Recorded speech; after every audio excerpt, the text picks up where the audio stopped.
Warning, the following program contains sensitive material that may be unsettling to some audiences.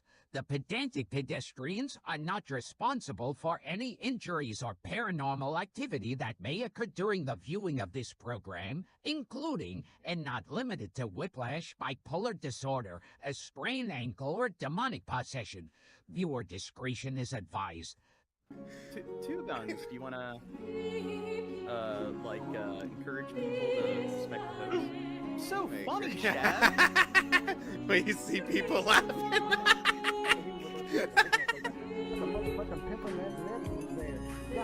Nah, like, pause it. What did he say? Whenever it sounds like he said.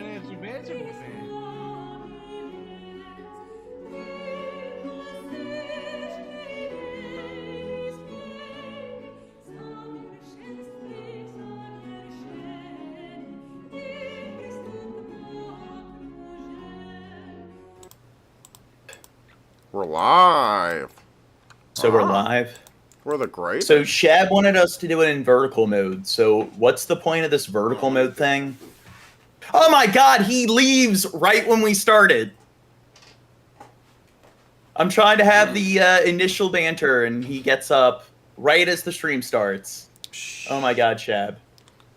Fixing things. Shab, I like how right when the stream starts, and I start with the initial pre-commentary banter, you decide to immediately get up and walk away. Yeah, that's so dumb that I'm working on technical stuff and making sure things are functioning correctly. That's so stupid of me, right, Negan? What a dumb producer, right?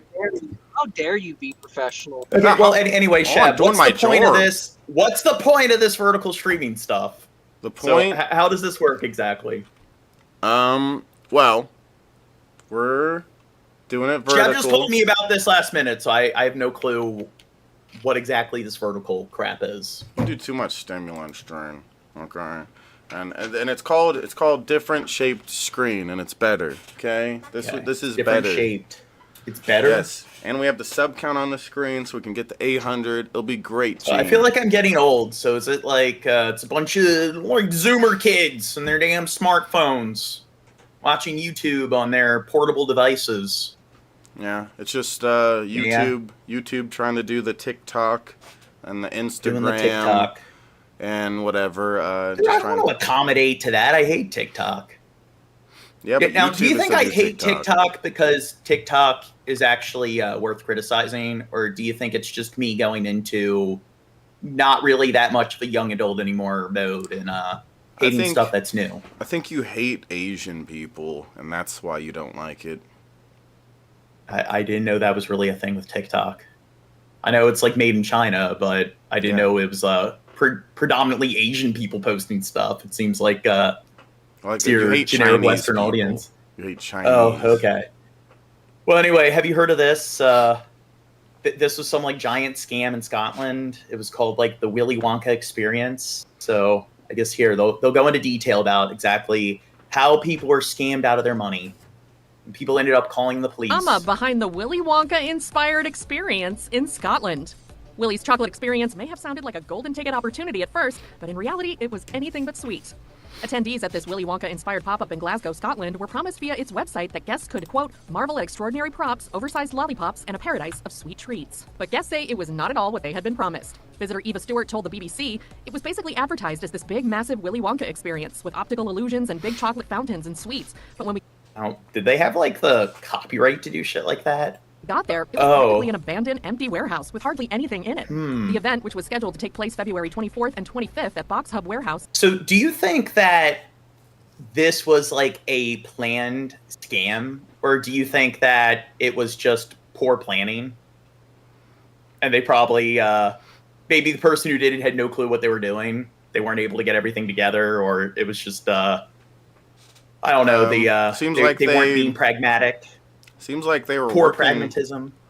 Seems like they were working towards making something great here, because this little bit of stuff we see here is actually pretty well done and stuff, and it looks like it took a lot of work to make would that. have fun here. So it seems like they crawling through all the props and stuff. Seems like they either didn't get the funding or got lazy about it and didn't finish their job. But streets in the Scottish city fell short of the immersive experience it had been hyped as in several ways, including decor. That looks fun. Like, you see the steps there. It's like, you get to walk up that and walk across it. I mean, yeah, I love how the steps are so like modern looking and don't fit at all with the rest of it. Seen Willy Wonka and the Chocolate Factory, Shab? Yeah. Okay. Yeah. Because I know Shab hasn't seen the Wizard. No, maybe. You haven't. I don't know. But Gene Wilder. I don't know. Oh my God. I thought we watched it, or was that Wizard of Oz? We watched the Wizard of Oz with him, and then Shab, did you add everyone in the Discords? I will, Jordan. Okay, do it right now. But Shab did not watch the Wizard of Oz until the last several months when we had him watch it, and then I think Star Wars. He hasn't seen any of the Star Wars movies except for the 2 Ewok films. The only 2 Star Wars films Shab has ever seen are the Ewok movies. Ways, including decor, overall atmosphere, and even the treats. As attendee Stuart Sinclair tells the New York Times, his 3 kids, quote, got 2 jelly beans each, and then they got a half a cup of lemonade. Things unraveled so fast that the event was canceled by the afternoon of February 24th per NBC News, and the police service of Scotland was called to the scene as visitors demanded refunds of their £35 entrance fee, which works. Now, this is Scotland, but I'm wondering, in the U.S., do you think there's any laws for something like this? Do you think that they should be forced to give refunds? I don't know. I guess there's a gray area there where it's does it technically fall within the realm of what they advertised? Out to about $44 American. While the company behind the event, House of Illuminati, hasn't responded to specifics, including questions about whether artificial intelligence was used for the character scripts or images used to promote the experience, it did issue an apology. Dude, every script written from the previous 6 months going onward is going to have some AI involved in its creation. We're to the point where any sort of written document from here on forward throughout the rest of history is it's going to be somewhat written by AI, and then in the next 10 years probably everything's going to be written by AI. He said in a since-deleted Facebook post per NBC News, "Today has been a very stressful and frustrating day for many, and for that we are truly sorry. Unfortunately, last minute, we were let down in many areas of our event and tried our best to continue on and push through. We fully apologize for what has happened and will be giving full refunds to each and every person that purchased tickets." As for the venue, a spokesperson for Box Hub, which rented the space to House of Illuminati, told E! News Willy's Chocolate Experience had been described to them as a, quote, fully immersive Charlie and the Chocolate Factory styled event, but agreed the result. So, do you think it falls within the parameters of being fully immersive? I don't know. I guess with that stair thing right there, that very small bridge, I guess it is technically immersive. Was incredibly underwhelming. E! News has reached out to House of Illuminati and the Police Service of Scotland for comment, but has yet to hear back. House of Illuminati.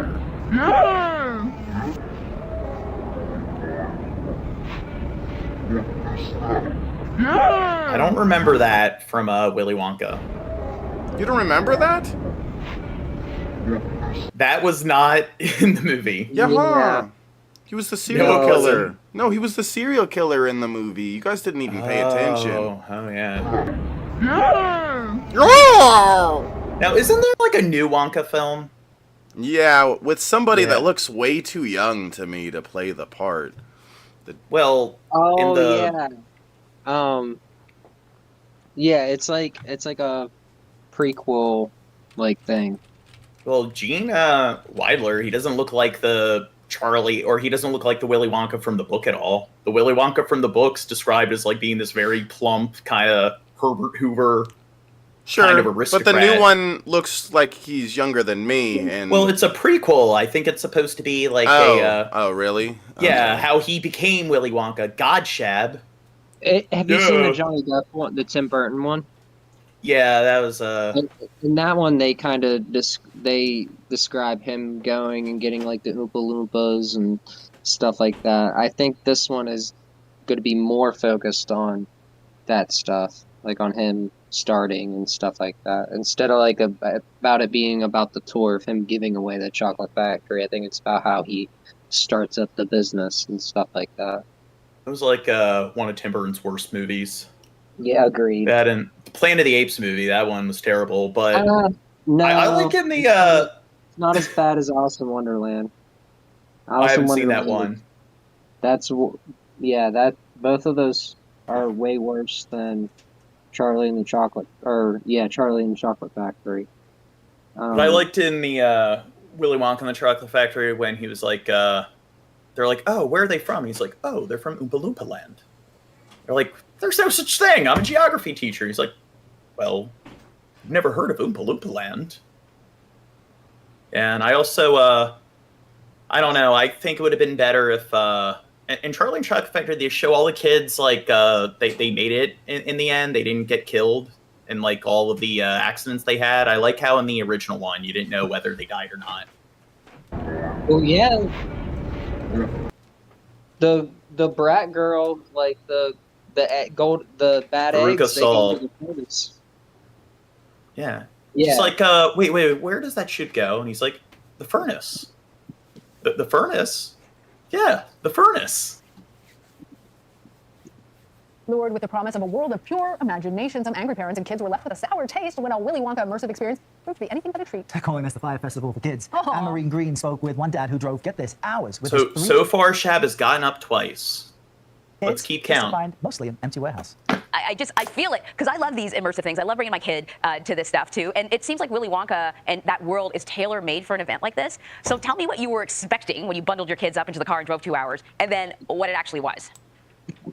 So it was all described as a massive immersive experience, a great day for the kids, chocolate fountains, sweetie trails. Just sounded really, really good and a nice day out for the children and the family. And when we got there, it just, as you can see by the pictures and stuff, it just was not that at all. There were maybe 4 or 5 props, 2 jelly beans for the kids, half a cup of lemonade. Just was not what was promised whatsoever. Was there any chocolate? No, that was the worst part about it. There wasn't any chocolate. Wait. Was there a river They're of doing chocolate? orange face right here. What's that? Was there a river of chocolate? Nope. Dude, that's a ripoff. My goodness. Was it? It was Augustus Gloop. He's the one who went in the chocolate river. You walk in, and I mean, how are the kids reacting to this? Well, my 2 oldest boys, they found it funny. They laughed it off. My little girl, she's only 4. And Shab, what do you get when you guzzle down sweets? Eating as much as an elephant eats. What are you at? Getting terribly fat. What do you think will come of that? Yeah. Fat people suck, says Renaud DeWall. Oh my! Shab's leaving again. Okay, what is Shab doing? Oh, there we go. Jane. Yeah? Calm down. Okay. She was dressed up as Wonka, and she was quite disappointed. She was telling all her teachers and everything beforehand how she was going to meet Willy Wonka. And No, but Shab, do you know who wrote Charlie and the Chocolate Factory? I just said his name. I think it was, Got a pretty weird name. I think it was Britney Spears' sister, Zoe. No, it was Renaud DeWall. Oh. He wrote, what was it, James and the Giant Peach and Matilda. Oh, Shit, really? and what was it, he has a strong disdain towards certain types of people. You can tell that he really hates fat people. He really hates, like, I don't know, like bratty people and so forth. Middle-aged women. Well, there's like an Augustus Gloop, Mike TV, there's a Veruca Salt in like pretty much every one of the stories. Just, I didn't quite plan out like that. So then how long did it take for you to actually go through it? And were you asking people there, you know, is this it? Is there more? Yeah, so it took us maybe 5 minutes, if that, to get through. We were trying to speak to some of the people. The actors were brilliant. They were employed by the company as well, but they obviously haven't been paid either. And it's let down their kind of professional status as well, because they've been tarred with a bad brush with this as well. Yeah, and from at least. And did Tim Burton also do James and the Giant Peach? So he did the was in The Nightmare Before Christmas and everything. At least one of the actors who played Willy. He didn't do either of those. I'm pretty sure. I know he's involved in The Nightmare Before Christmas. If he didn't direct it, I know it says that Tim Burton's. He made the concept art. That was it. Wasn't he the producer? I think he might have been like the executive producer and the main concept artist, and I think he was credited for writing the story, but really, Gene. I think 2 other people wrote it. Why when I speak do you not listen to me? I said, "What's that, Shab?" I'm sorry. No, go on, Negan. I'll bitch at him in a second. He's being a bad boy. I think Danny Elfman was responsible for most of the story because he had to write the songs and stuff like that, like before there was even like a full script like written. And there's I forget what there's like a really good show. I think it's on Netflix, and I think it's called like The Movies That Made Us. And the episode on Nightmare Before Christmas is like a really, really good one. I learned so much about that film that like about things I didn't know about. Like most of that film was made in like Danny Elfman's garage. Like him and his wife they were like doing like the clay animation and stuff like that. And Shab needs to bitch about something. So what do you need to bitch about, Shab? Negan, do you remember when I told him to put hashtags? You remember how many I told him to put? I did. No. Stop interrupting me. Negan, do you remember how many I told him? Yeah, like 2. I said 2 or 3 max. Guess how much he put? Oh, I didn't 5. hear you say max. I thought you said put a few. Went over this with what? you multiple times. Is 5 sir. too much? Yeah, it's breaking the rules. Does it say in like the? It's breaking the rules for 1, and then 2, it's going to make the stream not do good on the algorithm. Gene. Okay. Gosh. I'm trying to make this stream do good. A social media saying he has yet to get paid. I don't know if he's been paid or not. Chad, what's your favorite Tim Burton movie? The funny one. Oh yeah, that one. Is that musical thing we watched with? Sweeney Todd. That's okay. That was cool. I like that. Yeah. I'd say it would be either that, Ed Wood, or Big Fish. Have you seen Big Fish? That's definitely. I remember I'd say maybe slightly us watching that. Yeah, it's kind of like if you want another Forrest Gump, I'd say it's not as good as Forrest Gump, but it's the next best Forrest Gump after Forrest Gump. Man, what a tough situation for them to be in, to try and create this fantasy where it's clearly not. It looks like basically like a 3/4. Yeah, Batman. He did the Michael Keaton Batman movies. Empty, sort of open space, like a warehouse. Yeah, that's what it was. It was just a warehouse. Okay, this topic's getting boring. Next topic. Tim Burton also produced He produced all of those, the 80s and 90s Batman films. There was late word tonight. My favorite Tim Burton film is Beetlejuice. Aren't they making a sequel? Yes. Isn't it like taking place in some like was it a hotel in Hawaii, in Honolulu? I don't know. I don't care. Well, anyway, on to the fun stuff. Airman dies after setting himself ablaze in front of embassy. President Biden saying late today that there is now hope. I've seen this. This is nuts.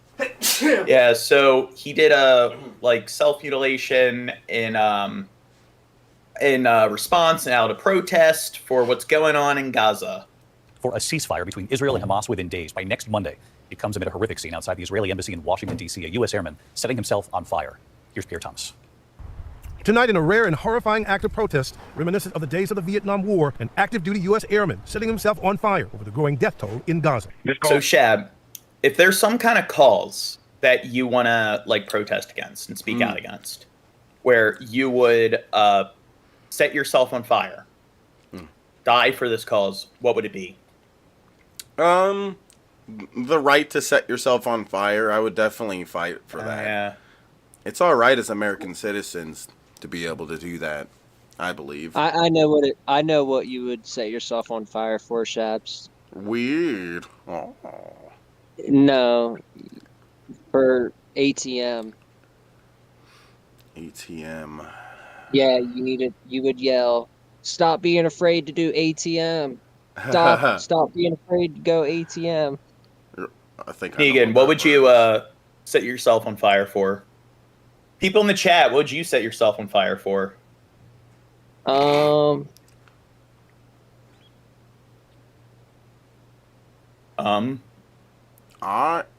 debating. Negan would do it for trans rights, okay?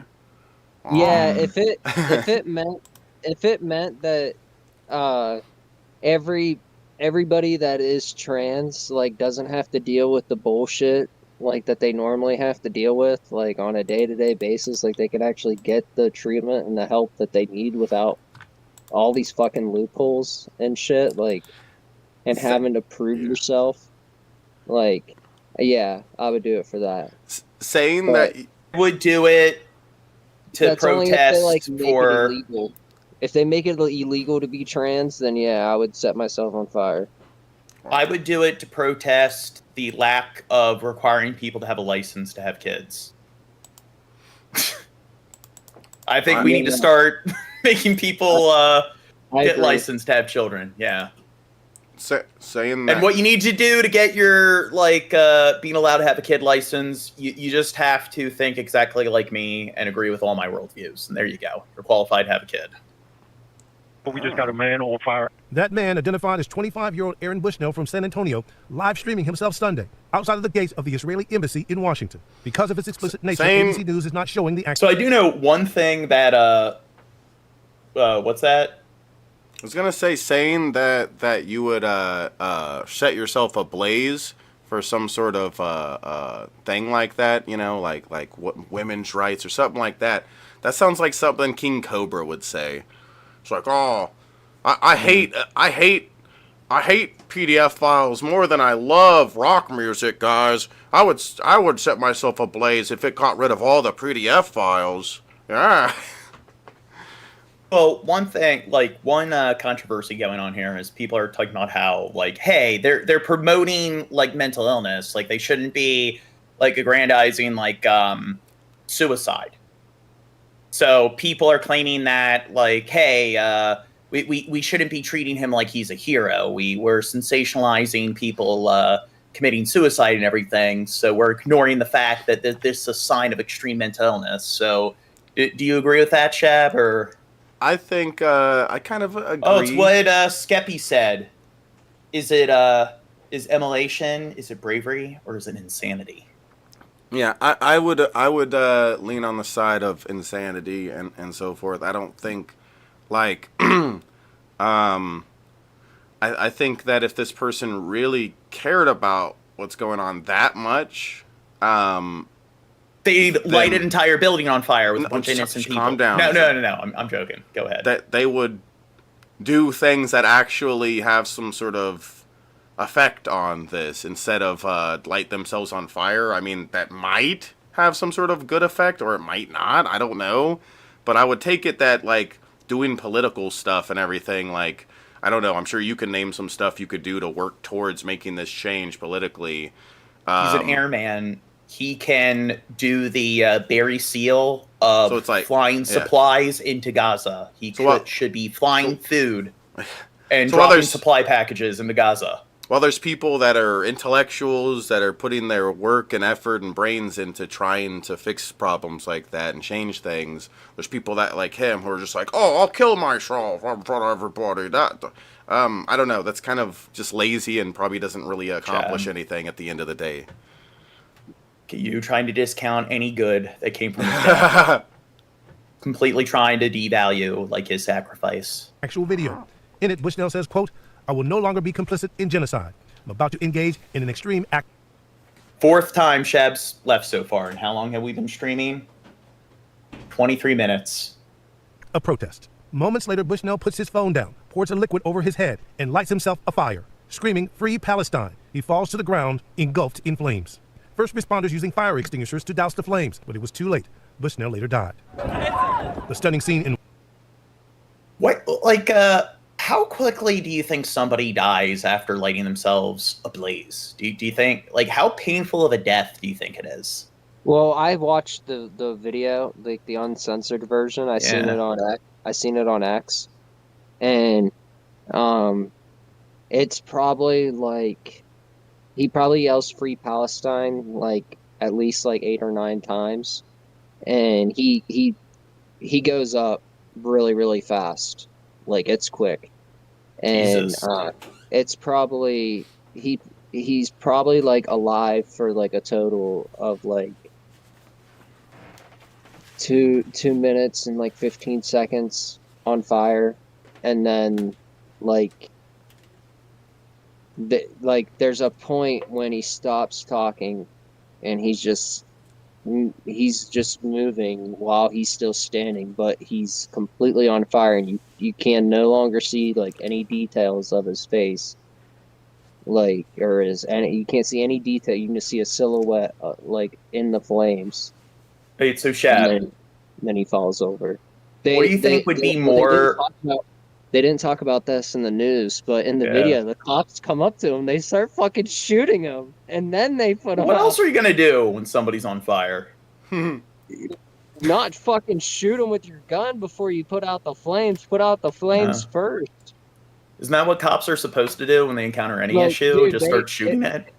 Like, when I seen it, I thought it was fake because it was like out of a comedy movie. Well, Like, the he cops should were have like- put down the flames. I mean, he was walking at them with the flames.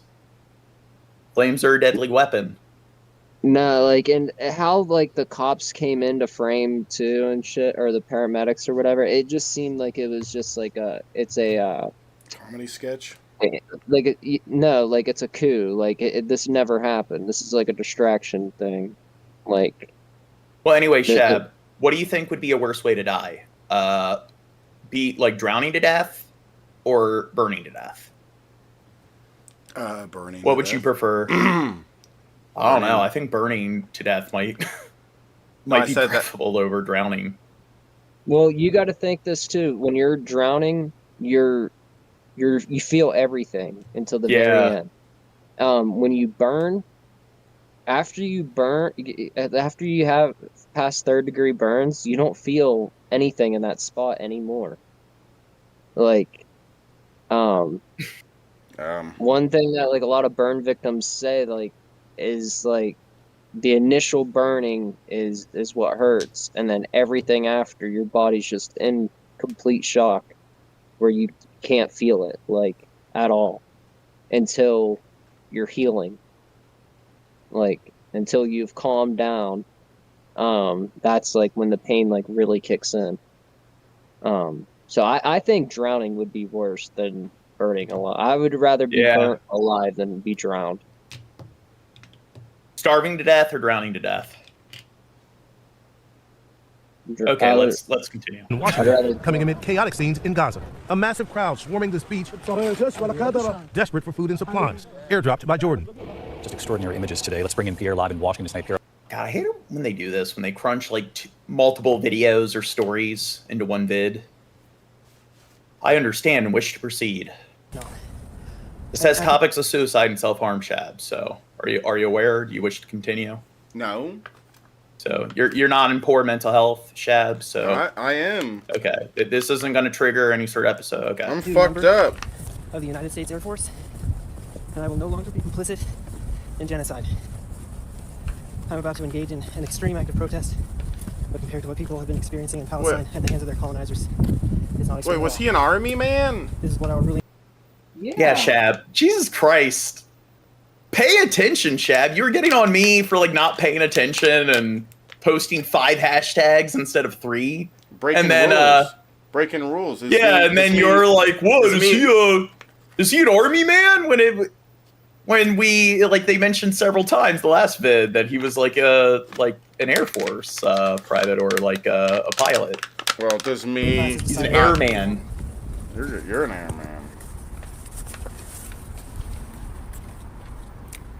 Wait, are we gonna watch this? No, don't play it, John. No, this is on YouTube. This is like the news footage. So it has to be. Yeah, seems like they're censoring it. I kind of believe this is like a desanitization thing. Oh, it's like, blurred. I see. Yeah.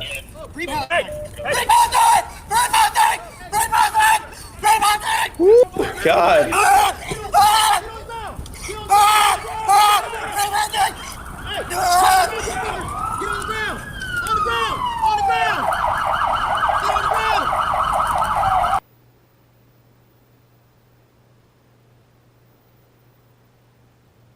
Just say, Jesus. Wait, what did you say, Gene? We didn't hear you.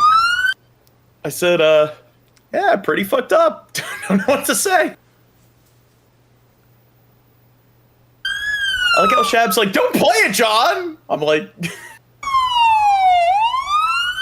a fire extinguisher! Who's got a fire extinguisher? Call the board! Call the board! Call the board! Get the fire extinguisher! Get the fire extinguisher! Jesus Christ! Hey, get the fire extinguisher! Good thing that guy has his gun. Good thing he has his gun. What do you think he's gonna do? He's gonna, like, rise up as he's, like, on the floor in flames and, like, come at him?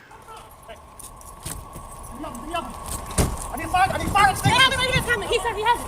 Another one! Hey, I don't need guns, I need fire extinguishers! What about? Go. Keep on! Hey, I'm going. So, just a quick question. Is he okay? I don't think he's okay. He's dead, dude. Oh. Got a different meaning to me when I started wearing it. Okay, so here they are a bunch of veterans that got together. They're burning their uniforms out of respect for Aaron Bushnell and his sacrifice. And I started wearing it in Matthew T1 marches. And I started getting arrested wearing it. That's government property. And I've gotten rid of almost every piece of my uniform and military shit since then. But tonight, I want this to burn with Aaron Bushnell. And the tribute to him. I'm not the rest of them are doing. Some of us are burning our medals. I do know that a lot of people, like in the military community, a lot of veterans, it is considered something that's like really sacred, their uniforms and so forth. So that's considered to be like a huge affront to like a lot of people involved in like military culture, is like defacing or destroying like your uniform or somebody else's military uniform. And so what they're doing is pretty significant for people in this particular demographic. They're burning the last pieces of the military we had to tell Aaron that he's not alone and to show him that he's not alone.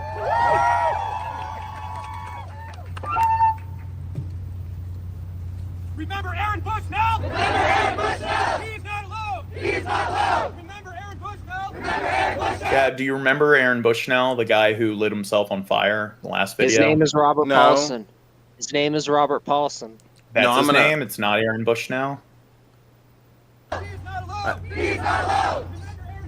Remember Aaron Bushnell! He's not alone! He's not alone! Remember Aaron Bushnell! Remember Aaron Bushnell! He's not alone! He's not alone! Remember Aaron Bushnell! Remember Aaron Bushnell! He's not alone! Remember Aaron Bushnell! Remember Aaron Bushnell! I'd say it probably would be better if you're going to protest to be like, hey, we don't agree with what the U.S. military is doing, so we're going to burn all our military like uniforms and memorabilia and everything. I think that's preferable over lighting yourself on fire. So if you want to protest, light different sort of like inanimate objects on fire. Don't light yourself or other people on fire or animals. Don't do that.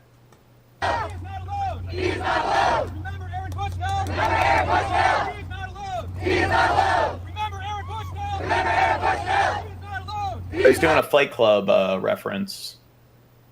What's the name of the main character? Hey, Jane. Hey, Jane, if we do riot, can we burn down the liquor store after we rob it? Nah, that would be arson.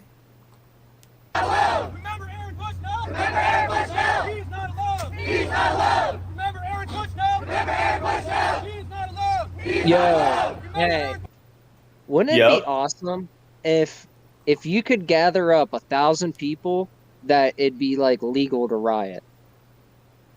Wouldn't that be cool? Like, you have to have 1,000 people willing to riot, but like you have to deal with the cops trying to stop you the whole time. Like the cops still have to do their job and like try to contain it and everything. But what if the second that you lose one person, like you have to stop rioting. Like that's when everybody gets arrested. Like everybody has to do some jail time, but or community service or something like that. They have to help rebuild what they destroyed or something. But I think that'd be awesome to make rioting. Well, here's the thing. What if, to protest, instead of doing self-immolation, what if there's mass collective immolation, where you get 1,000 people together and they all collectively light themselves on fire, protest against some kind of war? What kind of effect do you think that would have? The greatest Well, effect. It would be hard to get 1,000 people to. But what if you did? I think that maybe that might look at how many people are like talking just over this one guy doing it. So it seems like maybe if you really want to get some change going, at least try to get another 50, 100 people together.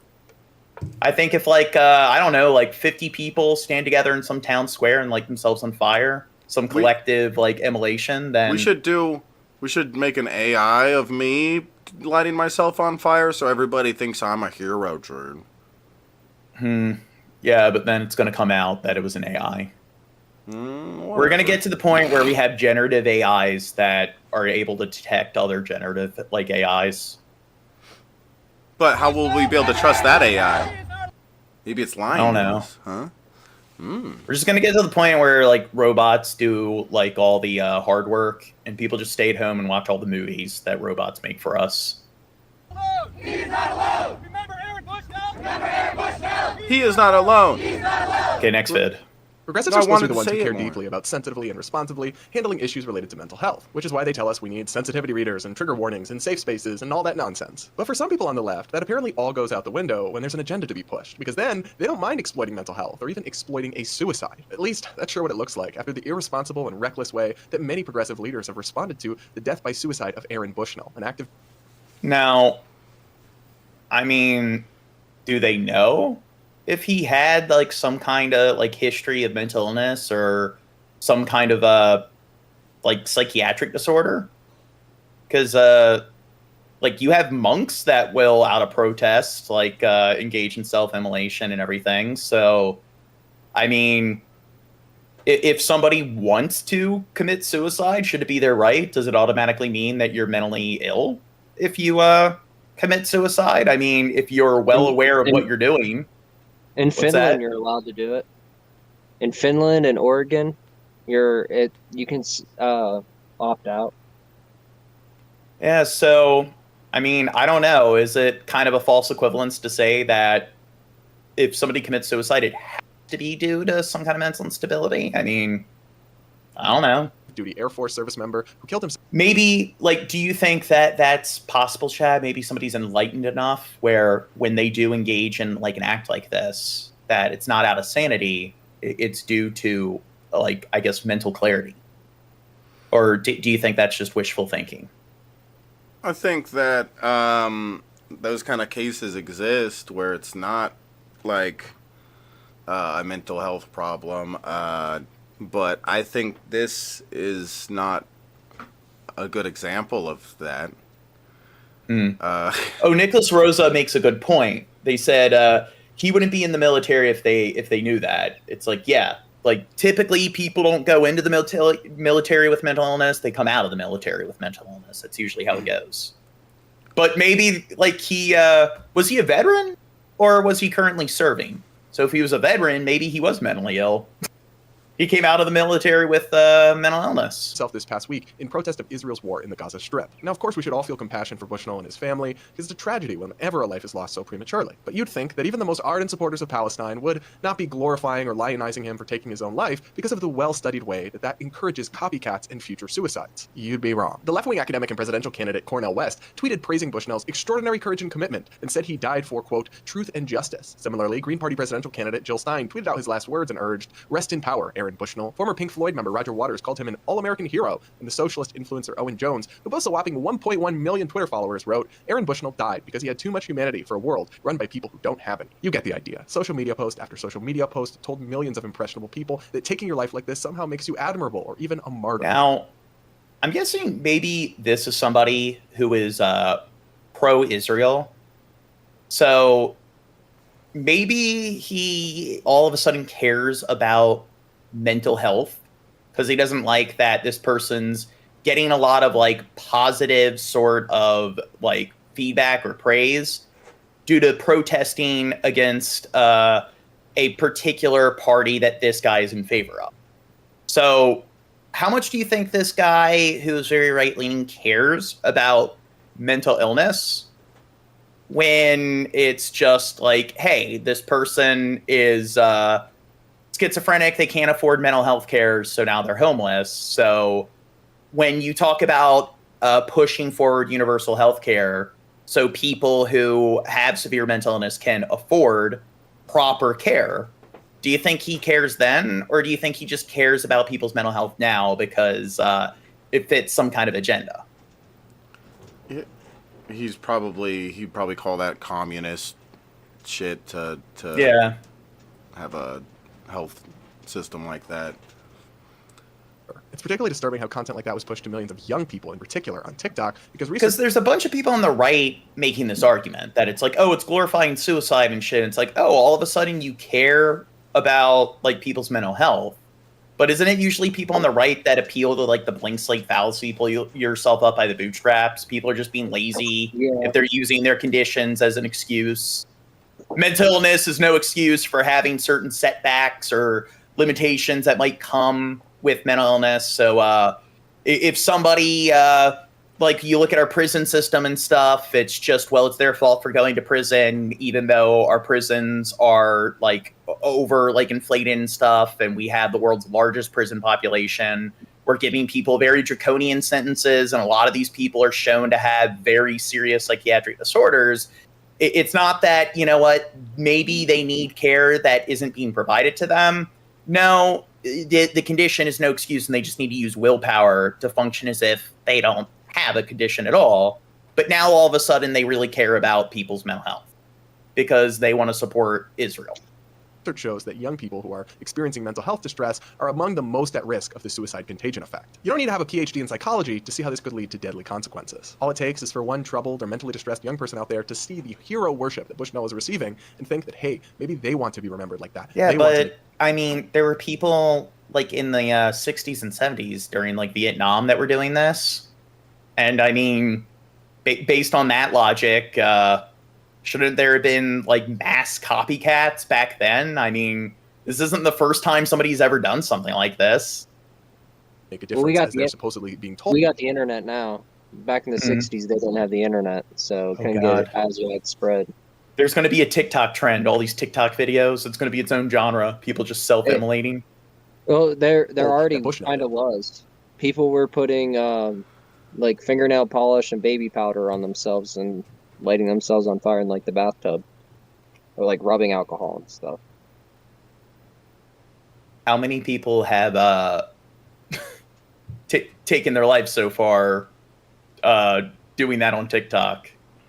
Post like his immolation. People die for really stupid reasons a lot of the time. Yeah, well, people have always died for stupid reasons. Like Shab's probably going to die because he gets up for the 40th time on stream, trips, and hits his head. Study after study after study has shown how irresponsible coverage and glorification of suicide encourages copycats. And these people who are doing this, they may not intentionally be doing so, but they could cause additional lives to be lost. That's totally reckless, especially from the people who are supposed to care about mental health and be the most sensitive to all this. But that all apparently went out the window this time when left-wing activists decided that their pro-Palestine, anti-Israel agenda was more important. Yeah, that's what it is. What he cares about is the fact that it's like out of protest against Israel. Inadvertently encourage further suicides and copycats, all while having absolutely no effect on the war in Gaza. I mean, does anybody really believe that Israeli Prime Minister Bibi Netanyahu is going to change course, change what the Israeli military is doing because some random person 5,000 miles away... Now, I wonder how much he cares about all the kids that are like starving to death in Gaza because they're not able to get food or supplies. So is he speaking out against that? Does he really care about people's like lives or the well-being of people in general? Or again, is he like just abruptly, he cares about people's mental health because this person's creating a lot of attention towards a cause that's against Israel. And maybe this guy's being an Israel white knight and he wants to support what they're doing against Gaza. See, that's different though, Gene. Those are the people that would commit suicide would be American citizens, and those are special people, Gene. Don't you get that? Those could be U.S. citizens. We don't need them going inside, Gene. Okay? Well, I mean, this guy's going to go out of his way to make a video like holding this dude to scrutiny, like Aaron Bushnell, but then I wonder how much he's going into detail and discussing all the like kids and innocent people that are having bombs dropped on their heads, and all these children that are missing their limbs, and they're orphaned, and they're like all their parents and stuff are dead, and you have some 4-year-old girl that watches her 6-year-old brother like die in front of her while she's trapped in a car. It's just does he really care about that? Is he outraged over like the well-being of people like overall? Or again, it's just maybe the reason he cares now is because this person's getting a lot of attention fighting against or criticizing a particular party or faction that this guy is trying to be an apologist for. You gotta love that. Thankfully, not everybody on the left has. Like Brian makes a point. Like you gotta love that he's worried about the mental health, like I said, of like white American people, but people in Palestine, like their mental health doesn't matter. That they're watching shit like what you just said. Like us, oh no, we watched somebody commit suicide with a blur over it, and some people might think it's heroic and copy. But in Palestine, there's like bombs dropping everywhere as he's saying this and killing little kids, and it's like, yeah. What matters more is these American people that could possibly hurt themselves, not these people on the other side of the world that are getting fucking blown up as I speak. Well, they don't pay our taxes. Yeah. Madness. The reliably progressive Slate writer Mark Joseph Stern spoke out against. Well, they don't pay our taxes, but you know what? A lot of our taxes go towards Israel. We're giving them billions of dollars in military aid so they can turn this chunk of land into a fucking crater and commit mass genocide. His own side, it triggered ample backlash merely by saying, I strongly oppose valorizing any form of suicide as noble, principled, or legitimate form of political protest. People suffering mental illness. What's that? So Skabibi made an AI picture, or I mean, it's a real picture of me lighting yourself on fire. Yeah, for Palestine. I said it in this moment. I was like, "Free Palestine, free Palestine," and I lit. Let's see the picture. It's on the stream. As you can see, I lit my mustache on fire. I started with my mustache because it's very flammable. Okay, and the beanie. Okay, it's a good place to start on my head.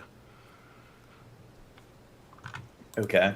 Illness deserve empathy like and respect, dream. but it is wildly irresponsible to praise them for using a political It's justification. whatever. I'd like to see Shabby more mutilated in the process. So brave. I'm so brave. Wow. Take their own life. Look, of course, critics of Israel's war against Hamas have every right to make their voices heard, but it really shouldn't be too much to ask that they do so without exploiting and endangering mentally struggling, impressionable young Americans. Oh yeah, this guy's so altruistic. He's got such a bleeding heart for the mentally ill. Yeah, it's not like he's just trying to make an argument and one-up people. He actually does care about people, man.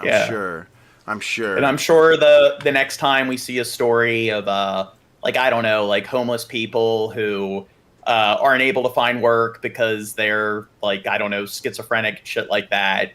He's going to support building homeless shelters for the homeless. Of course. It's not going to be like, well, hey, they need to just get a job. Pull themselves up by the bootstraps, man. Okay. God. I'm an active duty member of the United States Air Force, and I will no longer be complicit in genocide. That's Aaron Bushnell, wearing his U.S. Air Force combat uniform, live streaming on Twitch on February 25th. In his hand, a stainless steel water bottle, as he tells viewers he's about to engage in an extreme act of protest. But compared to what people have been experiencing in Palestine at the hands of their colonizers, it's not extreme at all. This call, we just got a man on fire. A few seconds later, Bushnell doused himself with a liquid from the bottle and set himself on fire outside the front gate of the Israeli embassy in Washington, D.C. As the flames consumed him, Bushnell screamed, "Free Palestine," over and over, before finally falling silent. U.S. Secret Service officers and D.C. firefighters put him out with a fire extinguisher about a minute later. EMTs rushed Bushnell to the hospital, but he died. Secret Service. So, was the president there?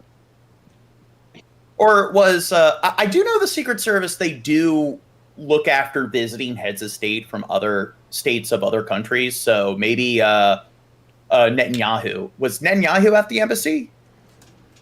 I don't know. Wondering why Secret Service agents were there. Died from his self-inflicted wounds. Bushnell was a 25-year-old from Whitman, Massachusetts. He was a cyber defense operations... Wait, does the Secret Service, do they, are they, deployed and stationed at, different, embassies? I wonder if they actually are located there. The Secret Service is responsible for being a bodyguard for the president. Yeah. Well, like the president, the vice president. Like. Yeah. Well, candidates of it's the president, the vice president, like their relatives, the candidates that are currently running for office, and then. Well, no, not the. Yeah, it's I'm pretty the president. Sure everybody in the cabinets. No. That's not. The cabinet members don't get Secret Service protection. It's the president. Or is it just a secret?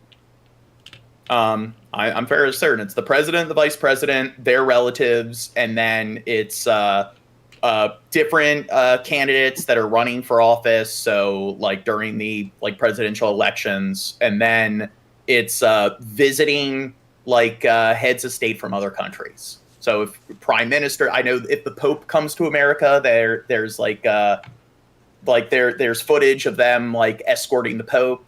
So those are their responsibilities. And also the Secret Service deals with counterfeit, which I think is weird. Because I actually was reading about the Secret Service a few years back, I wonder exactly what all their responsibilities are. And apparently there's one branch of the Secret Service that's dedicated to protecting the president and the head of state, so the actual security element, and then the other branch deals with counterfeiting or counterfeit, and they investigate criminal enterprises that are printing that are producing counterfeited currency and so forth. So they're kind of the I guess counterfeit enforcement agency, which apparently that was the original Abraham Lincoln was the president that I guess they established or erected the Secret Service, and it was for that reason to address a counterfeiting issue in the country.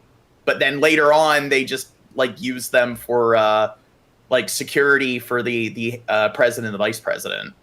Specialist stationed at Joint Base San Antonio. His LinkedIn account says that Bushnell was an aspiring software engineer who was pursuing a bachelor's degree in software engineering. He grew up in a strict religious community on Cape Cod known as the Community of Jesus, which the Independent reported has posted pro-Israeli. See, he wasn't a real Christian, or else that wouldn't have happened. Content on X. Elsewhere, CBS News likened it to a, quote, Christian cult. Bushnell had been on active duty since 2020 and apparently joined the military as a last resort due to financial problems brought on by the COVID-19 pandemic. The Intercept determined the Reddit account with the handle AceBush1 belonged to Bushnell. Throughout the last few years, he posted on the account about his regret in joining the military. I'm sticking it out to the end of my contract, as I didn't realize what a huge mistake it was until I was more than halfway through, and I only have a year left at this point. What is it? Gabe Bushnell, isn't that the head of Atari?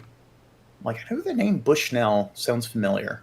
However, it is a regret I will carry the rest of my life. He was the founder of Atari. Bushnell's posts also show an ever-increasing pro-Palestinian stance. Bushnell's self-immolation was a means to protest the Israel-Hamas war, which began on October 7, 2023. According to the Israeli government, the Palestinian terrorist organization Hamas killed more than 1,200 Israelis and took around 250 hostages. In retaliation, Israel invaded Gaza, and the city's health ministry said it has resulted in more than 29,000 Palestinian civilian deaths, the majority of which were women and children. Other countries, including South Africa, have accused Israel of genocide, which Israel... They're all partially responsible for voting Hamas into office. All those 2, 6, 8-year-old kids. ...has strenuously denied. This is what our ruling class has decided will be normal. A day before he took his own life, Bushnell told a friend he was privy to top-secret information and alleged the U.S. had sent combat troops into Gaza to fight Hamas. Bushnell's unnamed friend told the New York Post, "One of the things he told me is that coming across his desk was the U.S. military was involved in the genocides going on in Palestine. He told me that we had troops on the ground, that were there and were killing large numbers of Palestinians." The Post was unable to verify the information Bushnell told their source. Bushnell's self-immolation wasn't the first related to the Israel-Hamas war. In December 2023, a person set themselves on fire in front of the Israeli consulate in Atlanta, Georgia. Authorities released no information on the protester, who was listed in critical condition. Police found a Palestinian flag nearby. There is a long history of self-immolation as a political statement. One of the most well-known occurred in 1963, when a Buddhist monk in Vietnam set himself on fire to protest the mistreatment of his fellow monks by the US-backed South Vietnamese government. Temple University history...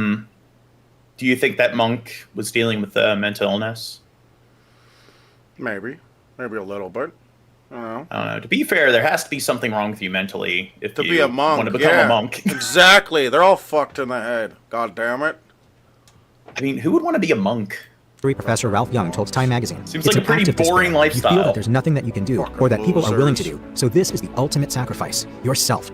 If you or someone you know is struggling or in crisis, help is available. Call or text 988 or chat 988lifeline.org. Let's do it. Let's text it. Or whatever. What? Do you want to call them now on the stream? No, let's call them. No. We'll talk to them. Okay. I probably need to calm down with all the dark humor. I'm gonna A get scrap of bloody canceled. fabric. It was one of those hair standing up on the back of your neck moments. A burnt-out van. In my professional opinion, this van... What is this? Oh, for some reason, And active duty member. whenever they give you the warnings, like it contains scenes of self-harm and stuff, it always will take you out of your playlist or boot you from your playlist.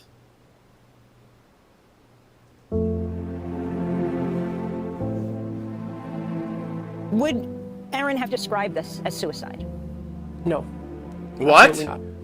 What would he have described it as? What would he call it? Semantics, Shab. It's not Self-immolation. It's suicide. protests. It's not suicide, guys. What's the definition of suicide? What he did? I don't know. Look up the It says, It's like, I don't want weed to be a drug, so I'm not. The act of instance of intentionally killing. Yep, there you go. I was thinking maybe the definition probably includes something due to worthlessness or feelings of hopelessness, but nope, it's just the act or instance of intentionally killing oneself. So yeah, pretty much falls within the parameters. I'll tell What's you that? what the definition is. The definition of suicide, it's a permanent solution for a temporary problem. Thoughts of justice. That's More what this poetic was about. definition. I met Aaron Bushnell in basic training, and from the first day that I met him, I could tell that he was just a really sweet person. I could tell very quickly that he had a strong sense of justice. We became friends, and whenever people in basic training would talk about me or would talk about him, we would stick up for each other, and he always stuck up for me. And I did end up getting out as a conscientious objector, and we spoke throughout that process. And at the time that I began to make headway with the process and it began to near its end, I got out in July of 2023. He felt like he was already close enough to his own end date that he decided not to take the same path. And I understood that because the conscientious objector process can take over a year. A friend of mine reached out to me, and she knew that I had been a conscientious objector, knew that I had been in the Air Force, and knew that just the story in general might be difficult for me. Thank you for subscribing. Let's get to 800 Who subscribers. subscribed? I don't know, but we went up our. How many are we at now? 1 million. Well, do you know, we should watch some movies about some conscientious objectors.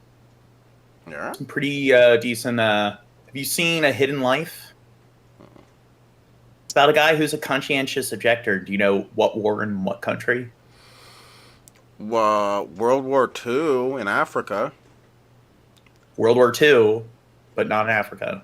Africa's not a country. Oh. It's a city, but in Germany? Yeah, Wow. Nazi Germany. So it's definitely not good if you're a conscientious objector in Nazi Germany.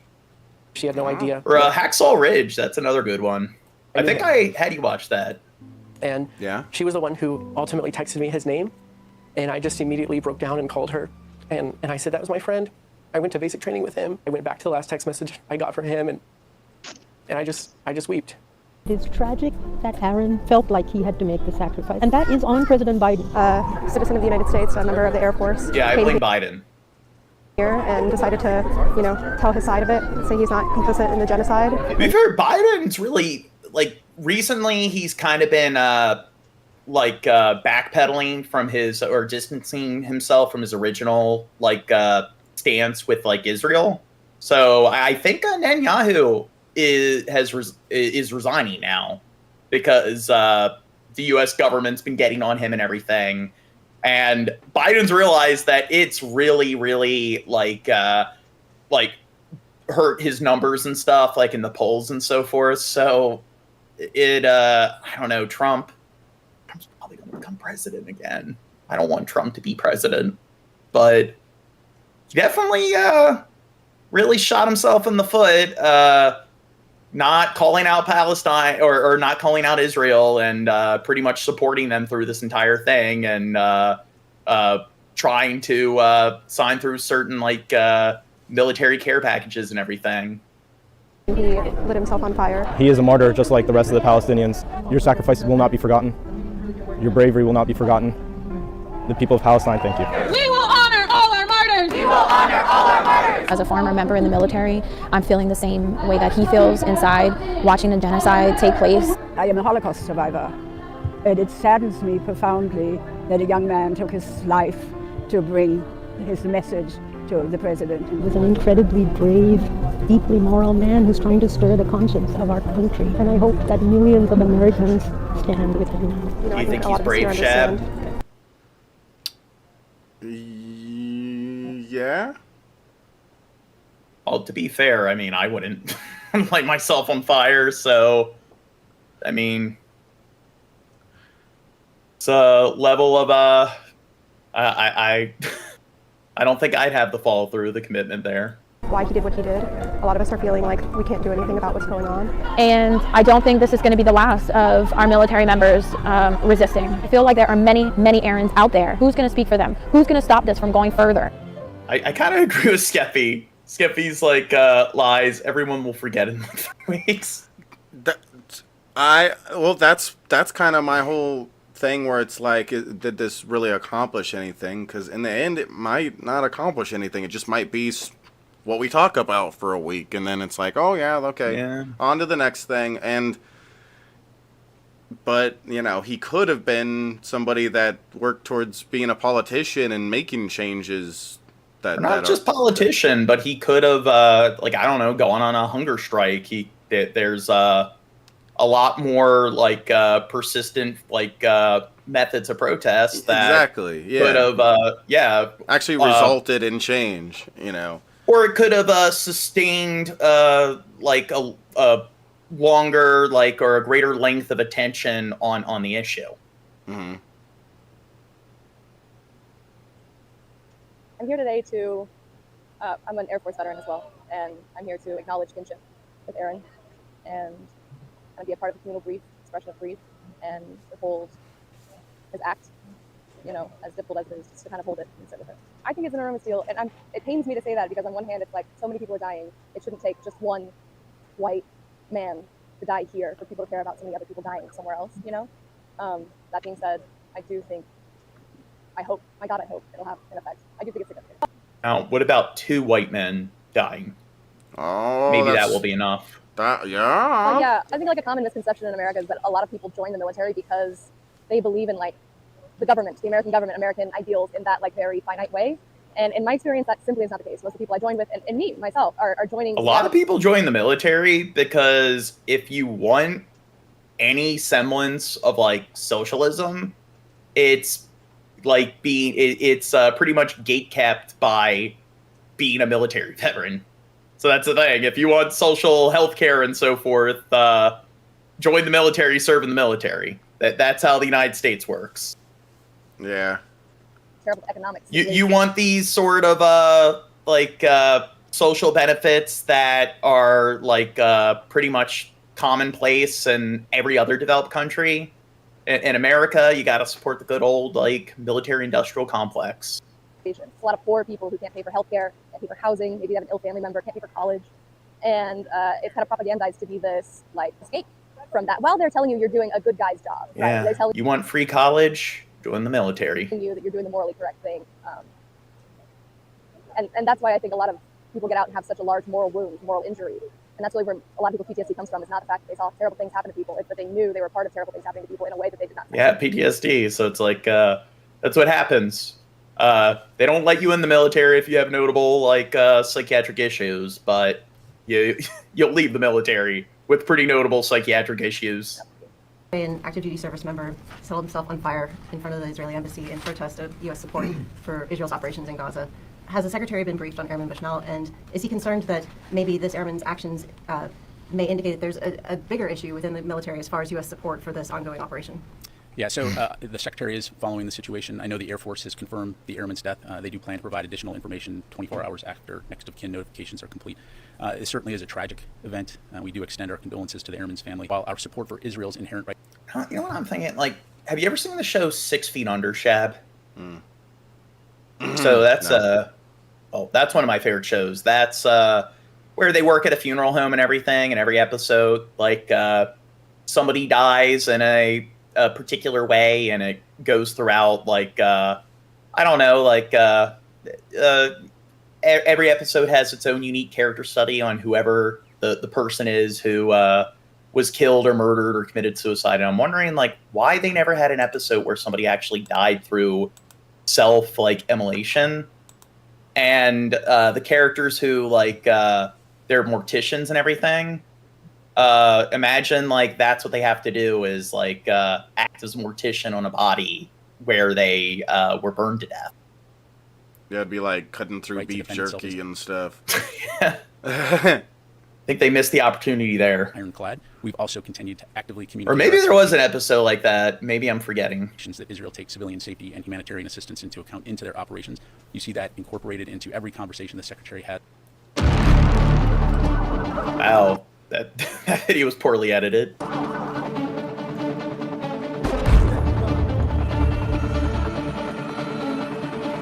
Oh, so here we are. Do you know what happened recently in Gaza, Shab? People got pissed off at Netanyahu. No. Oh. What happened? It's happened in the last few days.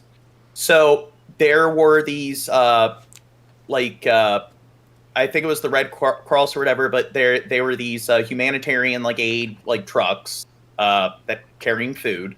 And as you know, like, they've gotten to the point where people are grossly malnourished in Gaza. People are, like, eating dirt and animal feed. So they finally let the trucks through, and they start to swarm the trucks, like all the starving civilians. And then a bunch of IDF soldiers started shooting at the civilians in the trucks, and they murdered, like, 100 Gazans. That's not nice. It's bad social skills, Gene.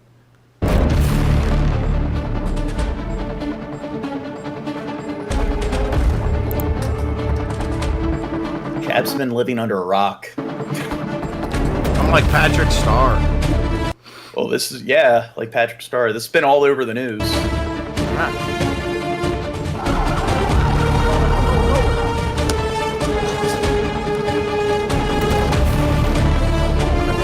Okay, this video sucks.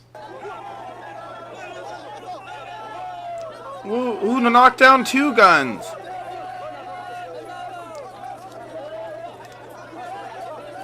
Leave 2 guns and his friends alone. Oh, Shab, that's racist. Leave 2 guns alone. You're being anti-Semitic. Shab, 2 guns is an Amish. That's the same thing, I think. They don't want us to be Jewish, therefore we prefer to die and not go to the army. Dude, remember when I did the Amish Superman, like, AI pick? And it looked just like 2 guns? Yeah, 2 guns needs to be our superhero. Or he needs to be the one.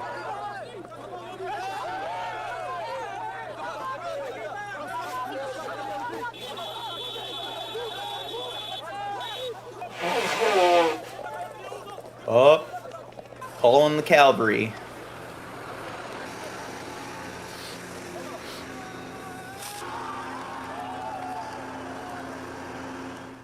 Now for a rare view of the Israel-Hamas war from an Israeli infantryman. Sam Sank is a British Israeli whose period of service has just ended.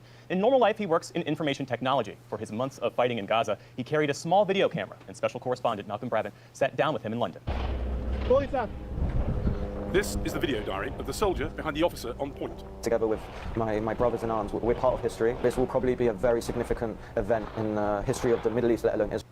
Yeah, Brian, 2 Guns grew up in an Amish community and everything, and he, like a rite of passage and stuff, he actually decided to leave the his Amish roots and everything. So he's had no contact with his family since he was like 18. Yeah, they hate him there. Israel. Yeah. Master Sergeant Sam Sank. It's also good for the world. Grew up in Pennsylvania. And it shows, you know, the true experience of a soldier on the front line, and maybe shows Is it the Rumspringer? Different side to what one sees. That's the Amish rite of passage. Propaganda or social media as soldiers, and actually, as you can see now, I'm a real person with real emotion and real thoughts. Yeah, I guess it was awful. This place stinks. Smell of dead bodies. Chad, where the fuck is dirt? Not a great start. Sam Sank went to war on October the 7th, immediately after the terrorist attack by Hamas. After training in northern Israel with his company, or Pluga, Sank entered Gaza several weeks into the conflict. We have just entered Gaza. And spent nearly 2 months there. Here we go. I mean, if you look at the size of Gaza is so fucking small. It's just whenever I'm like going over stories like this, I'm just shocked at how much stuff is taking place within just a small like plot of land. Here we go. Yesterday was a really, really bad day. Because like Gaza's like a fraction of the size of like Rhode Island. 2 guys from our Pluga got injured, one quite seriously. Was in a helicopter to the hospital. Both were shot in the back. Man, 2 secs. Just gonna check out this peel. As second in command of his platoon, Sank ventures forward to examine the entrance of a Hamas tunnel beneath Khan Yunis, once home to 250,000 Palestinians. Gaza is arguably one of the most dense places in the world, and Hamas has decided to use that as a battlefield and to use human shields to protect themselves and to put all the civilians above the ground and all their ammunitions and terrorists below the ground. And apparently, urban warfare is some of the most like unnerving and mentally like fucking straining sort of like type of like military sort of setting to be in. So apparently that and like guerrilla warfare, like fighting like in the jungles and stuff, like that has the most like adverse effects on a person's mental health, and people are more likely to develop PTSD fighting in those settings than fighting in like any other setting. At least if they're troops on the ground. Yeah, rats. A few Israeli soldiers were killed. Maybe we should do a stream covering like urban warfare. So Shed, why do you think that is? Why like people that are deployed in like operations like in a urban warfare kind of setting, why do you think it has much more of a significant impact on their mental health post-service? Because the type of people that live there, the random civilians, and because it's harder to work with the buildings. Well, I guess it's because there's much more clutter. People can hide in the interiors and everything. It's much more likely that somebody just pops out of the window and like lobs a grenade your way. Yeah, that's my point with the buildings. Yeah. But I thought the main reason you were going to say was because of like women and children being in. Well, a lot of times they scatter and run off, and it's usually like you're like marching down the street and stuff, and you're supposed to clear out the area, and at any moment somebody could just like pop out of the door and start firing at you, or somebody underground like in the sewers could like detonate a bomb, and it's just there's no way to determine or gauge what exactly is going on around you. So after weeks of fighting, we were able to locate the tunnel entrances.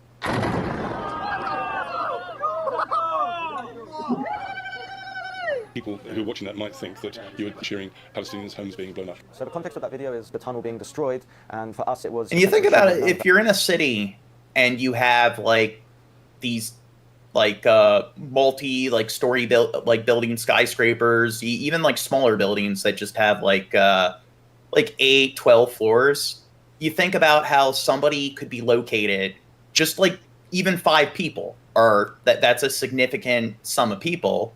Like in a combat situation, 5 people could be stowed away in just one room out of all the different buildings there.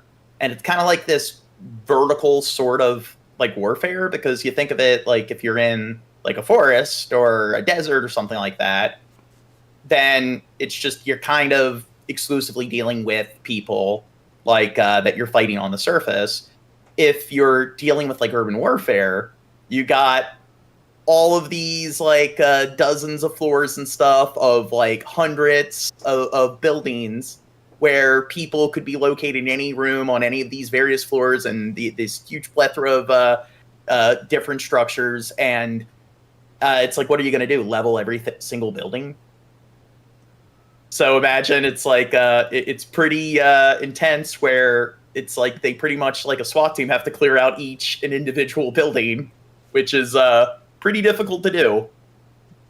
So they pretty much have to stand their ground in a particular like location, street or whatever, like intersection in the city, and then wait for like the people who are working like in like I guess radio operations and stuff that like they need to try to find their whereabouts. So they need to deal with like or wait for whoever's job is to collect the intelligence to find out where they are, and you're pretty much sitting ducks until you find out where you're needed and where exactly the combatants are located.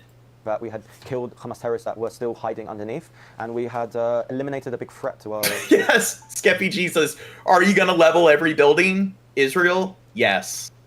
To our soldiers' lives. We're in central Khan Yunis, eastern central Khan Yunis, in a new house. I'm sitting here on guard duty with my main man, Leshem. Here you can see, close to a big mosque, very urban area. So what is this? Is this 6th time Sheb's gotten up? This is going to be our new home for the next few days. But feeling good, you know, liking the new area. Sank's war is over. He's returned to his civilian job in IT and now has time to reflect. How can you justify all those thousands of women and children being killed during this conflict? I don't think I can justify the numbers, but I can explain why that's happened. We are dealing with an organization that has decided to put civilians at the forefront of their bases, of their battlefield. Boker Tov, welcome to southern Khan Yunis. We're in a house with lovely Jerusalem decorations on the wall. Arrived here yesterday. Crazy dissonance coming in to a more urban area like this was insane, honestly, at night. Going through the city, seeing the destroyed buildings. Do you think there might have been a better way of fighting this war to really more accurately target those people who were responsible for starting it? I think if there was a better way of doing it, then it would have been done, because I trust in the strategic command of the IDF in Israel to make the best decision to protect its soldiers and to protect the Palestinian civilians as much as possible. Do you feel as though Israel has fallen into a trap created by Hamas because they knew that Israel would come in and in the end, if it kept going, would end up perhaps losing world opinion? Yes. I mean, one thing you could probably do is, which I'm not much of an expert here, but you could gas the buildings, not with like chemical weapons, but with like tear gas. Make it so it's like pretty much they're forced to flee the building, but I guess there's probably ways around that. I mean, of course, gas masks. For sure, Hamas set the trap up. It's the ploy that Hamas and so, other... Sheb, if you need to make sure that each building, like in like a city street, you need to make sure that, okay, you've sent out all the flyers. You want to make sure like most of the civilians have like scattered, fled, relocated. And you want to make sure that no one is like hiding out in any of these sort of structures.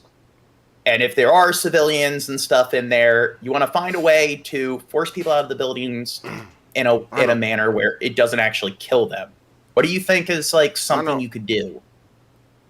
You wait until it's winter, okay? Wait until it's really no.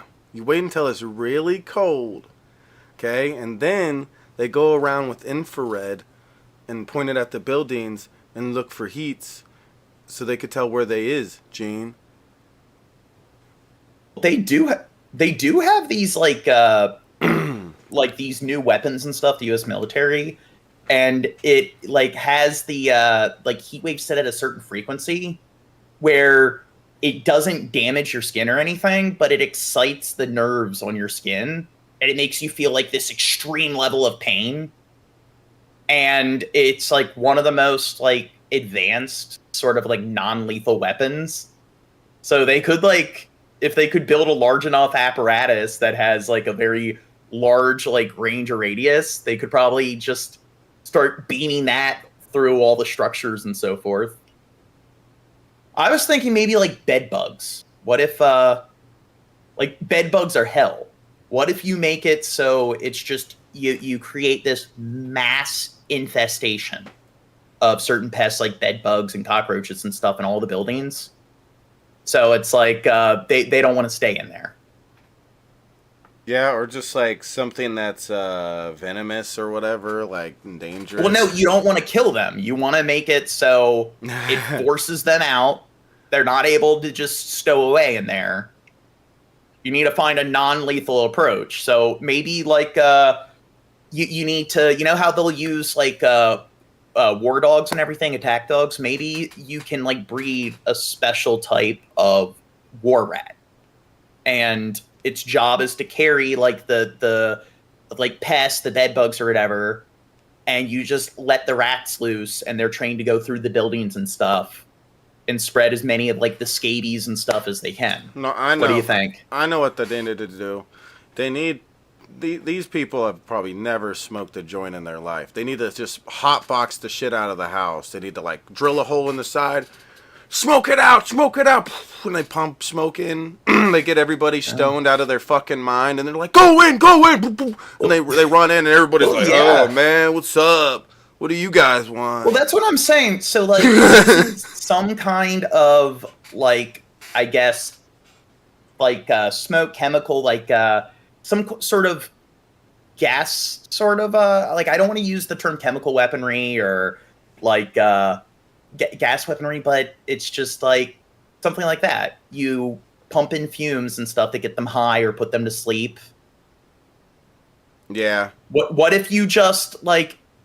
Instead of like you, I know I want to avoid using the wrong words that could cause our stream to get flagged and stuff. But what if instead of dropping things like mustard gas and so forth, it's just these giant like canisters of like laughing gas and everything, or these sort of like anesthetics or sedatives and everything. And you just drop all of this like sleeping gas or laughing gas all throughout. You just like flood the streets, flood the buildings with it. They need to pump it full of heroin smoke, and then no. Like again, you don't want it to cause any significant harm. No, then everybody will get lethal stuff. Everybody will be a drug addict. Then after that, it'll be great, Gene. Okay. So if there's like 5-year-old kids in the crossfire, you want them to become heroin addicts. Whatever. It is what it is, Gene. Okay? They were probably going to be drug addicts anyways. So remember the idea I had for like a drone? Like you have your mass shooter alarm in a school, and you pull the alarm and these like droids come out. And they're designed where they have like strobe lights, and they make like they have these binaural beats, like these ear piercing noises and so forth, and then they go towards the shooter and they just shoot out like smoke, tear gas canisters everywhere. We need these like drones that go into different buildings, the interiors, and that's what they do. They just flood the building with like non-lethal sort of like gas canisters. They have like these kind of like debilitating, like kind of ear like screeching sort of noises. They they will like carry like they'll have like all these strobe lights and everything, and it's just you have all of them flying throughout the interiors of all the different buildings. Well, yeah, that's what I was gonna say. They could just let a drone go in, fly around, and check the place, and also. And maybe you could have like kamikaze drones where they don't hurt the person, but it's kind of like this concussive sort of like detonation where it kind of like paralyzes the person temporarily. Like a shock. It immobilizes them. Yeah, so it's just like stun grenade, not shock. Stun grenade. Yeah, but I mean. You could have like small droids that like drones that are like the size of a fist that are designed to act as kind of like a autonomous, like mobile sort of taser. So what if like you have militants in the building and you just have as many of those? So you have a larger drone that comes out, and then all the smaller sort of like drones that are like these flying autonomous like tasers.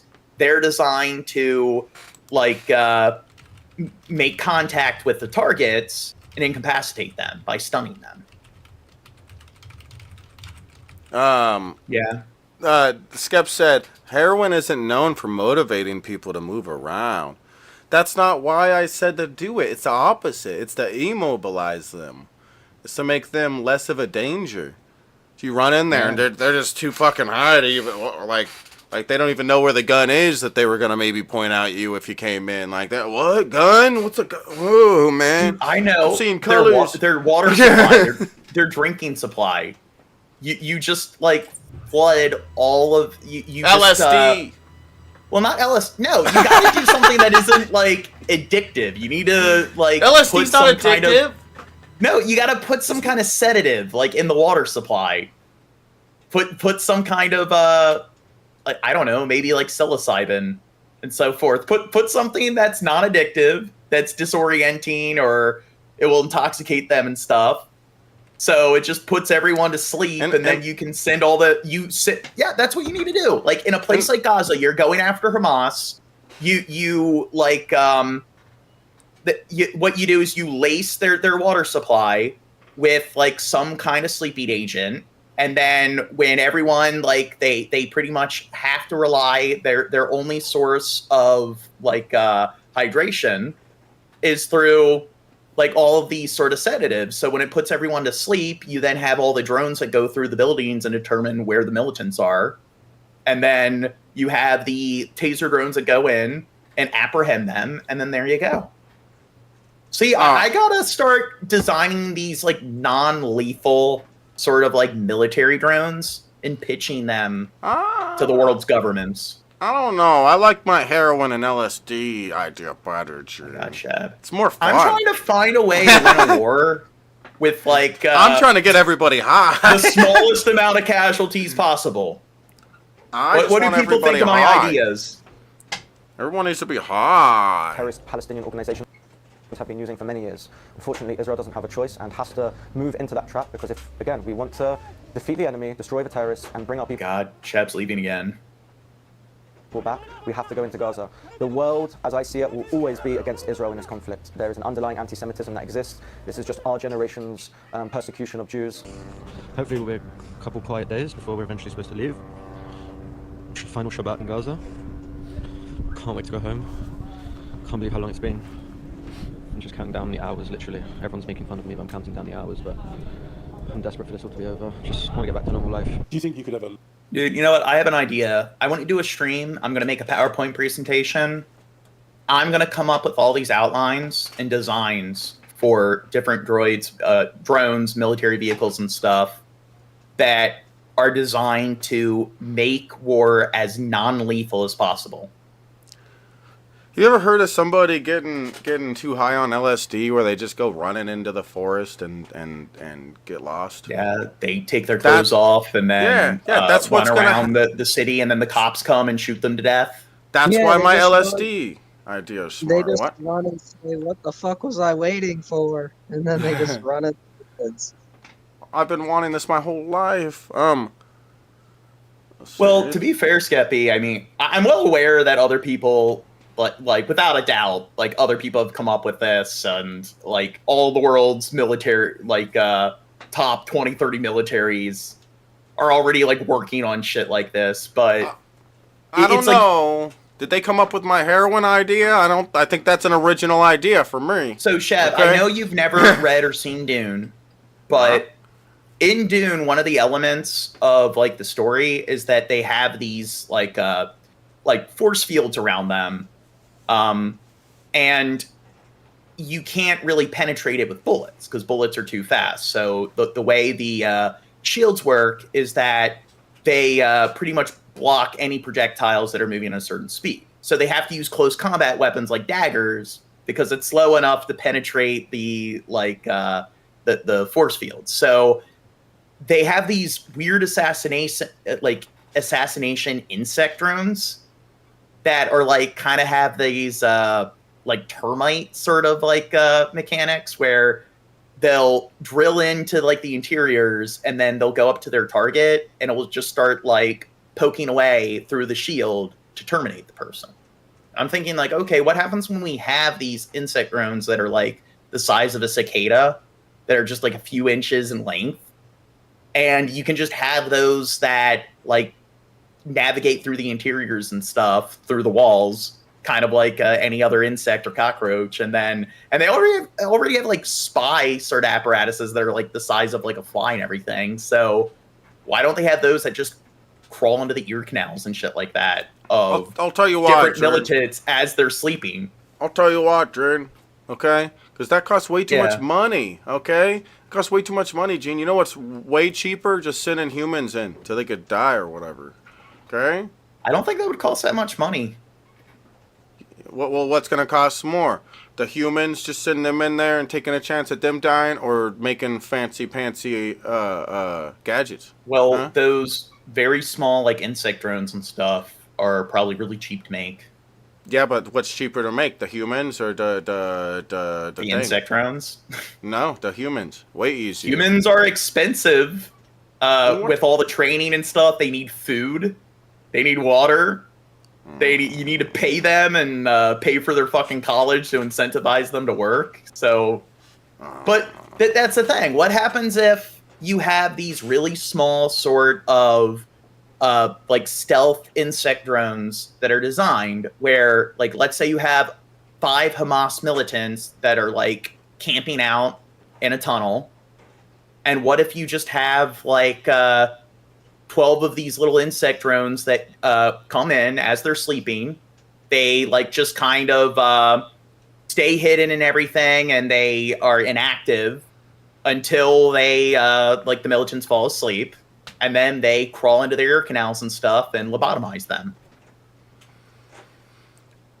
I mean, no, I think it would be better if they. Yeah, but that's going to happen. I mean, here's the thing: that kind of technology is pretty much already doable. We already have like really small like drones and stuff that have that kind of maneuverability. So I'm wondering, like, when is that going to be a thing? Where it's like they find your location. These are drones that are like just really, really small, so they're hard to detect. And it's like you're just sleeping, and then that's when they're resting inactive until it's time to act, and have all the right algorithms and stuff. They know that, okay, now they're sleeping, now it's time to go in and lobotomize them. Climb up their pee hole. I like your idea a little bit, Gene, but I think the nanobots, I think everything should be what you said, except the nanobots, when they get to the humans, I think that they should inject them with LSD. Back to the LSD. See, I don't see anything wrong with this idea. Yeah, okay. Sheb's imagination's pretty rudimentary. It's very one note. But you're not injecting them with stuff. Like that's the thing. You don't even need to like lobotomize them. You could pretty much just like they could have little needles and stuff and prick them with some kind of like they could euthanize them in their sleep. Yeah. Live side by side with Palestinians. 100%. You look at conflicts that have existed over the history of the world. Dude, I'm gonna have to pitch this. I'm gonna come up with the design of the like the stealth insect lobotomy drones. Hated each other with a passion and are now living together in peace. Whether I think it will be a happy peace, maybe not, but even a cold peace is better than what exists today. And yes, I truly believe that it can happen. And if the Palestinians love their children more than they hate ours, there will be peace. If they start celebrating life rather than celebrating death, there will be peace. For now, such a peace. Or you know how they have like they'll use like those like SWAT vehicles that go in like during riots, and they have giant like water hoses and stuff on them. Yeah. You know how they have like airplanes and stuff, like aerial vehicles that are designed to like fight like fires. So what if like you take like one of those like helicopters and stuff, but you kind of militarize it more, and you give it like a very large like water cannon, water hose, and in the buildings and stuff, it's just designed to just spray the building with really just like freezing water and just flood the building. They fly over and they just instead of bombing runs where they come in and they drop the payloads, you send them in and they're on like flooding runs where they come in with their supply of like water and stuff, and they just continue to flood the interiors and the corridors. See, I get your idea, and we're gonna put LSD in the water so that it gets everybody high from comes in contact with the water.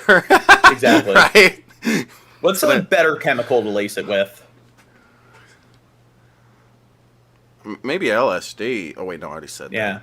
I don't know. Fluoride. Fluoride, so we can clean their teeth, or we can get their teeth all strong. That progress is being made. For the PBS News Hour, I'm Malcolm Brabant.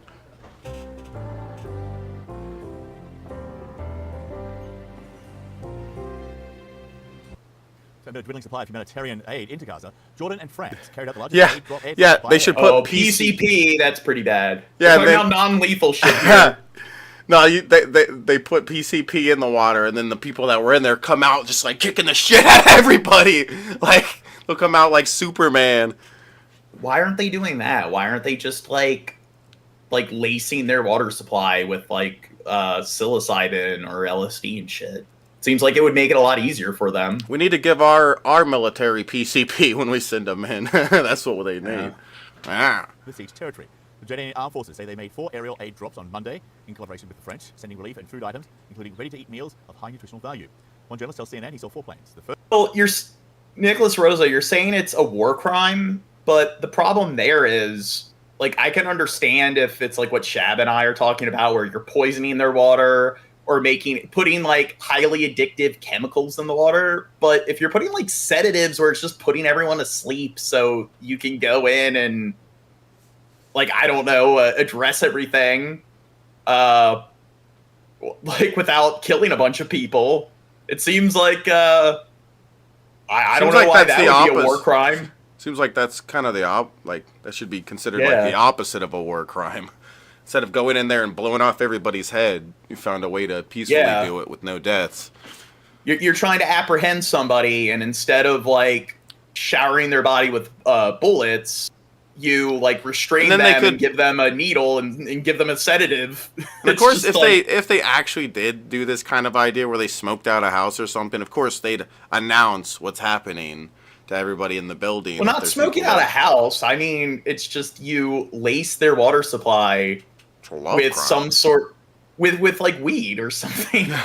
You make it, with like cannabis, and you just make it so everyone's high. And it's just that way, it's like the only thing they can drink is stuff that gets everyone high. And it's like, how is that a war crime? It's like everyone's going to be stoned for a week while you just send the troops in to arrest all the bad guys.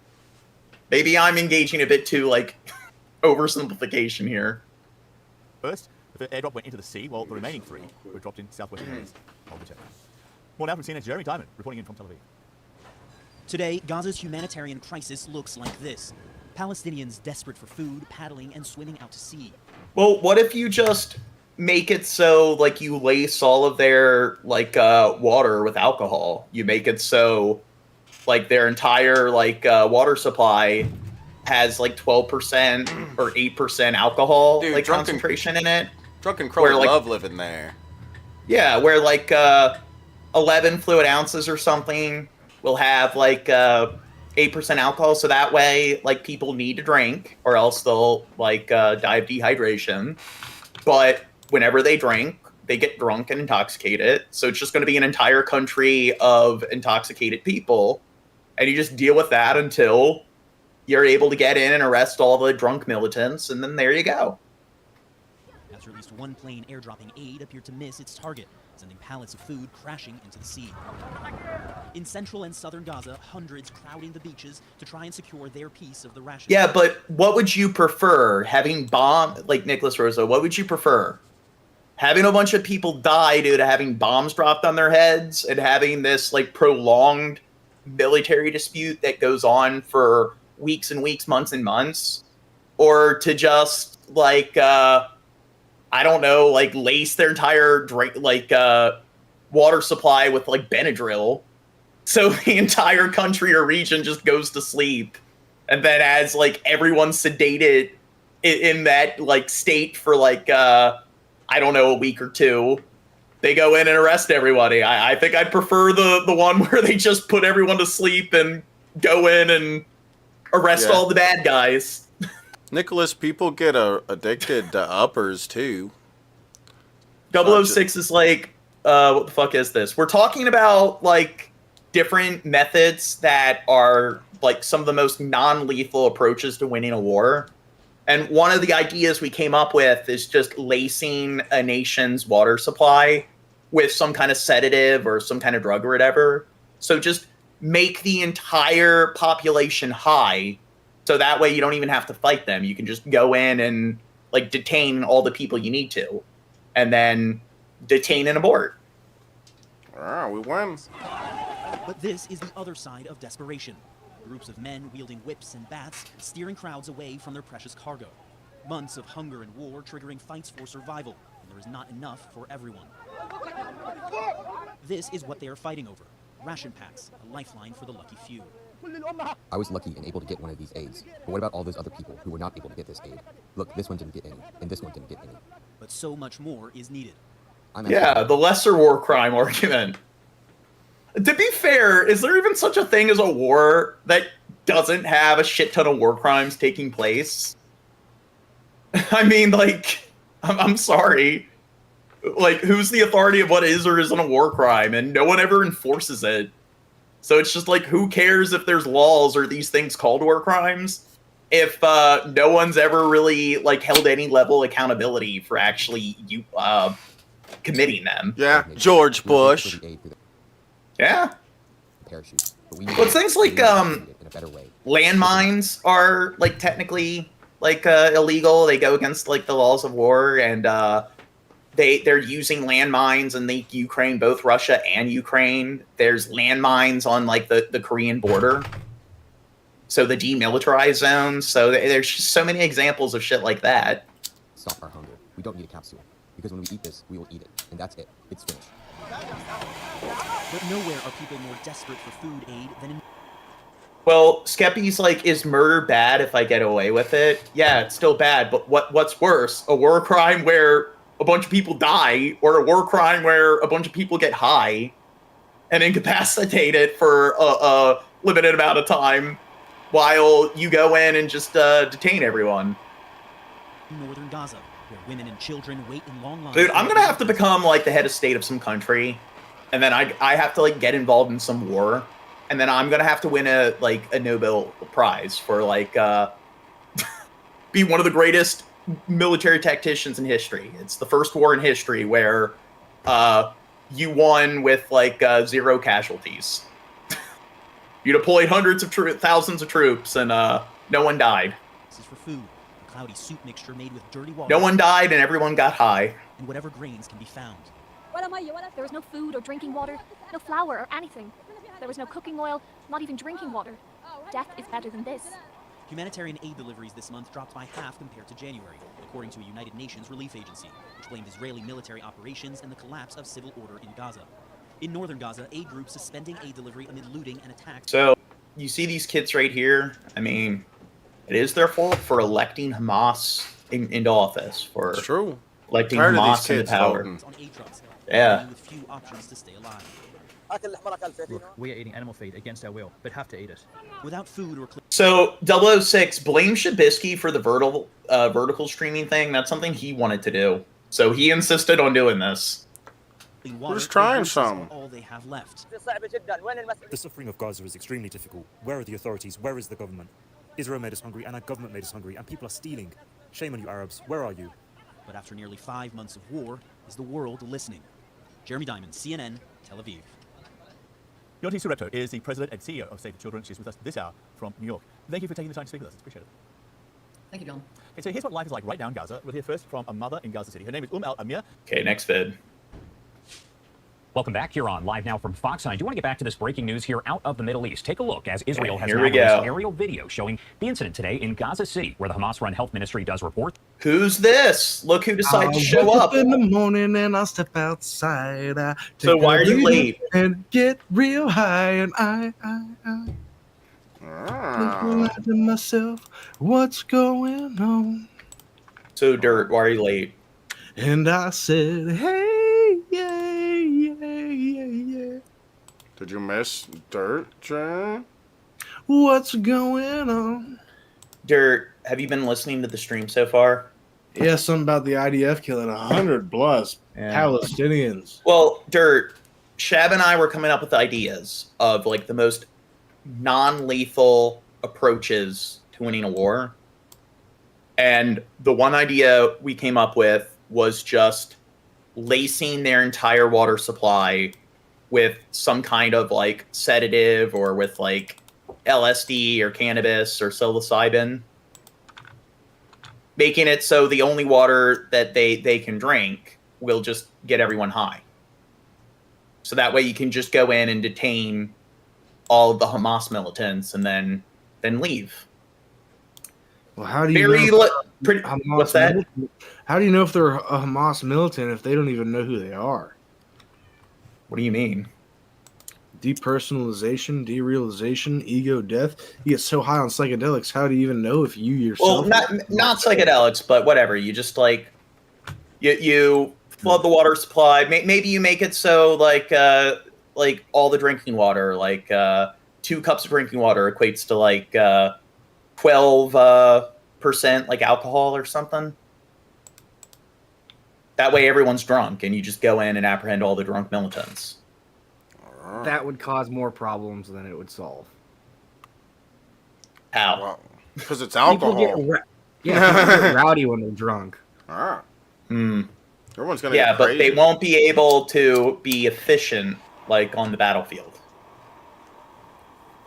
Yeah, true, but you go in. Everyone will have a hangover. Wait.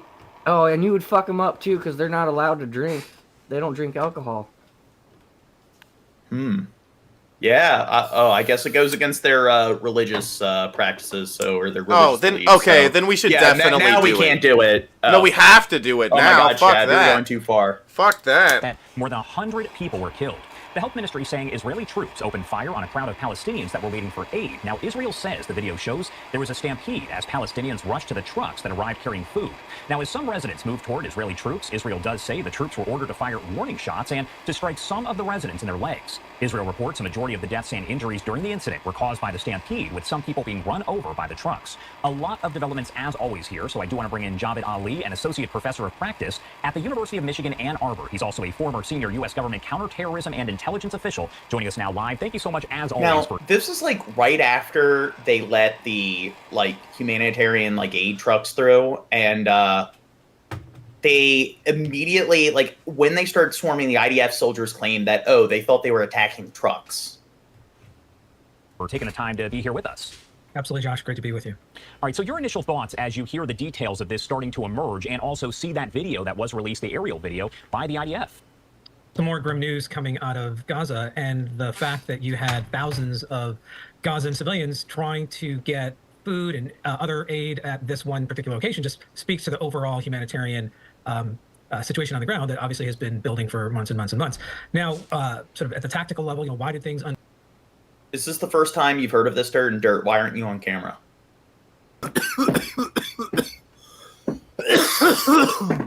Give me a moment, John.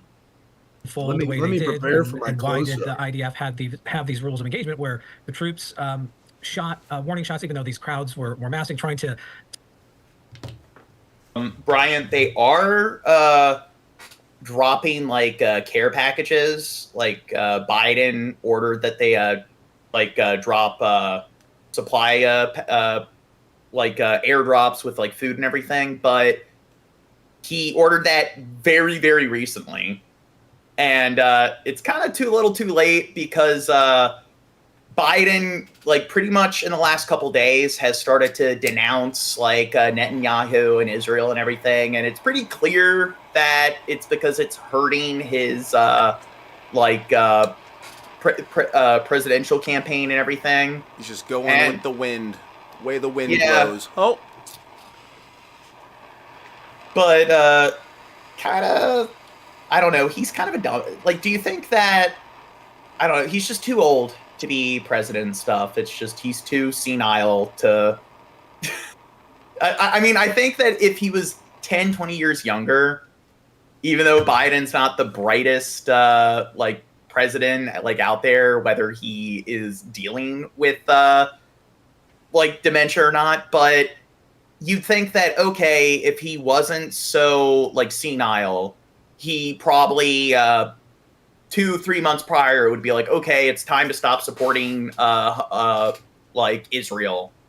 It shows that like the populace doesn't support it, and it's going to help my campaign if I speak out against it. I think that the reason it's taken him so long is just because of how out of it he is. To ostensibly get food and other supplies, not storm the convoys that were there. And I think most politicians probably would would have turned around and been like, oh, like I need the popular vote, and the populace is completely against what's going on in Gaza. I think most politicians, whether they're on the left or the right, would turn around and be like, yeah, like I can't stand for what Israel's doing. They're just going to tell people what they want to hear. So I think that the only reason why Biden's doing it now is not because of their their principles are any more skewed than any other politician. I think it's just because they're so fucking slow and senile and shit that they just it's just taking them a lot longer to be like, oh wait, I gotta start telling the people what they want to hear. Allowed to actually shoot some of the protesters, and one can imagine that, or not protesters, but the individuals gathering for the food, and then it seems like just mass chaos unfolded after Yeah, that's that. the So thing, just another John, sad development. Because, thank God Biden's sending all these airdrops, but really all it does is create a target that everyone's going to swarm to. They can sit there and camp, and the IDF is doing that. They're shooting people as they run to these food drops and such. Well, they shouldn't be killing the civilians, so that's the problem. They should shoot them with food. Oh, they should shoot food at them, and then they'll grab it and leave.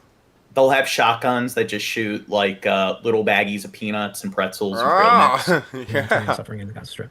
Yeah, very sad development here. And I do want to take you out to this live image that we have showing the Israel-Gaza border. We also have another image that we show that does show the Israel-Lebanon border. And I want to talk a little bit more about that situation, as Arab media is now reporting that Iran has given Hezbollah the quote-unquote green light to escalate attacks on Israel's northern border. What would an escalation look like? Would it essentially be an all-out war? I know we have discussed this in the past. Yeah, I mean, Hezbollah is by far and away the most capable adversary that Israel faces from a non-state. And where's Hezbollah, Shab? Dude, I don't even know. Every time I hear that, I just think of that little midget kid. The man. He's a Russian man. The man that looks like he's a child. That's all I think about when I hear Hezbollah. Yeah, but they're currently north of Israel. They're, isn't it Lebanon, Syria? Perspective in the region. Hezbollah, for the last 40 years, has grown from a small clandestine terrorist organization backed by Iran from Lebanon in the early 1980s to what it is now. It has a large military force. It has sophisticated weapons that it has been provided by Iran. It has members, and it is a social political movement too. It has members of parliament. The Secretary General of Hezbollah, Hassan Nasrallah, is sort of the de facto. Frisky asked a very Lebanon. So intellectual question. What's that? Frisky asked, if the podcast is called Pedantic Pedestrians and the logo is PPP, where did they get the extra P? It's a podcast. Frisky's right. We fucked it up. How did we my fuck God. it up? We need to go back to... Oh, my God. We fucked up the whole... Pedantic Pedestrian Podcast. Nope, we fucked it up. Okay. We got to make it 2 Ps. It's just got to be the PP. The PP show. The PP show. I don't know. I like PPP more because PP's too silly. Don't be pedantic, Frisky. You're fine, You're in Frisky. the wrong place for that. You're fine. You're fine, Frisky. No big deal, cool guy. I'm just messing with you. I gotta go pee, Shab. So Dirt and Shab talk to the chat. Well, how the fuck are you people doing tonight? That's what I want Wait, to know. you people? All of you people. What does that mean? All of you. Everybody. Wow, what a racist. How you doing, Shab? How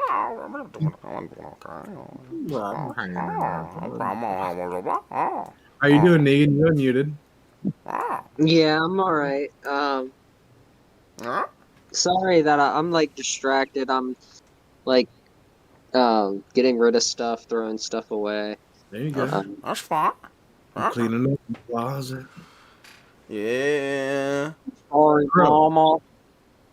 I didn't mean to hurt you. Crow, how are you, buddy? You cry, but you forgot my cheese and my chili. So, Mr. Drools, hope you're doing well. Pumpernickel.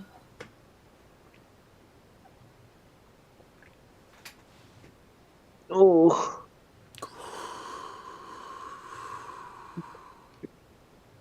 Oh, hey, Dirt. Oh, hey, Negan. That thing I was talking about. That one thing. I know what you're thinking. And I was thinking of, instead of doing it for like the 24-hour stream, we just do it on the Dank Dumpster channel or something. Hey, that's none of my business, man. That's none of my business. Yeah, it is. You're helping me out. I don't know what to tell you, man. I don't know what to tell you, dude. I don't care. I think if we really wanted to just balls deep it and like really just go all in on that idea, we could easily take up 6 of the 24 hours with it. Easily. But that's just my opinion. And I know what it is. Oh, what a dumb fucking opinion. Fucking. Yeah, I atheist would loser. want to do it for 6 hours. I would want it to be like rewatchable. So maybe like at the most, like 2.5 hours long. What's that? The idea of the thing that I was like talking about, like how long it should go on for. Like if it was part of the 24-hour thing, it should only go on for like 3 hours tops. But if we're gonna do it like as its own like little show on Dank Dumpster, then 12 hours at least. Be like 2 to 2.5 hours an episode. What are we talking about? That secret thing I've been working on that we were talking about the other stuff. Let's get to the next video. Welcome to Iran, a country with a pivotal role in a region in turmoil. In Gaza, health ministry numbers show the death toll has now passed 30,000 people, and growing desperation has led to even more tragedy near Gaza City. Palestinian health officials say Israeli troops opened fire on a crowd waiting for food aid, killing 112 people and injuring 760 others. You think that counts as like a mass shooting? Fucking A, yeah, it's an act of terrorism. Is what That's it a is. lot of people. It's an act of terrorism. Well, no, Hamas are the terrorists. That's what our government calls them. That was like about 1,000 civilians gunned down, some of which, like, a good portion of which died. That were civilians that were just literally looking. Well, this is only 100. That's only like 10% of that. Yeah. No, it's a little more than 10%. It happened at around 4. Just a tad more. It might be something like 14%. Give or take. a.m. local time as a convoy of aid trucks moved north along Al-Rashid Street, passing through an Israeli checkpoint near Nabulsi. If it's more than 1,000 people that they No, it was a total of 800 something that were struck and injured, or died.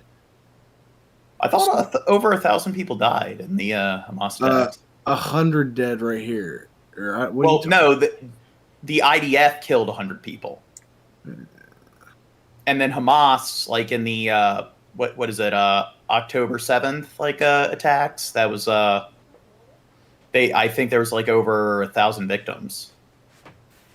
Roundabout. Yeah. Israeli officials acknowledge their troops opened fire, but say many people were trampled on. But still, there's been like 30,000 civilian casualties. So, so they definitely have surpassed the kill count of Hamas. After storming the aid trucks, Hamas is warning that it could jeopardize the ceasefire talks going on in Qatar. Our international editor, Lindsay Hilson, reports from Jerusalem. Desperate scenes at Kamal Edwan Hospital in Jabalia as dozens of injured people were brought in after a crowd rushed aid trucks in the early hours of this morning and were reportedly shot by Israeli soldiers. What happened was that yesterday we received information that aid would be dropped in the Nabulsi roundabout area. All the people from the northern Gaza Strip... So, the most serious mass shooting in America, wasn't it a little over 100? It was that one Vegas concert shooting. Yeah, where the guy was at it. What's that? Like I said, my ex was at that concert. Oh yeah, and that's where he used all the bump stocks. Look it up, Dirt. Look up the Las Vegas shooting. Yeah, or it might have been a little less than 100. I know it was around 100. Were there with us, heading to the same place. Then at 5 to 4. I think it was 80 something because I know there was a nightclub shooting in Florida that happened several months before that. And that was like 80 something deaths, and I think that the Vegas shooting had a little bit more.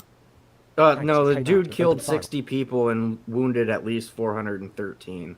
Yeah, Crow beat me to it. I was trying to get the words in. But the ensuing panic brought the total number of injured to approximately 867. Oh, because of the panic. I see.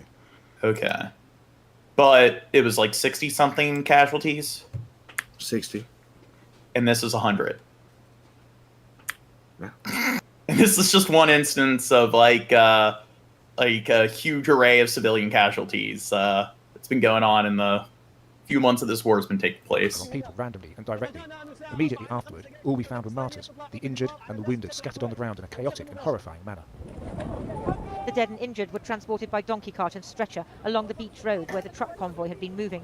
It seems more likely that they were victims of small arms than tank rounds, probably fired from a nearby Israeli. So do you think they're like running low on resources when they're using donkey carts to transport the wounded and injured? That's all they know there, Gene. Okay? That's all they know is well, donkey carts. I'm fairly certain that Gaza, they typically rely on ambulances. They've never even heard of a motored vehicle. And the donkeys are actually cancel Shab. The IDF has a different version of events. They've released edited drone just saw a footage Jeep, that they say Shab. shows people climbing over Whoa! the truck and claim that Is there a donkey under the hood or something? What's running this thing? They say later, in the incident, their soldiers shot people who refused to turn back when warned not to approach a checkpoint. This contradicts eyewitness reports. Some of the injured were taken to Al-Shifa hospital in Gaza City. Their Hamas did it! testimony and that of other eyewitnesses is similar to those at Kamal Edwan hospital. Now, I don't know if they blamed Hamas yet, but they're probably going to blame Hamas. We ran towards the food aid to get some. The soldiers and tanks fired at us. The people in the front and the back were shot, some in the hand, others in the legs. We left the food aid and ran. An injured man at Al-Shifa hospital says they were shot at twice. It was either Hamas or ISIS. After they stopped shooting, we went back to get our aid. By the time I got flour and some canned ISIS goods still to a get down thing? from the truck, they shot at us. Yeah, they Unspecified Human donated $4.20. Ooh. Wow, thank you, Unspecified Human. Everyone else sucks. You're all below Unspecified Human because he's the only person who's donated the stream. I guess you guys don't love the PP plus P podcast. Yeah, or he's the the PP greatest. podcast. That guy's the greatest. That Unspecified guy. Ah. Or shit, I shouldn't have said guy. That's too specific. Crow. Huh? Didn't you ban Unspecified Human? Stop picking You on misidentified them. Stop picking on Crow every chance you get, Jane. Okay. Crow. Say I love you to Unspecified Human. I did this like a month ago. We'll do it again. I love you, Unspecified Human. Yes. Jane's bullying you. They shot me, and the truck driver left and ran over my leg. Wow. Social media footage shows that similar recent convoys have been mobbed too. People are desperate to get food for their Yeah, hungry. 006 doesn't like this vertical thing, Shab. Children. The police Why no would it be longer dare guard these trucks because they fear Israel will target them as part of No, Hamas. it's pretty grainy. Even on my phone, it's a little bit Turn it to grainy. 1080p. Yeah, it is kind of grainy on my end as well. Y'all It are says great. Aldo is what is it? 480p. Let me put it to 10. Yeah, if you switch it to 1080p, it fixes the quality. No wonder law and order is breaking down. The hospitals treating today's victims are barely functioning. Medical supplies like food Yeah, are you know scarce. what? I don't think it was the IDF or ISIS or Hamas that did this. I agree with 006. YouTube sucks. I think it was YouTube. It was Google. Partly because Israel isn't allowed In Minecraft, I'm just joking. enough in, especially to the north of the Strip, and partly because of the lack of security for aid convoys. You can be shot. No, but Crow, you mentioned is ISIS still a thing? ISIS, there was some like funeral for some like president or prime minister. It was in I think it was in Lebanon, and ISIS conducted a terrorist attack. Somebody blew up the funeral, bombed the funeral. Starve or succumb to your injuries. So many ways to die in Gaza. We're really talking about two separate issues here. The first is, did the Israeli Defense Forces fire into a crowd of unarmed, desperate, hungry Gazan civilians? Do you think they did? Or did Hamas do it? I can't quite tell. If they did, and they deny it, then that is potentially a war crime. And that is very serious, obviously. And potentially a war crime. Now they're committing war crimes, so now we need to take this seriously. So I don't know. What do you think we should do now, since they're committing war crimes?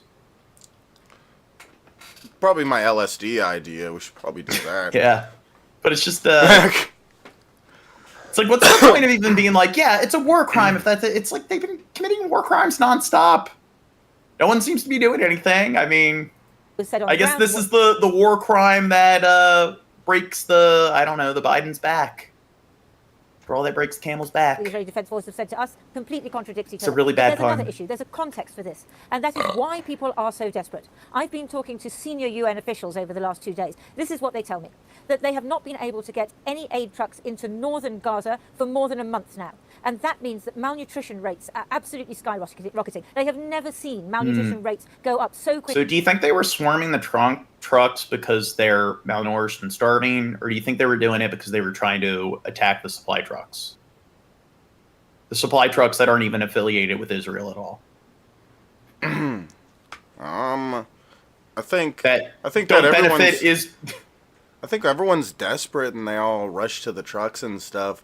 Do you think that a big enough crowd rushing to the truck and jumping on it and stuff, do you think that maybe they were justified in being scared of the situation? Well, it wasn't the trucks or any of the personnel like that were driving the trucks that shot at them. It was the IDF that were on the sidelines that shot at them. Well, I see. I thought it was the people in the trucks. Okay. No, the people in the trucks, they're from a humanitarian aid organization, and they have pretty much no affiliation with Israel. And they finally let them in, and then they were it sucks that swarming the everyone's trucks. so desperate that they have to as soon as they see the trucks, they want to run to it and fight over it and get their shit. But it makes sense when you got a 2-year-old that's skin and bones at home, and you just want to bring him back something so he doesn't fucking die by the time you get back. It sucks that people have to fight that much for it. You know, and then a handful of fucking pigs want to treat it like it's a monkey bomb in Call of Duty Zombies. Sit in. Quickly amongst children. It did look like a zombies game there when it was looking over all of them. There's a lot. What are you saying? Hundreds of innocent people died. It looks like Call of Duty. Isn't this sort of similar to what happened in Somalia in the 90s when the UN was trying? If you ever watch Black Hawk Down, that's basically it's similar to that, but instead of warlords, it's Israel doing the shooting and the fucking other shit.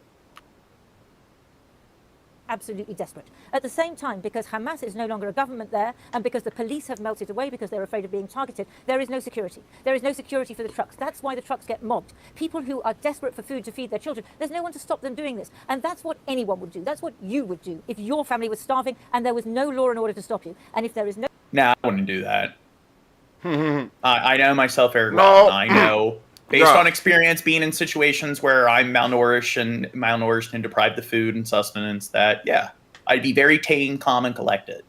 I'd exercise all the due diligence, all the cadence that needs to be exercised. No ceasefire, these officials say. And if more aid doesn't get in very Gene quickly... Gene would be like, please, sir, can I have more? Please? He would be real respectful about it. I'm going to wait my turn. Yeah, please, it's my turn now. Lindsay Hilson in Jerusalem. Well, in a minute we hope to be speaking to the IDF live, but earlier I spoke to Aaron David Miller, a senior fellow at the... Skeppy says, put chat on screen. Chat needs a place on screen. Carnegie Endowment for International Peace and a former State Department... Well, yeah, there's all those... There's a lot of empty space, to the left and the right of this, little vertical strip there that the entire, stream seems to be, consolidated into. So seems like there is a lot of space for some text. Not if you're on the phone. Not if you're on a phone. He spent decades If negotiating. you're on a phone, people need to stop using their phones to watch like fucking videos. Yeah, who does that? That's crazy. I'm gonna Well, watch a video on my phone. I don't know if I'm on my phone. Like Turn your shit sideways. I'll use my phone to like listen to podcasts and stuff, and like, but unless like I'm in a car and on a trip, if I'm at home, I'm gonna like watch things on my projector or on TV or at least on my monitor. Like, why are you gonna watch like people that watch Netflix and stuff on their phone? What the fuck is wrong with you? You're not supposed to be watching movies on a fucking phone. You're not gonna be able to get the full experience. Damn, Gene. Fucking live, John. Yeah, Gene. Peace in the Middle East. I began by asking how an event like today's... Dude, like, how are you going to appreciate like the aesthetics, the cinematography and stuff, the lighting, the blocking, like all the like set design? How are you going to appreciate that from like a movie like Blade Runner or 2001: A Space Odyssey if you're watching it on a phone? You just gotta get a really big phone. Yes. I mean, I got a big phone, dude. No. killing of Gazans waiting for food could impact the ceasefire talks going on right now. Vertical. It is the two combatants that determine the trajectory, the intensity, and the We need to do the diagonal streaming format.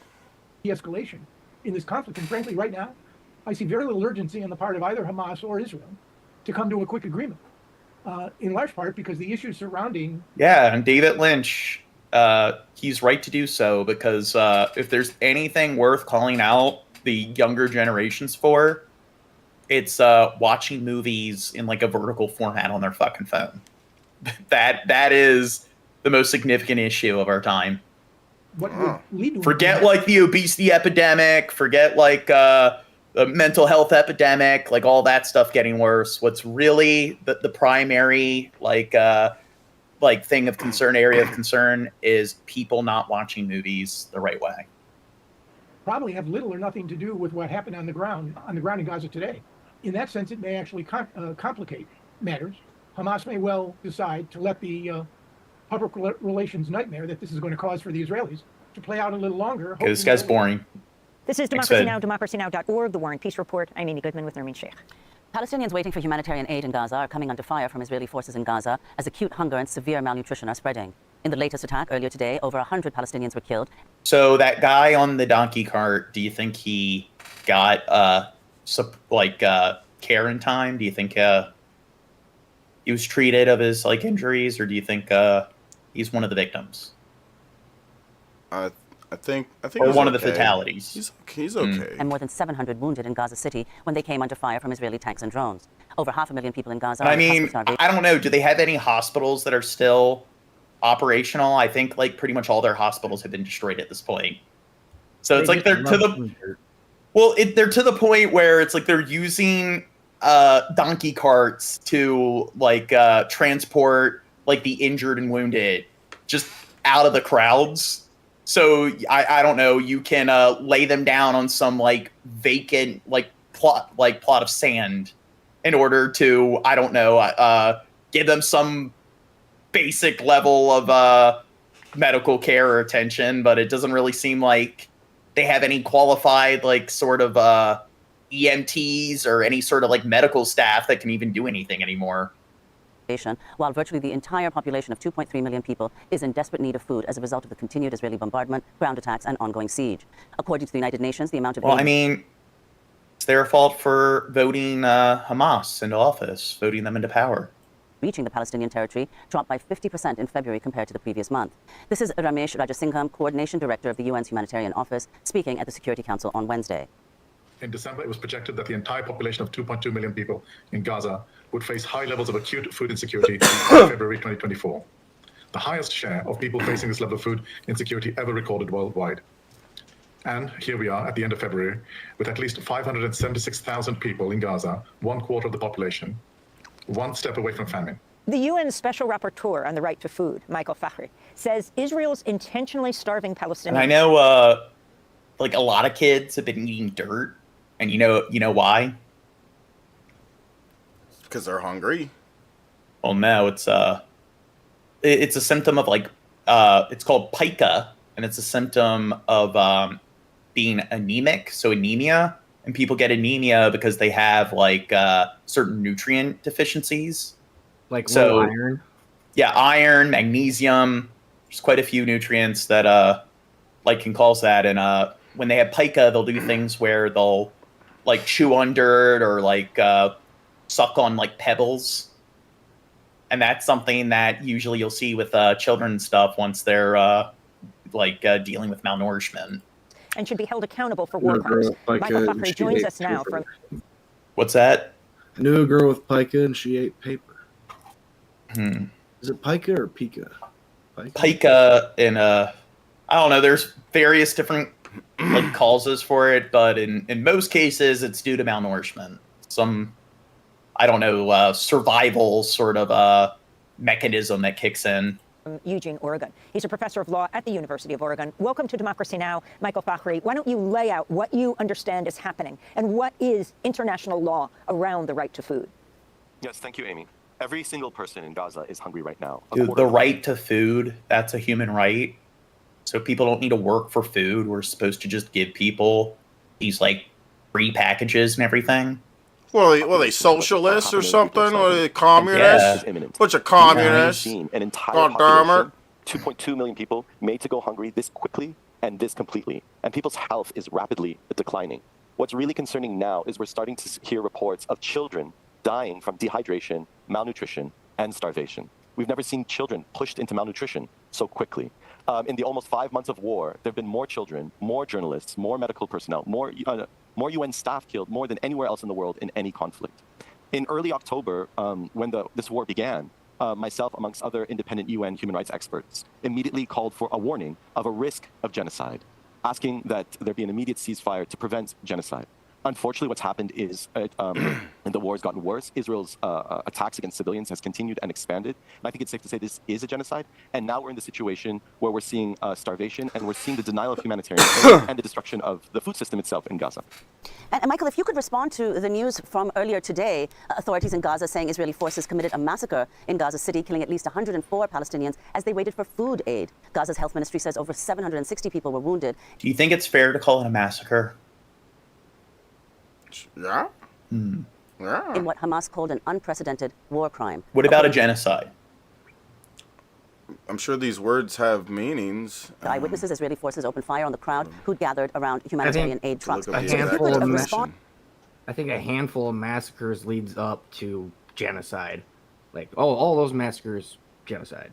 Well, I should probably go over a lot of the responses I got to those questions I asked on Reddit and Quora about, like, is it necessary for them to use, like, the amount of force they're exercising to combat Hamas? Do they really need to rely on the level of airstrikes to, like, I don't know, pursue Hamas? I mean, does it really help at all? And it's just every response doesn't even go into detail and explain why it's necessary. It's just, you're a fucking retard. They deserve it. They're using their own people as shields. It's like, yeah. Thanks for proving to me that it's necessary by just telling me I'm a dumbass. On to that, and you know what that means in terms of the very little food aid getting in, and people trying to get it, and then this is what happens. Yes, unfortunately, this isn't the first time people have been shot up. Well, tranquility. Yeah, Jules, they were really using those people as meat shields when, you know, a bunch of civilians were gunned down, you know. Really, it was Hamas terrorists inside those trucks, not food. You know. Here's the thing, Ruby. You're saying that, like, hey, they're using their own people as shields. It's like, even though it's wrong for Hamas to do that, two wrongs don't make a right. So it's just, hey, we know that they are operating, like, underneath these hospitals and stuff. We know that there's a bunch of civilians there. So I think it's their duty, regardless of what whoever the country is, whether it's like Israel, Russia, the United States, if you know that there's a bunch of civilians in a building, then just sitting there and bombing the building because there's some militants like bunkering down in that facility, that's unethical. So it's just, it doesn't matter that Hamas is in the wrong because the IDF is in the wrong as well. And the civilians don't deserve, innocent people don't deserve to die because of the faults of, like, if you want to call it a terrorist organization, fine, a terrorist organization like Hamas. And I mean, the point is the level of force necessary? And I think that it's like you look at what a lot of the world's like leading tacticians have to say, and it really isn't appropriate for them to be like applying the level of airstrikes and artillery strikes and so forth that they've been like exercising throughout the war so far.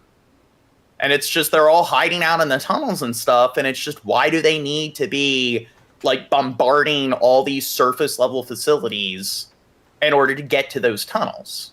And it just seems like even if like, hey, like here's a hospital in the middle of the city, and it's like, okay, if they send troops in there directly, those troops are in harm's way and so forth. But I kind of find that you maybe need to take that small level of risk because maybe if you want to prove that you're not the terrorists and you're the good guys, maybe a handful of your troops dying trying to get into those interiors and clear out those buildings, maybe that is a necessary and noble sacrifice in exchange for, as an alternative to hundreds of innocent people and children dying. And I understand, like I said, in a lot of scenarios where would I be the kind of person in this scenario that goes against the orders or does what most people would consider to be the ethical thing? And I'm willing to admit that, like, I asked the one trolley riddle that stirred up a lot of drama. So I think that I don't give myself, I don't think I inflate, like, what I think my level of altruism is. But I would say that if I was in some kind of, like conscripted in some kind of military, and I know that, like, hey, if a building is going to be bombed, and it results in dozens of children dying, and there's the choice between that and me being called in with a few other like squad of like Marines or infantry to go in and clear out the building, I'd probably prefer going in with the troops to clear out the building, knowing that I most likely would die, than have a building bombed where like dozens of children might die in the process. I mean, do you guys think that you would, if you're given the choice, A or B, what would you do if you're in that scenario? Would you prefer that they bomb a building with a bunch of innocent civilians in it and kill dozens of innocent people? Or would you prefer to be part of an operation where you and like a platoon of other dudes go in and clear out a building, and maybe if like 12 soldiers die in the process and you're one of the people that dies, don't you think that you'd probably be willing to put your life on the line if it means that a lot less people are going to be dying in like as a result? That's far more worthy of being called a hero, I think, than the lighting yourself on fire thing we were talking about. Yeah, I agree. Honestly. Shot at by Israeli forces while No, all the cool kids are lighting themselves on fire. On Minecraft, of course. On Minecraft. Wait, Netanyahu specifically said he supported Hamas and helped them hold control? Yeah. Trying to get access to aid. So this most recent story has been the most tragic in terms of the number of dead and the number of wounded. But there have been repeated reports of Israeli forces shooting at Palestinian civilians who are waiting to receive aid. Well, Jules, like, they're not responsible for Hamas, but they are responsible for the lives of innocent civilians and the children, the like all of the non-militants and so forth. They're not Hamas. So like this is the thing when it comes to war and everything, people aren't a Borg. It doesn't matter what country you're going to, separate the military and the government from the people. It's like in the end, I don't care what fucking country it is. Like innocent people don't deserve to fucking die. We've also heard reports of Israel bombarding convoys of aid trucks, even after those routes are coordinated with Israeli forces. So Israeli forces know exactly where those convoys are, and nevertheless, they are shooting at them. Moreover, there's been planned convoys that have been attempted to be sent to northern Gaza, and the last convoy that was sent, that Israel allowed to reach northern Gaza, was January 23rd. So not only is Israel shooting at people getting aid, bombarding trucks. A good analogy would be let's say you have some like person a terrorist in a building, and they're holding 30, 40 people at gunpoint. You know that the police force that might have to go in and apprehend them, that the likelihood of one or two of the cops dying in the process might be fairly high. There's that, or the police force could just blow up the building. They kill the terrorist and kill the 40 hostages in the process. Yeah, at that point, they're the fucking terrorists. Yeah, none of the cops get to die. At that point, they're the terrorists. That's kind of what's going on there. En route, they're denying convoys from reaching the north, and they're making it very difficult for trucks to cross the borders, as we heard from Senator Merkley, whether it's through Rafah crossing the border with Egypt, or where most aid is coming through is the Kerem Shalom crossing, which is through Israel. So, Michael Fakhri, you're really explaining a dire situation. I mean, looking on film at people in Gaza, the sunken eyes, how skinny their bodies are. We have reports. Al Jazeera was just doing a report from one of the hospitals in northern Gaza. It was Kamal Adwan Hospital, where they said infants are in the hospital. They no longer have parents. Usually at the hospital, there's a can of milk for every infant. Here, there isn't a can for the entire ward. What does it mean to be the UN Special Rapporteur on the right to food? That's not good when you're really young, when you're an infant or a toddler, especially like a newborn, and you're not getting the nourishment that you need. That has very prolonged consequences. It stunts their immune system. They're much more prone to things like developmental disorders and learning disabilities. They're much more prone to they'll have a stunted growth. They tend to have a weaker skeletal system, and they're at risk of a bunch of different skeletal muscle deformities and so forth. So there's a lot of long-term health consequences if they don't die of malnourishment. If they actually do survive, it's gonna people don't think about that. It's gonna fuck up a lot of children in the long run, and they're gonna be living with these notable disability, a huge plethora of various different disabilities for the rest of their lives because of it. Kind of power something as simple as them just not getting the milk that they need. I saw this picture recently. It was these three soldiers. One was from North Korea. One was from America, and I can't remember where the other one was from. But the one from America and the one from the other place or the other country, they were 5'10" or 6 foot or whatever. And the soldier from North Korea was 5'4". Yeah, and in North and South Korea, the average height of a North Korean is I think it's 4 or 5 inches shorter than the average South Korean because of how malnourished they are. At this point, I'm running out of words to be able to describe the horror of what's happening Well, you and guys, how vile the action. This is awfully depressing and all, but I'm having a hard time keeping my eyes open. You're fired. I quit. Well, tomorrow, because you kind of you flaked out on me this week or last Don't week. pretend like you ain't never flaked on me, G. But no, I never flake. I always follow through. Tomorrow, John. Okay, and what, Leprechaun? That's what you want me to watch? Oh, fuck. It's Leprechaun time. You're going to subject me to that? I've never seen any Leprechaun films. Monday was movie night. Yeah, or not. Not tomorrow, Monday. Okay, Monday. Leprechaun. You gonna watch Leprechaun with us, Trubisky? No, I'm not gay. That's gay, dude. You gotta watch Leprechaun in the Hood too. Maybe. You definitely gotta be there for Leprechaun. Wait, Leprechaun in the Hood? Yes. Is there a Leprechaun conquers the moon or the Martians? He does go to space. There's Leprechaun in space, yes. Oh my god. You know what's crazy? He goes to space before he goes to the Hood. So Leprechaun goes to space is Leprechaun 3. Leprechaun 4 is Leprechaun in the Hood. Is there one where Leprechaun travels to the 12th century? No, but there should be. Actually, I guess I'll give it a shot. Doesn't the second one start out he had a human slave or some shit? I don't know, dude. It's been so since I saw these Fast and the Furious, have they gone to outer space yet? Fucking A, I don't know. I've never watched a single one. That needs to be their next one. Fast and Furious, outer space. Yeah.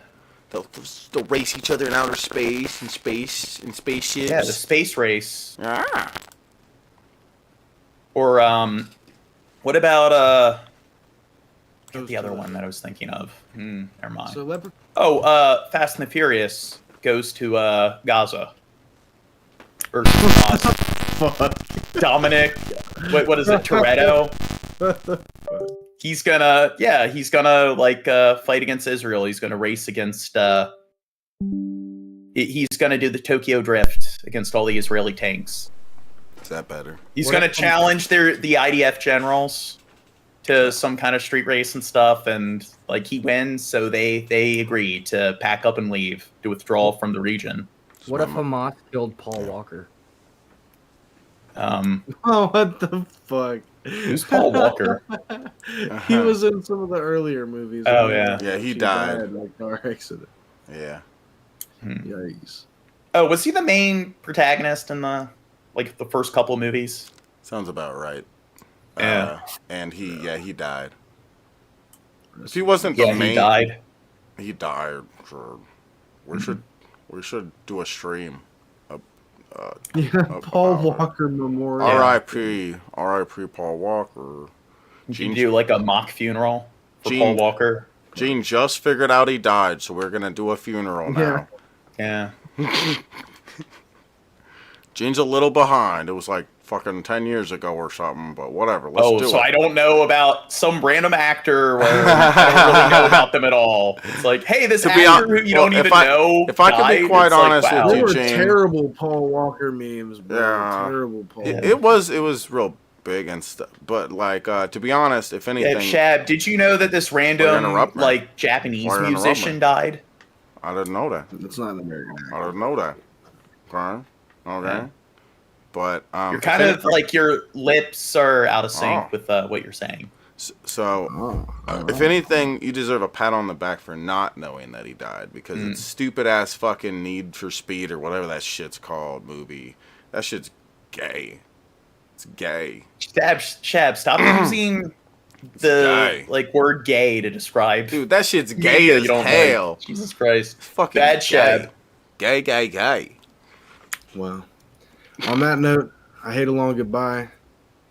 Pasta La Pizza and pizza pie. Become a patron. Watch Leprechaun. It's only $1. Make me holler. Yeah. Love you, boys. Love you, chat. See you next time. Get the fuck out of here. Fuck off, motherfucker. Okay, good. Hold on, John. Quick tangent. Since we're on the topic of cars, and you have seizures, right? Yeah. Okay, so I think it was yesterday. Apparently, there's this gas station I go to get cigarettes and beer and whatnot, and there's a apartment building across the street, and it's on one of the main city roads or whatever. And apparently, someone was driving. They had a seizure while they were driving. They got up to like 90 miles an hour, like something crazy like that. They ended up hitting a pedestrian and driving into the apartment building. Well, it could have been worse. They could have sped into like the gas station and caused a giant like cascade of explosions. Yeah, it's crazy. Yeah. True, stuff. But someone did get unalived. Joel. It's not good when people are unalived. Have been by Israel against the Palestinian civilians. My job is I'm an independent expert. I'm given authority by the Human Rights Council of the United Nations. This is a volunteer position. My job is to be the eyes, ears, and sometimes good conscience for the UN system on all matters regarding hunger, malnutrition, and famine from a human rights perspective. So what I do is I present reports to the Human Rights Council and to the General Assembly. I decide what's on the agenda when I present to them. I decide what is the right to food agenda when presenting to the Human Rights Council and the General. Look at those like Hamas advocates right there. Assembly. So my most recent report when I go to the Human Rights Council next week will be on the role of small-scale fishers. And what I will be doing between now and then the General Assembly in October is my next report will be on starvation with an emphasis on Gaza.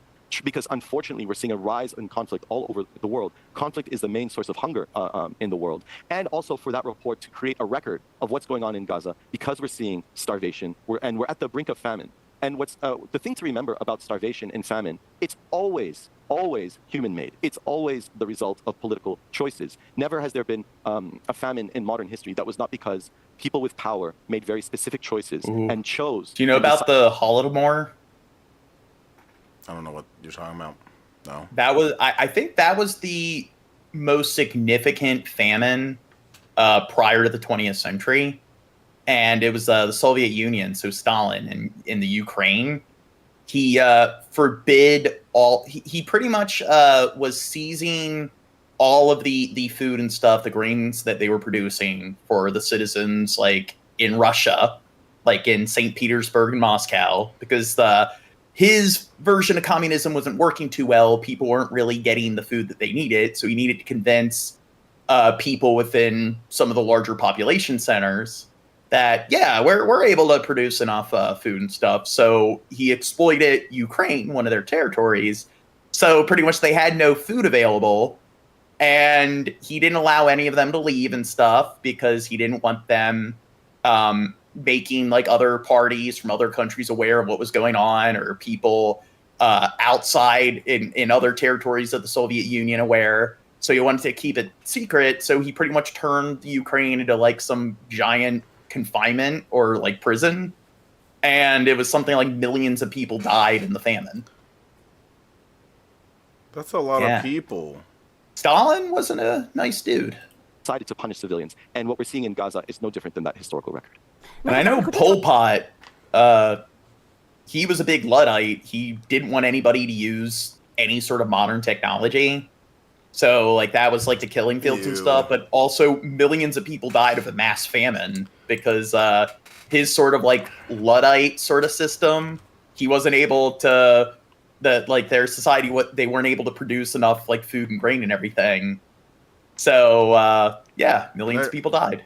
The kind of, like, anti-technology ideology is fucking so stupid. And well, technology's evil. It's new and it's different. I'm scared. The International Court of Justice. Was it Pol Pot or Mao that was like, oh, these birds and these, or it was birds and mice and another animal. There's three specific animals they were like kill on sight, and they actually help to distribute the seeds for the food or for the grains, and since they killed them, they got into a famine. It was because of the birds, I think, that problem. That sounds familiar. I've heard this. I think it was mainly because of the birds. Well, I think it was mostly because it's one thing if you're trying to feed a village, like a medieval agrarian village with a few hundred people, by having everyone engage in rice farming. The problem is he's trying to feed an entire nation state with a modern population of millions of people by having people go about doing nothing but pretty much rice farming. And they're doing it without modern tools, so like tractors and so forth. And due to that, it's what people said in the chat, it was incompetence. It's not efficient for producing the inventory needed to feed a modern population of millions of people. So it's almost like a medieval style agrarian system doesn't really work in a modern sort of setting. Ordering provisional measures, and what's come of that? To what extent did Israel comply with those provisional measures? Yeah, on January 26th, the International Court of Justice stated in its provisional measures, and here I'm going to quote verbatim, that the state of Israel must take immediate and effective measures to enable the provision of urgently needed basic services and humanitarian assistance to address the adverse conditions of life faced by the Palestinians in the Gaza Strip. What the court also did is it considered the catastrophic humanitarian situation, these are their words, in the Gaza Strip. The views are going down all of a sudden. What's happening? Is, quote, it'll go back. It'll go up and down. Okay. That's the International Court of Justice. Skep said it was the birds. It's odd that you don't seem to understand what Drunken Crow's referencing. Do you know? No, I've heard of that before. Yeah. Okay. Yeah. Late January. What happened instead Israel did not comply with the court. In fact, it tried to undermine the court's authority. And what they did, in fact, is they've been restricting and denying the delivery of humanitarian aid to people in Gaza. And around that same time, in late January, Israel denied there was even a humanitarian crisis or starvation. And so what we saw instead of compliance with the International Court of Justice is a reduction of humanitarian aid by 50%. And so to put it in perspective, before the war began, approximately 500 trucks used to enter Gaza a day. Now, if we're lucky, the average is about 100, but it's that's an average amount. The other thing to remember, even before all of this happened, is Israel had a lot of control over the entry of food into Gaza through a 17-year blockade. Because the question we have to ask: how was Israel able to make 2.2 million people? Did you see that person punch the other person in the head? No. Go back. Israel Let's had a lot see. of control over the entry of food into Gaza through a 17-year blockade. Because the question we have to ask: how was Israel? It was the person with, I think it's a woman, the woman on the right. Over the Okay, I guess the guy we should behind slow him. it down. Okay, where? Entry of food into Gaza through The a guy in the black 17-year shirt. blockade. That looks Where? like a Very, kid. very bottom. Okay. Wait, the bottom? Right here? Yeah, that dude. He was Question punching we the have to ask: person how with the was hood on. Israel able to make 2.2 million people did go he? I didn't see it. so hungry so quickly and completely? They were You're already slandering him. keeping people Yeah, what on the the brink of fuck? hunger through the Drunken 17th bro. blockade, making it Straight very up difficult for punched fishers it. to access I'm the sea. assuming it's a her. The other thing to remember, even before all of this happened, is Israel had a lot of control over the entry of food into Gaza. Well, through a how do you know what gender Okay. they identify as? You said it was on Go to your right, go to the bottom right, and see where his hand's at. 17-year blockade. Don't think there's any hitting. This happened is Israel had a lot of control pretty over sure the there entry is. of food into Okay, we're gonna have to slow it down. We're like doing a court case here or something. Gaza. He just did it right there. I don't think he's through a 7. Oh yeah, he went like this. Yeah, yeah, right there. He went and just slugged her in the back of the head. May not have been like super hard because she didn't even turn around or whatever. It looks like he gave her a little slug in the back of the head, whoever that was. it looks like a little kid. Do you think that maybe they're a sibling and they're just like kind of it's like kind of friendly sort of, or maybe horseplay? like a get the fucking shit, hurry the fuck up, like I don't know, something like that. He might know who that is. Because the question we have to ask: how was Israel able to make 2.2 million people go so hungry so quickly and completely? They were already keeping people on the brink of hunger through the 17-year blockade, making it very difficult for fishers to access the sea. And 50% of people in Gaza before the war were already food insecure. 80% relied on humanitarian aid. So it's so clear that not only is Israel not complying with the International Court of Justice, but I would add now that Israel is using humanitarian aid as a bargaining chip. So not only is it breaching international law and the order of the International Court of Justice, it's clear now because what we saw on Tuesday, this is February 27th, this Tuesday, Israel and Hamas... Now, I would say that these humanitarian aid organizations, I don't know what food they're like providing them with, but it seems like potatoes are some of the most nutritionally dense food. And compared to a lot of other crops, they don't spoil that easily. And you can like pretty much grow them anywhere. And pretty much, yeah. So it's you can keep a fucking potato in your cupboard for too long and it'll start growing roots. That's how yeah, like, you know. So it's like it's the word I'm looking for. What do you mean? It will start to like the term they usually use for like an animal or a cultivate or no, a plant that's like really strong. It's really resilient or whatever. Versatile. No, I can't think of the word that they usually use for began negotiating for adaptive. I don't know. I'm being stupid. 40-day truce, and it's important to note what has Israel offered in the negotiations. They offered humanitarian relief to Palestinians in Gaza. So what Israel is offering they want concessions from Hamas. They're offering things like a commitment to bring in 500 trucks per day of humanitarian aid. Israel is potentially it seems like tubers and stuff are the best choice here, and I don't see a lot of them being brought in. And one thing that actually is pretty nutritionally rich that can pretty much provide you with all the nutrients that the potatoes don't provide you with are dandelions. I think they're even more nutritionally rich than spinach or kale. You can actually make wine out of dandelions. Yeah, and dandelions, they grow anywhere as well. So, yeah, I don't know why. Most people don't know that dandelions are so good for you. And then at that point, it's like what you're missing is like like typically the nutrients you get from meat, like your B vitamins, but you can get that from yeast. So that's kind of harder to provide people with. But it seems like for the most part, if I was dealing with the logistics of some kind of humanitarian aid, that's what I would be trying to get into the country, like as many like potatoes and dandelions as possible. Providing 200,000 tents and 60,000 caravans, and they're offering to rehabilitate. The human body requires kind of an insane amount of calories a day. Well, the thing is with if you're not getting the right amount of calories that you need, then what it typically causes is fatigue and lethargy. So it's like you can survive months without food at all. It actually takes quite a while to die. If you're fully grown kid with children and like elders, of course, they don't lack. They're more or they're not able to hold out as long without proper nutrition. But the average person can actually survive a decent amount of time without food. But the big thing is nutrients, because it's just you're gonna die. Like usually, if you're not getting the right amount of nutrients, then it starts to affect your immune system. You get sick more easily. You start to develop things like you start to develop things you start to become anemic. I'm starting to fall asleep. You start to develop things like osteoporosis and scurvy. So that's usually one of the big issues. So it's water first. Water's the more important thing, because you can only survive a few days without water. Then after water, you want to make sure people are getting the right amount of nutrients, and calories, I would say, is very tertiary and everything. But potatoes do have a lot of calories, so that's another thing.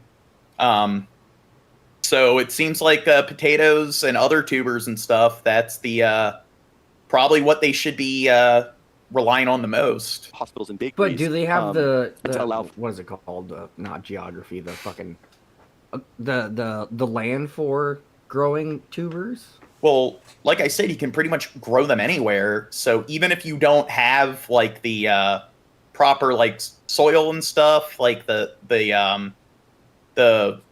I don't know, the soil and stuff, like you can pretty much just get pottery and stuff and like vertical farming or like within your own home and so forth. So because they're so easy to grow, you pretty much don't even really need to have like any sort of notable like farmland for the or crop field. So there you go. Having issues with word retrieval. Equipment to enter.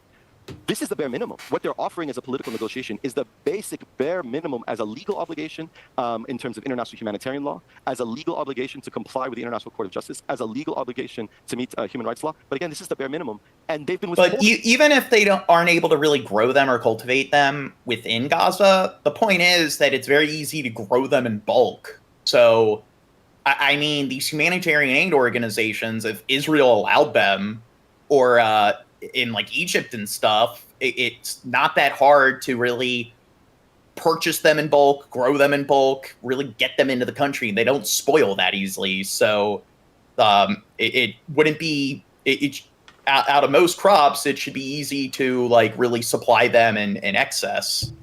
They've been withholding this, and now that we see the negotiations for a truce, we see how Israel's using it as a see how bargaining guilty chip those to kids offer look? something as if it's a political Yeah. and not illegal, and I would add a moral obligation. Is Israel committing a war crime, Michael Fakhri? Undoubtedly. Are they committing a war crime? But let me add a war crime. What's interesting about war crimes is we can only hold individuals accountable for war crimes. This is something I think more existential. This is why we are saying, we being the dozens of independent UN human rights experts are saying this is genocide. This is why the International Court of Justice is saying there's a Well, you know what they should probably do? Hold Netanyahu accountable for war crimes. I'm pretty sure like he's the commander-in-chief of the country, so he's been allowing all of these like really significant like human rights violations and war crimes to take place. So put him on trial. Have him like put him on trial in some like international court system, and maybe he needs to like that's what they need to do to kind of show the world, to communicate that this isn't okay. Case for genocide from their perspective. What we mean by saying this, and hold some of their generals and so forth accountable. Their secretary, I think they have a secretary of defense, so they should probably be charged of war crimes as well. Means that Palestinian people, the people, are being targeted simply because they are Palestinian, simply because of who they are. Well, there's that as well. So there's lack of fresh water, and like I said, when there's a supply shortage, like water is the first thing that people need, but even without being able to cultivate it within the borders, it's still the aid organizations. It should be easy for them to produce it in bulk and transport it in there, because it's a lot easier to transport them, because a lot of other crops spoil much more easily, so it's harder to get them there in time before they go bad, and potatoes have a much longer shelf life. What makes it genocide? What's important about framing it genocide is, of course, the remedy that is available. Genocide means the state of Israel itself is culpable. Because if to go back to starvation, this is a systemic denial of humanitarian aid. This is a political choice to use the denial of humanitarian aid and starving of people as a political bargaining chip. This means that the entire state of Israel is culpable, but that also... And, I mean, medieval-style siege, that's what they did in, medieval warfare. It's just eventually a famine breaks out. No one's able to enter or leave. I think they mentioned the bubonic plague has been running its course and stuff. So this is pretty much what's happening, is that disease is breaking out. They're all malnourished. It's tampering with their immune system. So therefore, the diseases that are spreading, they're less adept at actually coping with the disease. So I mean, I don't know. Where else have we seen something like this, post World War II? Means that the remedy is not just throw this individual or that individual in jail, maybe in some few and years I mean, in the future. It's the same thing with Yemen, and we're supporting Saudi Arabia. What's been going in the Houthis have been allying themselves with Hamas and Gaza and stuff, and I wonder why, because it's almost like they're dealing with a very similar situation. Yemen's been is completely enclaved by Saudi Arabia. They're not allowing, and we've covered the mass famines in Yemen. So probably some of the most significant mass famines in the last 2 or 3 decades have been in Yemen and Gaza. And it's our big allies that we keep backing, which is Saudi Arabia and Israel, that are responsible for it. And Yemen and Gaza are pretty much giant prison states. They're just these walled off, enclaved, they're held under a military or a kind of modern sort of siege. And what happens when you have some kind of prison state? What happens when what happens in prisons where the criminals pretty much police themselves, and the biggest prison gang in town pretty much becomes the government? That's what happens in those kind of states, like Somalia. It's a pirate state. The largest criminal organization pretty much becomes the kind of unofficial government. So it's hey, we don't like that Hamas, this terrorist organization, is controlling this region. We don't like that the Houthis, a terrorist organization, are controlling this region. But why are these big criminal factions? Why are they the ones taking charge? Because you have these places that are in disarray and anarchy. So it's the biggest gang in town is taking over. Sure. What the remedy is for genocide is fully recognized. Yeah, sedatives. It's what plants crave. I agree with Nicholas Rosa. People for self-determination. This is why it's important to understand this as a genocide. Let's move from Gaza to the West Bank. Can you talk about the attack? Dude, if you use the word genocide, if you're talking about this in Quora or Reddit, then they are gonna fucking freak out. Genocide's it's quite the red word these days, especially when you're talking to what's that? That's an accurate description, though. So, well, if you talk to a bunch of people from Israel, they'll call you a retarded dumb fuck, and they'll tell you don't know what the word means. Attacks on farmers on the West Bank. What is happening on the ground? Who is responsible, Michael Falk? Genocide. Yeah, so what's also interesting is that Yes. when this particular war started in Gaza, immediately we saw an escalation of violence by Israeli settlers against Palestinians and specifically against Palestinian farmers, and we saw increased violence by Israeli forces against Palestinians in the West Bank. And so what's happened now is that the harvest season for olives has passed, and farmers were not able to harvest olives. This has several implications. So there's a record number of violence we're seeing in the West Bank, more than ever in recent times. And attacking the olive trees and olive harvest is not just about olives, which are important for nutrition and for food, and for making sure that the land remains fruitful in the future. The olive tree is central to Palestinian identity. It reflects and is a core aspect. Ooh, things going on with that guy. Of the Palestinian people's relationship to the land, to He's taking a traditions, to nap. their ancestors, and to the future. And so to attack and undermine and eliminate some olive trees is, again, attack against the Palestinian people at their core. So what we're seeing, again, this is why we're so concerned that this is not just about a war in Gaza. This is escalated violence against I Palestinians. mean, that's what they did in like the colonial age. So pretty much like all the European colonies, they would control the major cities and stuff, where that's where the economy is like derived and everything, and that's where they generate all the like GDP, and the major population centers are. And then the indigenous people, usually they're forced more inland, farther away from the coast. They're forced more to the west, more to the north, and then if they're causing trouble and they're not making things easy for the colonists, they pretty much go in, burn down all their crops, burn down like their villages and stuff, and pretty much make it as difficult for them as possible to actually function on their own without pretty much being forced to assimilate into this new sort of like colonial society. And that's kind of like they're trying to colonize Gaza or colonize Palestine, and that's sort of what they're doing. They're using not only like medieval siege tactics, but they're also using like the kind of like sabotage tactics that the colonial powers used during the Renaissance. Palestinian people, and you can track this when you follow food, when you follow the relation of agriculture. Yeah, I know the Hamas is in the West Bank, but people are talking about them just trying to colonize and just completely annex like all Palestinian territory overall. You look at fissures in Gaza, and if I might turn also to how the UN Relief and Works Agency, UNRWA, has been threatened by the lack of funding. So because of unfounded claims by Israel, claiming that at first they said 12, and now the number's down to 9 employees out of 30,000 employees. Major donors to UNRWA have decided to end funding. This includes the United States, Germany, Canada, Japan, amongst many others. This punishes all Palestinian refugees across the board, not just in Gaza, but in the West Bank and East Jerusalem, but also in Lebanon, in Syria, and Jordan. So time and time again, what we are seeing is this increased rate of violence against all Palestinian people simply because of who they are.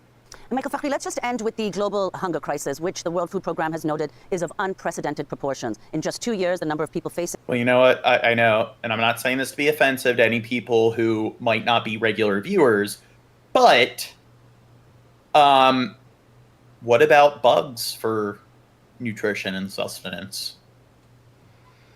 When it comes to protein and stuff, I mean... The ones that lobotomize you, or...? No. Also, I'd say a lot of shellfish, seafood, like, I mean, sardines and stuff, they're, like, really, really, really high in, like, omega-3 and all the complex, like, B vitamin stuff. Usually the nutrients you can't really get through, like, plants or vegetation. So, maybe that something they should try to explore. But I'd say for the most part, it's tubers, potatoes, and I don't know, dandelions. I'd say that's what they should rely on. or at risk of acute food insecurity increased from 135 million before the pandemic to 3. Yeah, well, they have been eating bugs recently, but they're not really like I don't know, farmed or like aggregated bugs. They're just like eating like bugs and stuff on the street out of desperation. 345 What do you think the million rate of now. cannibalism is? Yes, so Okay, I'm not. Let's Oh, not go God. there. That's like Snowpiercer, where they're all the tailies. They're crammed at the tail of the train, and they all resulted to cannibalism because they're not being fed any food or anything. So, just a before rough the guess, pandemic, John. we were already Okay, seeing a now rise bad crow in the rates of hunger and malnutrition. This started in 2015. When the pandemic started in 2020, it immediately triggered a hunger crisis in the whole world. And so rich countries, poor countries alike, all of a sudden there was a spike in hunger. Now, when the pandemic then formally ended, what happened is the hunger crisis actually got worse. The reason is because there were temporary measures and social programs that were put in place during the pandemic to deal with the health crisis. This is things like universal school meals for children, sometimes throughout the whole year, not just the academic year, direct cash payments to people, supporting local food markets, local farmers markets. These programs were put in place as temporary measures to deal with the pandemic and the food crisis of the pandemic. We have 30 seconds, Michael. So what needs... Okay, next vid. Now to Gaza, where hundreds of people were rushing for food until Israeli forces opened fire. Now, new disturbing surveillance video showing that incident, which turns into a deadly stampede toward an aid truck in the Gaza Strip. The White House now requesting an investigation. Our foreign correspondent, Tom Sufi-Burch, has the latest for us from Tel Aviv. Tom? Yeah, Kira, let me take you through in granular detail about the information we have and we don't have. I mean, so the Israeli officials are saying that at 3 a.m. Local time, a convoy of about 30 aid trucks started moving into the Gaza Strip, and it started moving south to north. At about 4 a.m., it was Mystery moving through cricket Israeli bars. Yeah. I don't know, crickets, they are high in sustenance and nutrition, so I don't think they were doing the tailies too much harm. south and north, and moving into the north. Now, the north is where there's been the least aid reaching in recent weeks, a really desperate situation on the ground, according to aid agencies. What we know from Israeli officials is that the trucks passed that convoy, and then Israeli officials claim that the crowd surged towards the trucks. They've released that surveillance video. You can see a chaotic scene. Remember, it's dark at the time. Israeli officials say that people were trying to get onto the trucks to take that aid. We're talking about desperate people here, of course. And then they claim that some people, sadly, were run over by the trucks. And according to an Israeli official, and it's his words, tens of people were killed at that point. Now, after that, as the trucks cleared the checkpoint, according to the IDF, a number of people moved towards the Israeli troops at that checkpoint. According to the IDF, those Israeli troops deemed that to be threatening. They fired first into the air, and then they admit they fired at the crowd. What the IDF are not telling us at this point in time is how many people were potentially killed or injured by Israeli bullets in that incident. We know, as you said, from Palestinian authorities and sources at hospitals in Gaza, that around 100 people were killed in total and hundreds more injured in clearly a very ugly They event. still have hospitals up and running. All right, Tom, thank you. And for more... Crow, Google how many hospitals are currently operational in Gaza. Our national security contributor, Mick Milroy, joining me now. So, Mick, what does this new video released by the IDF tell you about the dire situation in Gaza? Kira, people are desperate because they're starving. And they're willing to do whatever it takes to feed their families. And it doesn't have to be the case. There could be multiple other entry points into Gaza to bring more humanitarian aid where people... Jesus. How many hospitals were did they have running prior to the conflict? People weren't so desperate, they would stand in order and get this type of food. That could come through the ground crossings, it could come through the maritime route in the sea, but that needs to happen because right now we are on the verge of starvation. There's so many people in the north that have no access to food and no access to aid whatsoever. And this is only going to get worse if it does not change. This is attached to the current negotiations on a ceasefire where more aid will be brought in if that can be reached, but that might need to be detached because this has reached a level of crisis. Oh, I guess with this one, it says only 16 continue to operate, but that was January 18th. Yeah. Seen to date, and the crisis level has been astronomical, quite frankly, throughout this conflict. So what's the likelihood that this latest incident in Gaza could complicate hostage negotiations now?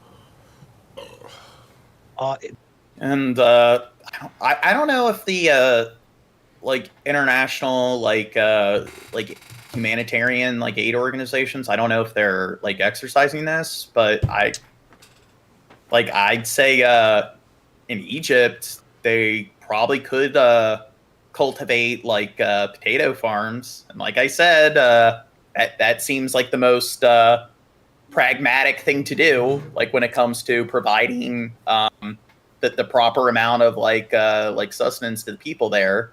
So, and I mean, I don't know if I know Egypt also, they're not nearly as bad as Israel, but they've kind of haven't been cooperating much when it comes to allowing humanitarian aid through. But when it comes to providing trade through or providing supplies through maritime trade. I do believe Israel isn't their navy interfering with them actually getting supplies through, when it comes to that avenue as well. I mean, I don't know. They keep having issues with the Houthis, attacking different ships, trying to send supplies to Israel. Maybe the Houthis would lay off a little bit if they start sending more and more ships through that are carrying aid for the citizens in Gaza. You'd think that maybe they would see it as hey, they're starting to do more of the right thing, so maybe we'd be less inclined to wreak havoc in the Red Sea. Hamas has already said that it could because of the level of death when it came to this incident. Hopefully it will not, because it will only compound the issues when it comes to civilians, innocent civilians in Gaza, getting access to food, clean water, and medicine that they need to survive, quite frankly. So hopefully it will not take it offline, because this needs to happen, and it needs to happen quickly, both for the sake of the civilian population in Gaza and to the hostages, who I think we all know are not held in good conditions right now, and it's probably deteriorating for them as well. So hopefully that can happen. There needs to be a ceasefire. That is the best way to start moving toward a permanent cessation of hostilities and moving toward an end to this conflict. If it doesn't happen... Okay, next vid. I do warn our viewers in this piece, some of what you may see is disturbing.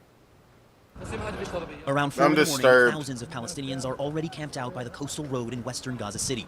Humanitarian aid trucks are reportedly en route, a rarity in northern Gaza, where hundreds of thousands are now on the brink of famine. As the convoy passes an Israeli military checkpoint and enters Gaza City, hundreds desperate for food swarm the trucks, as seen in this drone video released by the Israeli military. Many climb onto the trucks, grabbing what they can, when suddenly the Israeli military opens fire, killing and wounding about 20 people in the crowd, according to local journalist Khader al-Zanoun, who was on the scene. Pandemonium ensues. As people run away, eyewitnesses say the truck drivers speed off, killing dozens more people. The Palestinian Ministry of Health says at least 104 people were killed altogether and more than 700 injured. CNN is unable to independently confirm those numbers. The Israeli military acknowledges its troops shot people near the convoy, but says the gunfire was unrelated and came after people were already killed in a stampede. In a second event, in a short distance away, we also had a group of people that approached the military forces in a war zone. The forces opened fire in the air to distance them, warning fire, in order to get people out of harm's way. Unfortunately, they proceeded to advance, and indeed they're a perceived threat, and the forces opened fire. Of course, I will say we're continuing to investigate, continuing to inquire in our after-actions activities. That account contradicted by eyewitnesses. Do you think the IDF has done a good job investigating all these war crimes? Because they keep claiming they've been investigating them. Who say Israeli gunfire triggered the mass panic. Our children die of hunger. They went to get a bag of flour in order to feed their children. Some were run over, others were shot, so they send us the aid so the Israelis can keep shooting at our children. This is wrong. This is not right. This is not right. The latest victims killed on a day when the death toll in Gaza surpassed 30,000, according to the Palestinian Ministry of Health, a majority of whom are women and children. More may soon die of starvation, as the World Food Programme warns that more than 500,000 Gazans are on the brink of famine. We are talking about a man-made famine, because we have a kind of a total blockage. So now, it says 30,000 killed. Now, the IDF claims that those numbers are inflated because they claim that a large percentage of them are actually Hamas militants. So how valid do you think, or accurate do you think those claims are? 100%. I believe them. Now, wait, 30,000 civilians or 30,000 people in general? It says that the casualty count is like 30,000 civilians, but they're claiming that a large percentage of the people included in those numbers are Hamas militants. And one of the things they're doing is they're classifying pretty much any military-aged men as Hamas militants. And I think they're even including like citizens that are like younger than 18. So young boys that are like 15, 16 years of age. I think they're including them, military aged, male citizens. So the problem there is like, even if I'm sure that maybe some small percentage of them are like Hamas soldiers, but I'd say being generous, at most, I'd say probably something like 5%, because even then, it's still, the death count's still going to be over 20, 25 thousand. So even if they do like try to find a way to cut down the like civilian casualties as much as they can, there's still like a pretty significant sum of civilians that are dying. So there's no way for them to save face at this point. For the people who are living in the north, there is not even enough of animal fodder for people to eat or to do bread with animal fodder. That desperation brought Tamer Atta al-Shimbari to that coastal road early Thursday morning. He went to get a bit of bread. Well, to be fair, the president did claim that all Hamas or all Gazan citizens are accountable because they all voted Hamas in office. And in the same way, Erdogan was elected into office and Kim Jong-un was elected into office. President of Syria, he was elected into office, and Putin, everything. Flower for his family. I mean, it's the Russian citizens' fault for electing Putin because it's a very fair election and it's a genuine democracy. Schools in Jabalia camp. Now he lies dead, killed while trying. Yeah, I know. Skeppy makes a good point. Those children, they shouldn't have voted 30 years ago. To survive. And Aaron, the critical backdrop to all of this, of course, are those ongoing negotiations I to think, secure. so, like, what do you think about when people say that? It's like they elected them in office, and like I'll talk to like people in the States and stuff, like some of my like older relatives, and it's just, are you a fucking retard? Do you not understand how like mock elections work? It's just like most dictators will claim that they're elected into like power, and most like dictators or like authoritarian sort of like oligarchies, they'll sit there and they'll have these like fake mock elections. Kim Jong-un says he's a president. North Korea has elections where there's only one person to vote for and everyone's required to vote, and no one's allowed to run against him. I do that when I play In Tropico. Gaza, and make no mistake, that ceasefire clearly is more essential than ever in order to get that humanitarian aid into Gaza. It is because so few humanitarian aid trucks have been able to make. Galen wants to hear more of me. The situation unfold the way it. Yeah, you're not participating. I'm the greatest. I agree with Galen's speech about their unintelligent imbecility. I agree. As much as it highlights that need, it also could impact those negotiations. And President Biden tonight saying that he believes that it will complicate those negotiations going forward. Aaron. Jeremy, thank you very much. Live from Tel Aviv. And out front now, the Democratic Congressman Tom Swab. And yeah, Skeppy, it's just, I've gone over this again and again. People like to ignore that when you're discussing like war and so forth and crimes of the government, people like to just treat people like they're a Borg. People like, it's the in-group, out-group bias. People tend to naturally do that, where let's just clump people into one group and view them as one entity. This is his first national TV interview since he was sworn in to replace the disgraced Republican Congressman George Santos. Congressman, a lot to speak with you. Chaos and confusion in Gaza threatening to derail a return of Israeli hostages and those ceasefire efforts. Foreign correspondent Tom Supi-Burridge has the latest. This morning, Israeli drone video showing thousands of desperate Gazans surging towards a convoy of humanitarian trucks. Israeli tanks clearly visible. There, the IDF says, to protect the convoy. The tanks firing warning shots to disperse what Israeli officials call a threatening crowd. The IDF claiming self-defense, saying when people who rushed the convoy got too close to the tanks, they opened fire. Hey, Galen, I vote in the elections.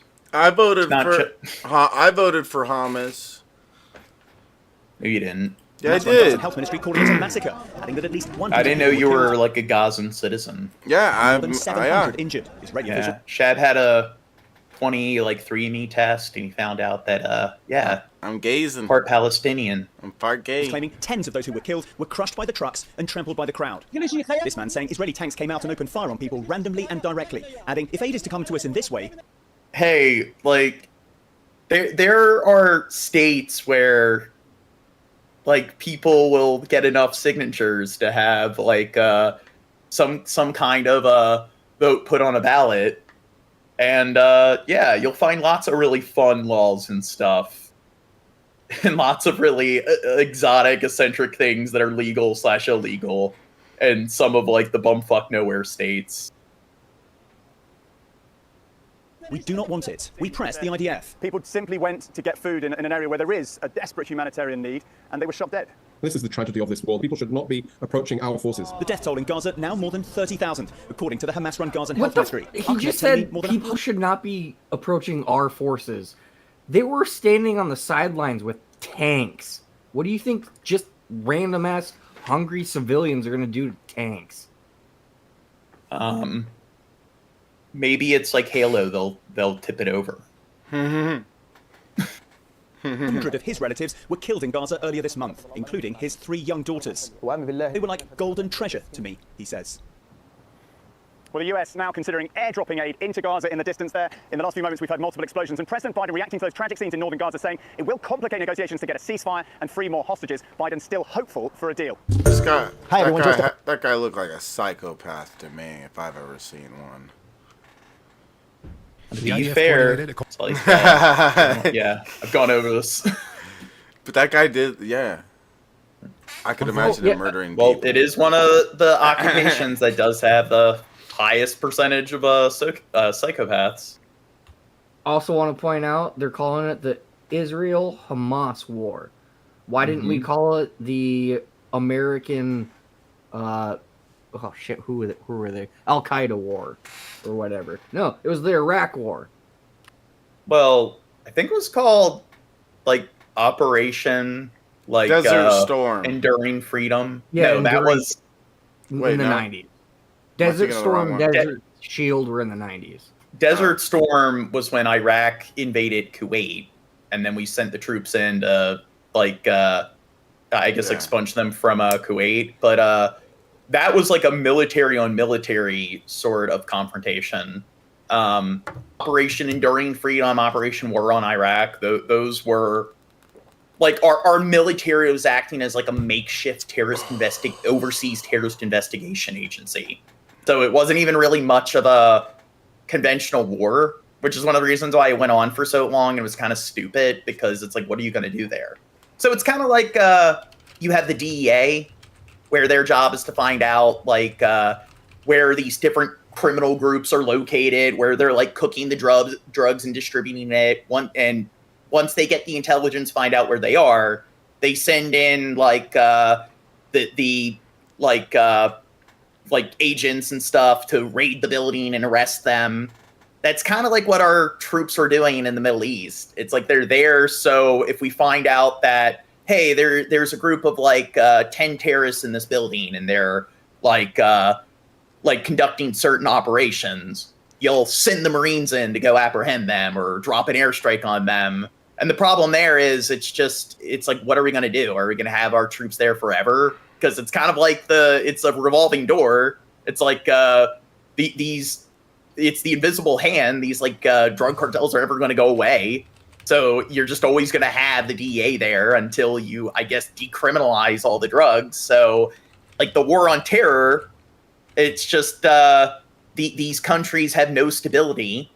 And when you have places where it's just nothing but a mass sort of employment desert, that's what happens. It becomes a crime state. It's like City of God, where you just have a bunch of kids running around, and then you have the gangs that pretty much become this like unofficial government, and the biggest criminal organization like around pretty much becomes the prison gang controlling the region.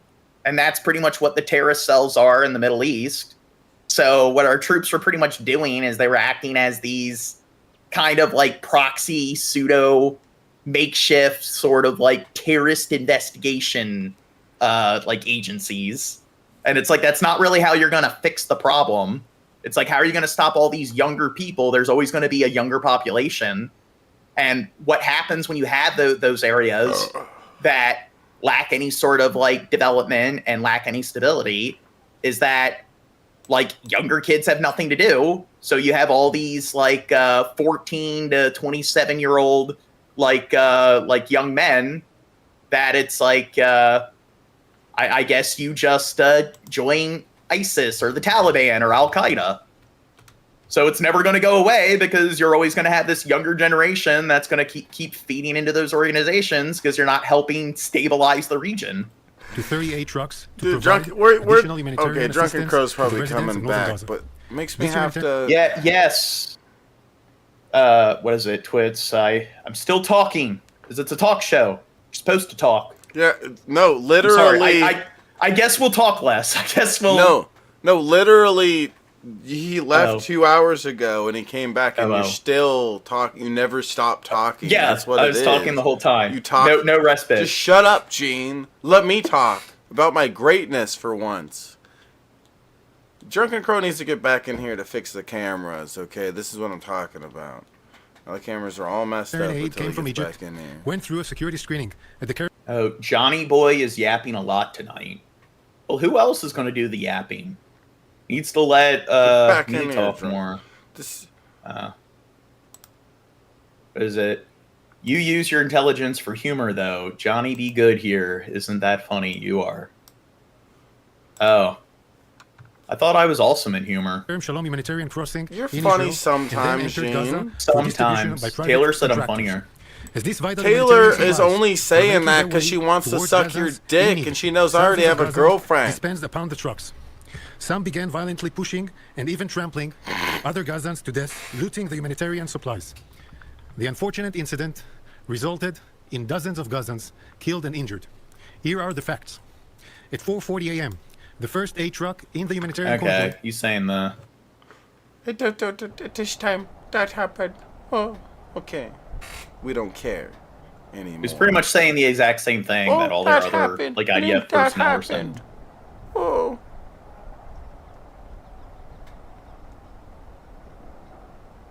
Wow, this is amazing. You missed it. You missed it, Galen. We're kind of going to the more serious commentary here, but we went off for quite a while about how to address the militants in the most non-lethal way imaginable. We were talking about lacing their water supply with alcohol or. But mine was the funniest. LSD.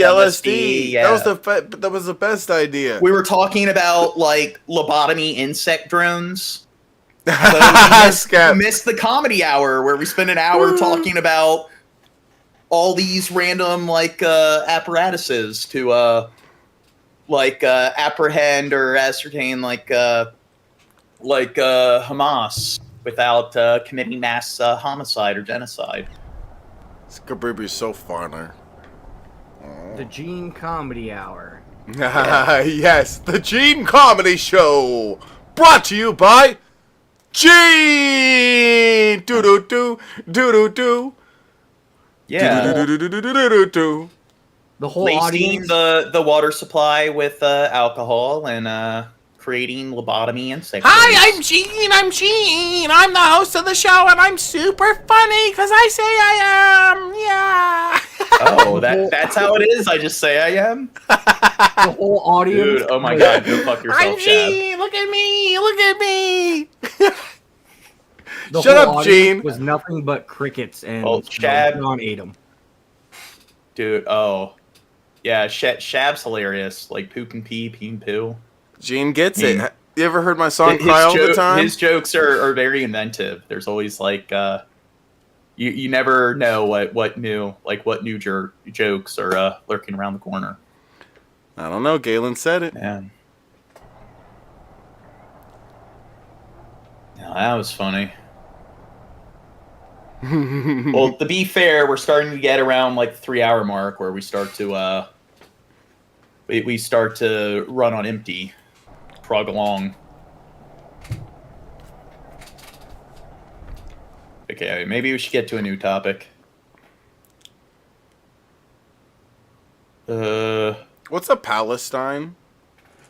At Gaza's Al-Shifa hospital, Palestinians injured in a Thursday maybe cover this one last video because it's got a graphic warning. Disaster describes scenes of terror and chaos.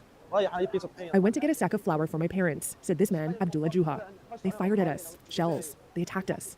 4 witnesses who spoke at the hospital in Gaza City in a video obtained by Reuters said they were fired upon by Israeli forces, some describing tanks and armed drones being involved.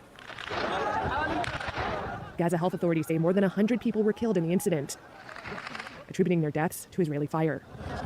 Israel said crowds swarmed the trucks with victims trampled or run over, and said this footage shows the crowds. An Israeli official also said troops had, quote, in a limited response, later fired on crowds they felt had posed a threat. Israel is facing mounting pressure over the aid convoy incident with its closest allies. It's so weird how people have such a problem with understanding individualism. Like, it's like the only reason this kind of shit happens right here is because people look at other people as just a Borg. Instead of being like, hey, I'm an individual separate from all these other people that happen to be around. Those people are also the same. Like, wow.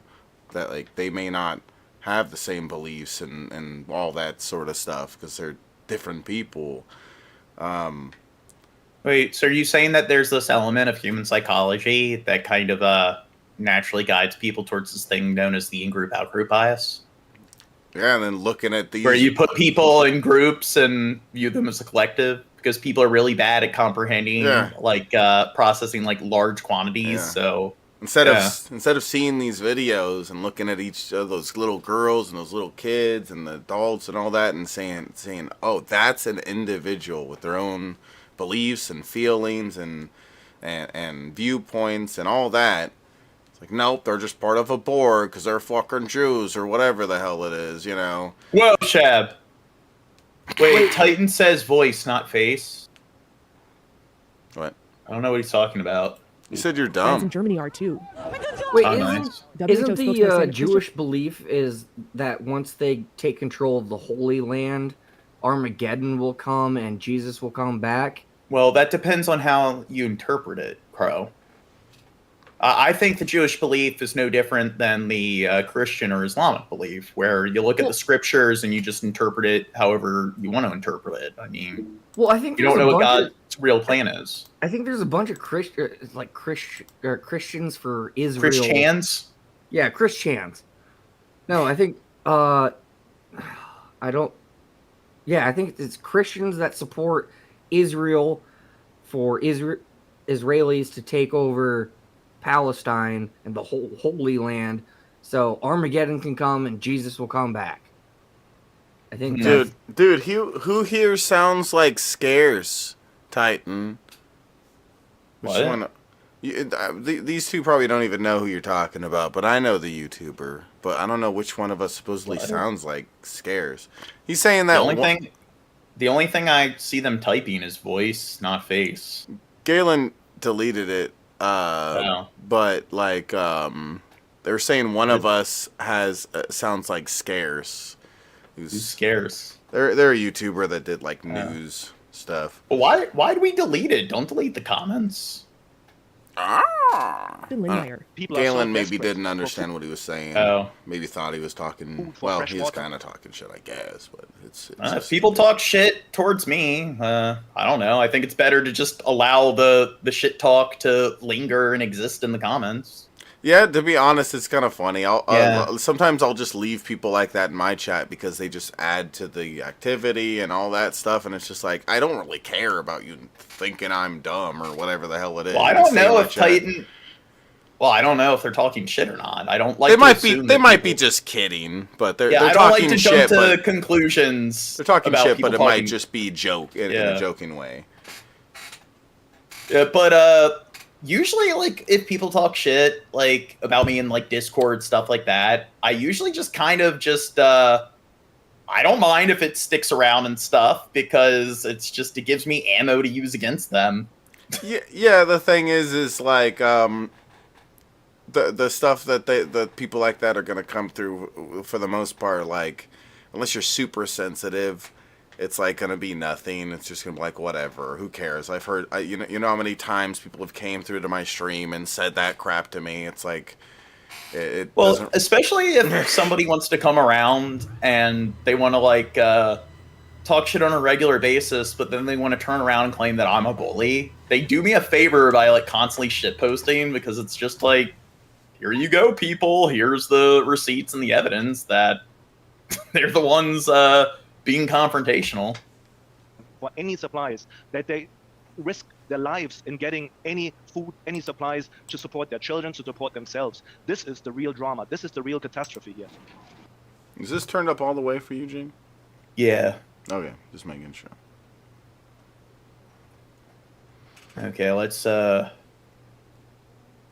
I don't know. If people are spamming and shit, it's like, yeah, definitely put them on timeout. But if people are just saying, like, stuff like, oh, Shabisky's so stupid, and this is why, or something, it's like, Sometimes it's cool to just Yeah. keep those people around. Doesn't really matter too much. If they're posting links to human trafficking sites, yeah, get rid of them. They News involving legal troubles for the teenage son of an Israeli diplomat. The teen was arrested for allegedly.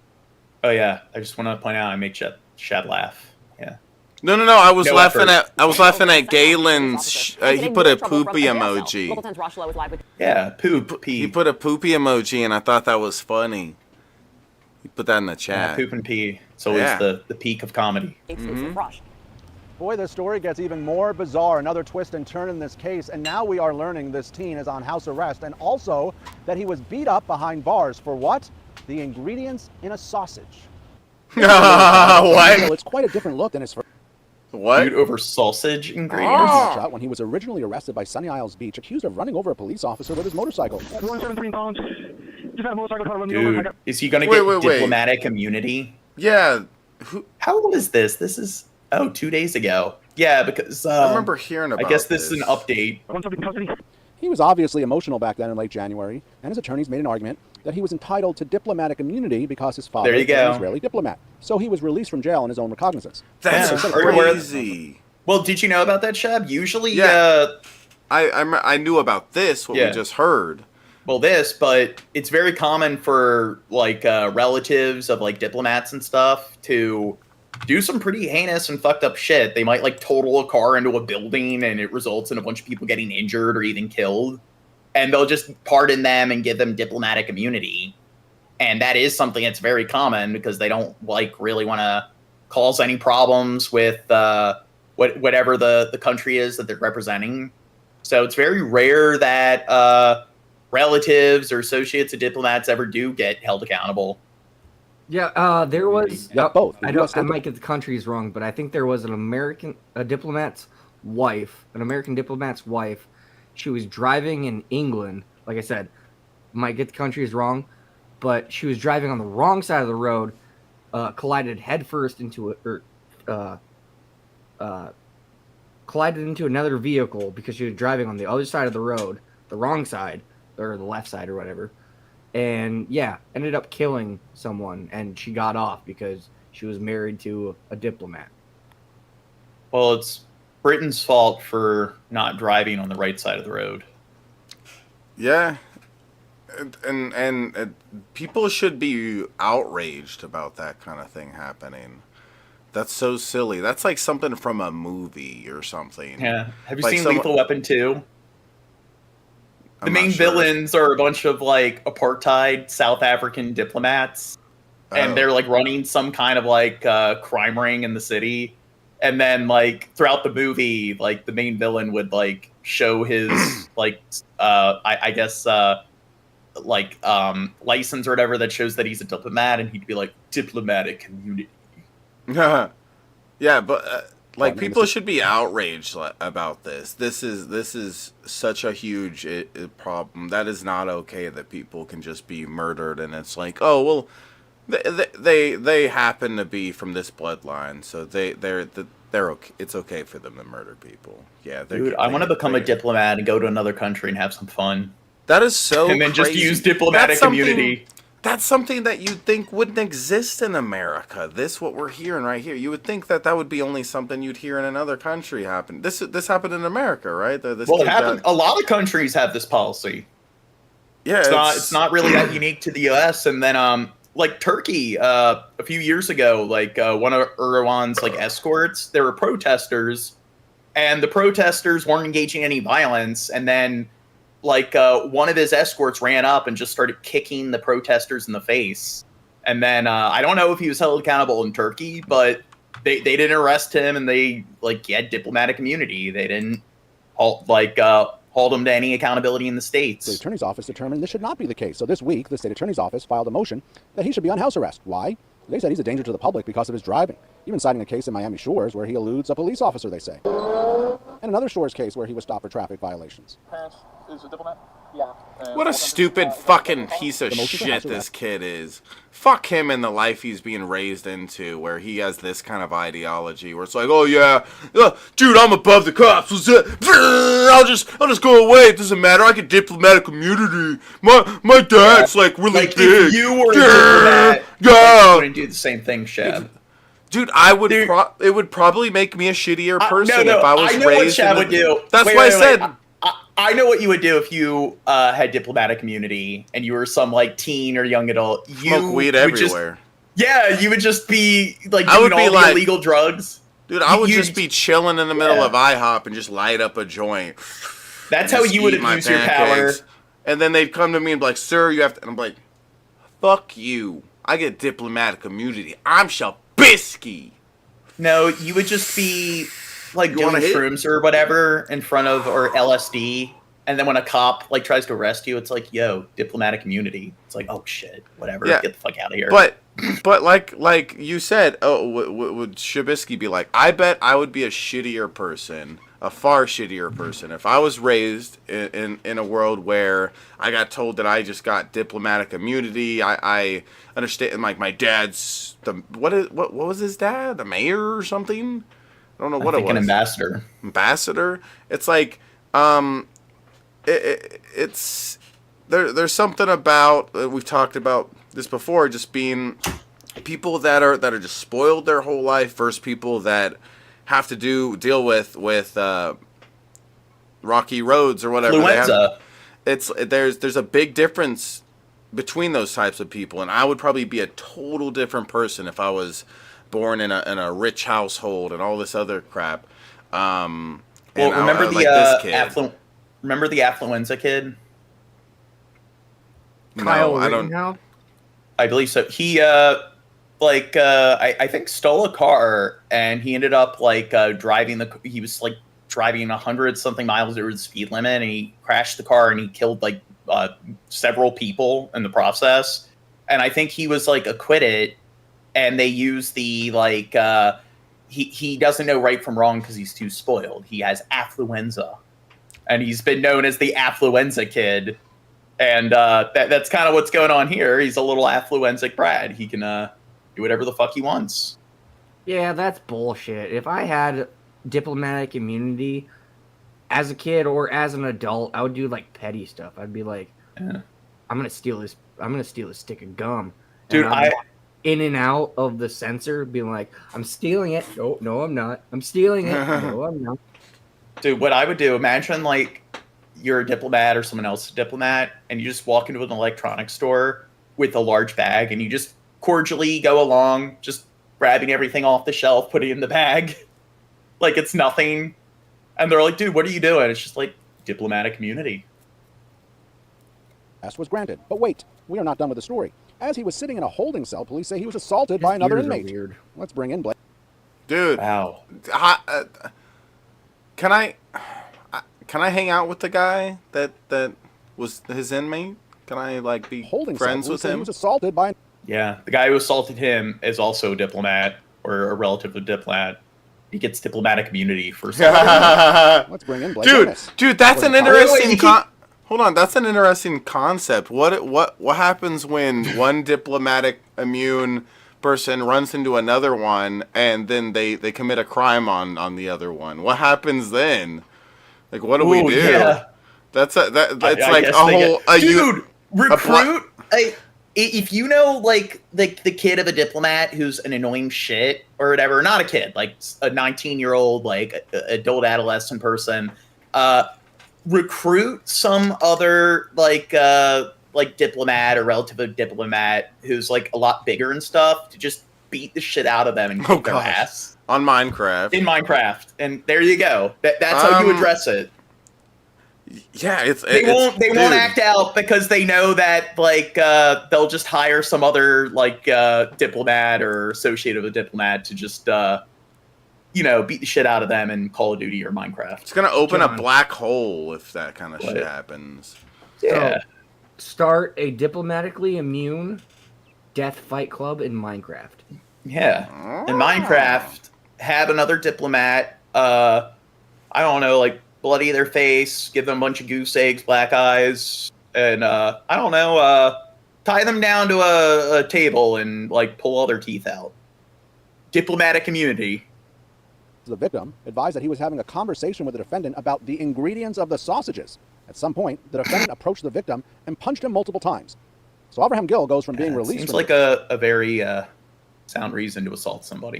To being on house arrest, to being beat up behind bars, all while facing the charges that he injured a police officer because he didn't want to sit in traffic. So we are told that there is an What were ongoing the ingredients of the sausage? Yeah, we need to know who was right. Into exactly what happened behind bars. This is very strange. Being punched time and time again over ingredients of what's in a sausage. In any event, now there's Okay, you know what? still facing. I think that the spoiled kid was probably wrong about the ingredients in sausage. He probably just thought he was right and couldn't fucking accept that he was wrong. I'm gonna go with that. I'm more worried about the sausage. What was in the sausage? Was it good? I don't know. Yummy sausage.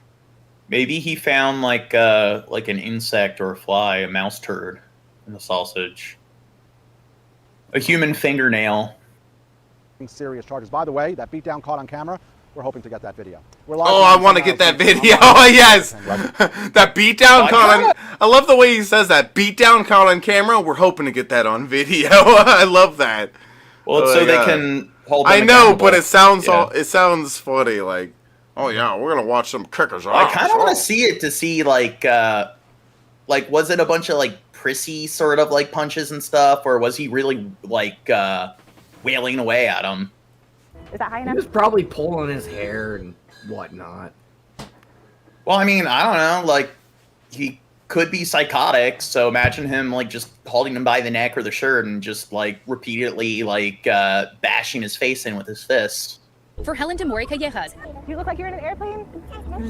nothing is more important than taking her two daughters, 4-year-old Deanna and 2.5-year-old Lola, on new adventures. Otherwise, we're cooped up in the house. They might be on screens for too long. It's part of the reason why one hot summer day in 2022, Helen and her husband decided to take the family to the Ridgemar Mall in Fort Worth, Texas. We saw the big sign for Sequest, and I thought, oh, you know, I've never been to an aquarium with the girls. They would love that. A staff member actually came up to us and said, you can interact with the animals. You can touch all the animals. But at the Stingray Touch exhibit, the afternoon ended in tears for Lola after she was bitten on her finger by a grouper. All of a sudden, she, like, Look that bad. shrieked. And at first I thought, okay, it was a fish bite. It wasn't until I was holding her and she moved her hand that I saw blood on my shirt. And I realized, like, oh, she really got hurt. It's a very different experience than the one Sequest advertises. Founder and CEO Vince Covino, Hey, Sequest fans, we've noticed a high demand. promotes the aquarium on social media as a place where you can interact with the animals. Please consider bringing. It's somewhat healthy for kids to experience a little bit of adversity. They're wild fucking animals in an enclosed space. To be honest, this this goes to show like the problem with like even I don't know. I think it's a silly idea to allow toddlers to handle touch these kind of animals. They're very sensitive animals, and you need to handle them a certain way and be very gentle and so forth. And kids are learning how to be gentle and do all that kind of stuff. They don't know how to do all that yet. So the grouper probably bit her because she was doing something wrong. She probably grabbed it or something like that, hurt it a little bit, and it did that. Look at Shab trying to like vilify. I don't know. Well, it's I agree with shredded out. Trubisky. I agree with Trubisky. They're not old enough to handle things like that. Like it's the ageist much. Yeah, victim blaming, Skeppy. No, it is the toddler, and it also is the confines of the aquarium, because in captivity you have a handful of killer gropers. Killer whales will kill the trainer, but in nature there is no, as far as I know, there is no recorded instances of killer whales killing people. We need to have killing whale petting zoos. If there was a petting zoo that had like goats or something like that, they definitely shouldn't allow like a toddler to just pet the goat and grab its hair and pull it and stuff, and then expect the goat not to like bite it and stuff. It's like there should be an age on. That's another example of like this age thing. How are they gonna learn? Yeah, right. Yeah, still gotta learn the hard way with losing a finger from a goat. Exactly. Yeah. To really be able to have the full Sequest experience where you can hand Toughen feed them hold, up. and touch. And it's all set in the most unexpected place. These are right in the middle of America's malls. Right in the middle of America's I mean, malls. to be fair, if they do the professional thing and they don't let them like pet the fish, then they're not gonna make as much money. And isn't it more enticing to be like, hey, yeah, you get to interact with the animals? Seems like a grouper shouldn't be in the petting area anyways. Like, there's an area at the shark reef here in Nevada. What about a barracuda? Where you can touch the fish and stuff, but a grouper is a big fish. It's a huge What about thing. a barracuda? Do you think that would be a good fish to include? I've never touched a grouper. But what? Barracuda. Yeah, we'll put a cheetah in there for the kids to pet, and they can pull its hair. I don't think Shab knows what a barracuda is. No, I have to look it up. What's a barracuda? It's the Finding Nemo. It's the fish Finding Nemo. Yep. in the beginning that killed all of what is his name? Byron, or killed his family? What is it? Oh, this big guy. Marlin, yeah. Yeah. Oh! Killed all of Nemo's siblings and his mother. Bryant. Easy access, shopping, Bryant- rapid lunch, and go Bryant- get your hands on baby Bryant- animals. Bryant came through with a $3 tip, and he said something, but I don't know what he said. You're gonna have to go to StreamLabs and look at it. I don't know what he said. I can't read. I'm dumb. Talk to the chat. Hi, my name's Shabisky, and I have a Stella Artois. I'm going to drink this Stella Artois with My my name's Shabisky. mom. I got a tiny pee-pee. I kill all my brain cells with the whiskey. What? No. I do it with I ain't very weed. frisky. What? Oh. Barracuda. But the chances of a toddler getting bit, I mean, that's probably higher on the chance end than a toddler drowning in the aquarium. So what would you rather have? Your toddler just getting a little nick on the finger, or just like floating face up? I don't know. Maybe being lit on fire. In Minecraft, I'm sorry. If he was near an aquarium, that wouldn't have happened. Enjoying the show so far, guys. Did someone ban me from the chat? I'm not able to post comments. I don't. Did somebody ban Byron? It's not Byron, it's Bryant. Or yeah, Byron. Bryant. Yeah, somebody hit him. Unhide user on this chat. Who hit Byron? No, it's not Byron. Byron's that one dickhead we don't like. Yeah.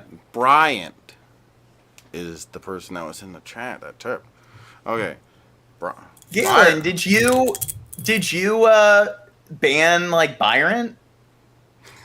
You still keep fucking up his name. It's like Brian, but with a T at the end. Oh, Bryant. Yeah. Well, it says, it doesn't say they were hidden, but it says they their comments were deleted. I don't know. We unhid them though. Cool guys stuff. Wow. They attract parents who want to show a great time for their kids. Operating in 7 states, they say they're the fastest growing aquarium in the world. Tonight, an ABC News investigation uncovering what you might not see in the fish tank. Not see? To do something about this. Several former employees from across the country speaking out. The reason I had left was because of the treatment of the animals. Do you feel that the animals' quality of life was sacrificed so they could make money? Absolutely. Yeah. Some were interviewed by ABC Why News stations. does it without gotta showing their point at faces. her pussy about this? A little What's random. that? Nothing. Just pointed at her pussy. That's one of the animals they abuse. The pussy. Say they signed a confidentiality agreement and are worried Sequest will retaliate. At any point, did you feel guilty? Every day. Federal and state agencies citing Sequest over the past 8 years for issues ranging from human injuries, potential disease hazards, inadequate care. Oh my god, otters. See, I want to pet the otters. Never mind. I'm going to ignore all the bad stuff they're doing and turn my brain off and engage in cognitive dissonance because I just want to pet the otters. Animals, and in some cases, conditions that led to animal deaths. I'm willing to ignore, like, animals being abused, kids getting injured, as long as I get to pet some otters. Operating when they get fines. This is about profit. In past interviews, the company's founder Covino said the majority of guests enjoy their time at Sequest and that he's quick to address any issues that arise with regulators. We're committed to cooperating with all the authorities as we're doing currently. We are. Chad, do you know what job has the highest percentage of psychopaths? Surgeons. CEOs. Oh. I thought it was surgeons. Yeah. They're up there, but CEOs, they're the number one. And, is this guy's name KMGH? No, I don't think so. Are in full compliance with all of them. Sequest told ABC News in a statement that their number one priority is to ensure the health and safety of their animals. They say that they host millions of visitors each year, and with hundreds of employees and thousands of animals, injury and animal mortality, though very rare, exist. But critics say that Sequest could do better, pointing to how the USDA, which is the federal agency that issues licenses for zoos and aquariums, has cited Sequest over 80 times in the past 5 years. What is the concern with humans interacting with some of these animals? Wild animals are just that. They're wild. They can hurt people, and a lot of time they just want to get away from you. In all, our investigation found at least 76 times people reported being injured by the animals at various Sequest locations since the first one opened in 2016. Some even uploading pictures of their alleged injuries on social media pages and review sites, including this person who posted on Yelp that he was attacked by a monitor lizard that was sitting in an open tank with no warning signs. Why would they? Another posting on Facebook about how frustrated they were after their 3-year-old son was... Okay, so I do think Sequest should be held accountable.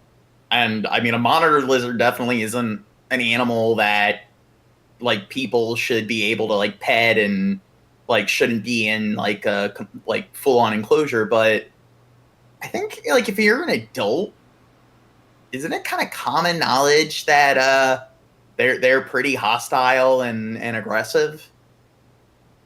Was hurt at Sequest Iguana exhibit. You like to do painting? Back in Texas, Helen says she was shocked by what she describes as the staff's reaction to her daughter's injury. They offered me a few band-aids. Also, I think I filled out Dude, that kid's quite the artist. These Jesus. exhibits. What do you think of this work of art right here? This is why generative AI is never going to replace like human beings when it comes to creativity. I would put that on my fridge and then burn the house down. No, Shab just got up for his like 80th pee break. Sunfire Lotus. Sunfire. What would you do? Sunfire. What? Okay, never mind. But these exhibits, they're in malls. They're not like full on zoos. They're very, very confined. Imagine just going into a mall and into a shop, and then all of a sudden, like, the smallest fucking area of a mall store is an aquarium. It's very confined.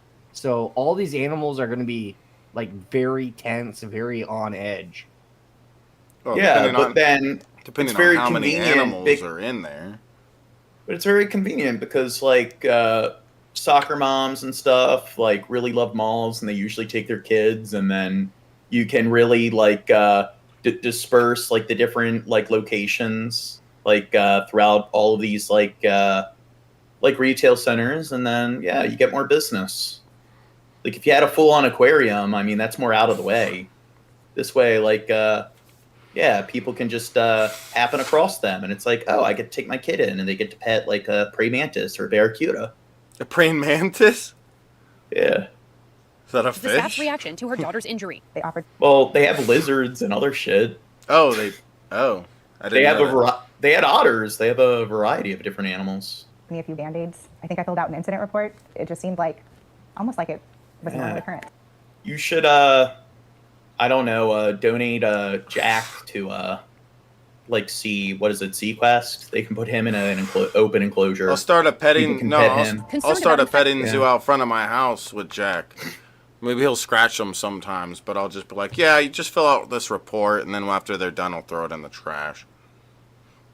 Helen eventually took her daughter to the doctor who prescribed antibiotics. Sequest said that guest and staff injuries are extremely rare, but if Oh, let's donate Gene. Nah. You don't want to put me in, like, a open enclosure. I bite. one does occur, they have standard protocols in place to address the injury and evaluate the overall safety around the occurrence. There should be some information preventatively given to the public before they even interact with the animal. At the Schwartzman Yeah, I don't just bite, but I don't let go. Animal Medical Center in New York, Dr. LaToya Latney is a senior clinician and a specialist in zoo health management. She told us about the safety protocols in place at many large-scale zoos and aquariums. If someone does get injured, immediate medical care and a plan for how that's laid out. This hospital is available here. There's an urgent care here. This is how far it takes, how long it takes to that. Some of Sequest's former employees who spoke to ABC News said that some of the issues at the aquariums came about because of pressure from management to sell interactions. Just make more for the interactions. Just make more. We're making money. We're making money. We're making money. When Kaylin Whitney first heard about Sequest, it seemed like it could be her dream job. I had always wanted to be like Those parrots could be pretty dangerous. Like a toddler, they can definitely nip their entire finger off. A zookeeper, it just seemed like too good to be true. She started in 2021 at a location in Woodbridge, New Jersey, but the longer she worked, the more concerned she became, providing us with photos that she and other employees took of animals that looked sick or injured. She said many did not receive proper veterinary care. It was like a dice roll what animals got to see the vet. Sequest said many of their animals are rescues, with the Woodbridge location acquiring many that were in poor health that they worked diligently to rescue, but several were To too be fair, this isn't much different than a lot of zoos across the country. unhealthy to save. They said the vast majority of deaths are from natural causes and that each location Or has animal shelters, or factory farming, or even a lot of smaller farms. I don't know. We don't really care much about our animals unless they're like house pets. dedicated veterinary team members who do walkthroughs of all exhibits and enclosures. The people in management were the ones who were like super out for money. 1,200 miles away in Minnesota. Dude, I an love affiliate- birds, but they're showing that all these kids are like getting their fingers like bitten and stuff by like gropers. All these like fish, groupers, like fish and stuff, and gropers. Seems like a non-domesticated parrot like that. Seems like it could easily just like snip a toddler's finger off like it's nothing. Oh yeah, groupers. groupers. Groupers. Now you're making me want to say gropers. Groupers are like gigantic. They when they get full size. Yeah, when they get full size, they probably weigh like 800 to 1,000 pounds or some crazy number like that. I don't know what it is. Well, barracudas, they are like a lot smaller. And John, did you know that Andrew Jackson, he had a parrot who was kicked out of Andrew Jackson's funeral because he kept swearing? Seems like Andrew Jackson wasn't a good influence on the bird. Discussing the otter exhibit and whether they had been properly vaccinated for rabies. Rabies vaccinations are non-negotiable. Well, see, I think we should cut them some slack. I mean, if a few like toddlers and stuff get injured here and there, I mean, whatever. If somebody like me can just like go to Sequest on at least one occasion and pet some otters. Hey, my guess was really good too. That is a situation. It says I looked it up. They can reach as much of as 1,000 pounds. What, the goppers? The groupers, yeah. Yeah, they're fucking huge. That's funny. I guessed 800 to 1,000 pounds, and I like don't know nothing about them, and I got it right. What are those dumb fucking big ass fish that get up to like 2,000 pounds? Like sunfish? Ooh, those get huge. Yeah, I don't know if that's what you're talking about, but yeah, those are big. What, sharks? No, sunfish. He just said In sunfish. promotional videos, a top attraction at Sequest is feeding the otters. According to the internal messages, a veterinarian flagged last April to the director that the otters are past due for rabies since January and cannot be on interaction until they are up to date. The director asks if they can continue the interaction because the plexiglass makes a bite nearly impossible. The vet says no. 2 months later, in June, the vet warns that she learned the interactions had been occurring while the otters were supposed to be in quarantine following their vaccination, directly in violation of the Animal Welfare Act. Sequest disputes this, telling ABC News that there was no direct public interactions with the otters during this time. I've heard PETA call me the codfather. Covino has not shied away from pointing out Sequest's success, including in this video that he posted on his website, where he advises entrepreneurs on how to start a small business. Profit margin is the bottom line. Literally, it's the bottom line. Is how much money am I making? In his TikTok videos, we get a glimpse of his success. Can I ask what car you have? It's McLaren 570S. And he has reminded employees. Gives me bad vibes. I don't like him. Okay, yeah, I'm an animal Cross is a lover. douche. Yeah, I'm an animal lover. If I had the money to like start a little sanctuary, I wouldn't be looking at profit. I'd be like, how can I help these animals, live their best life until they naturally die? Not fucking driving a Ferrari or whatever the fuck this is. Or you could just run a business like that and make a profit and take care of the animals. That kind of thing exists, where there's exotic animal zoos where people actually like run it that care about the animals and it's as if they're their own pets and stuff. They make sure that they're happy and healthy because they actually care about the well-being of the animals. There's nothing wrong with running a zoo where you properly take care of the animals and the animals are happy and everything. Dude, 006, you're just jealous that you don't have a car like that. Yeah, you're jealous. You're not an alpha like her.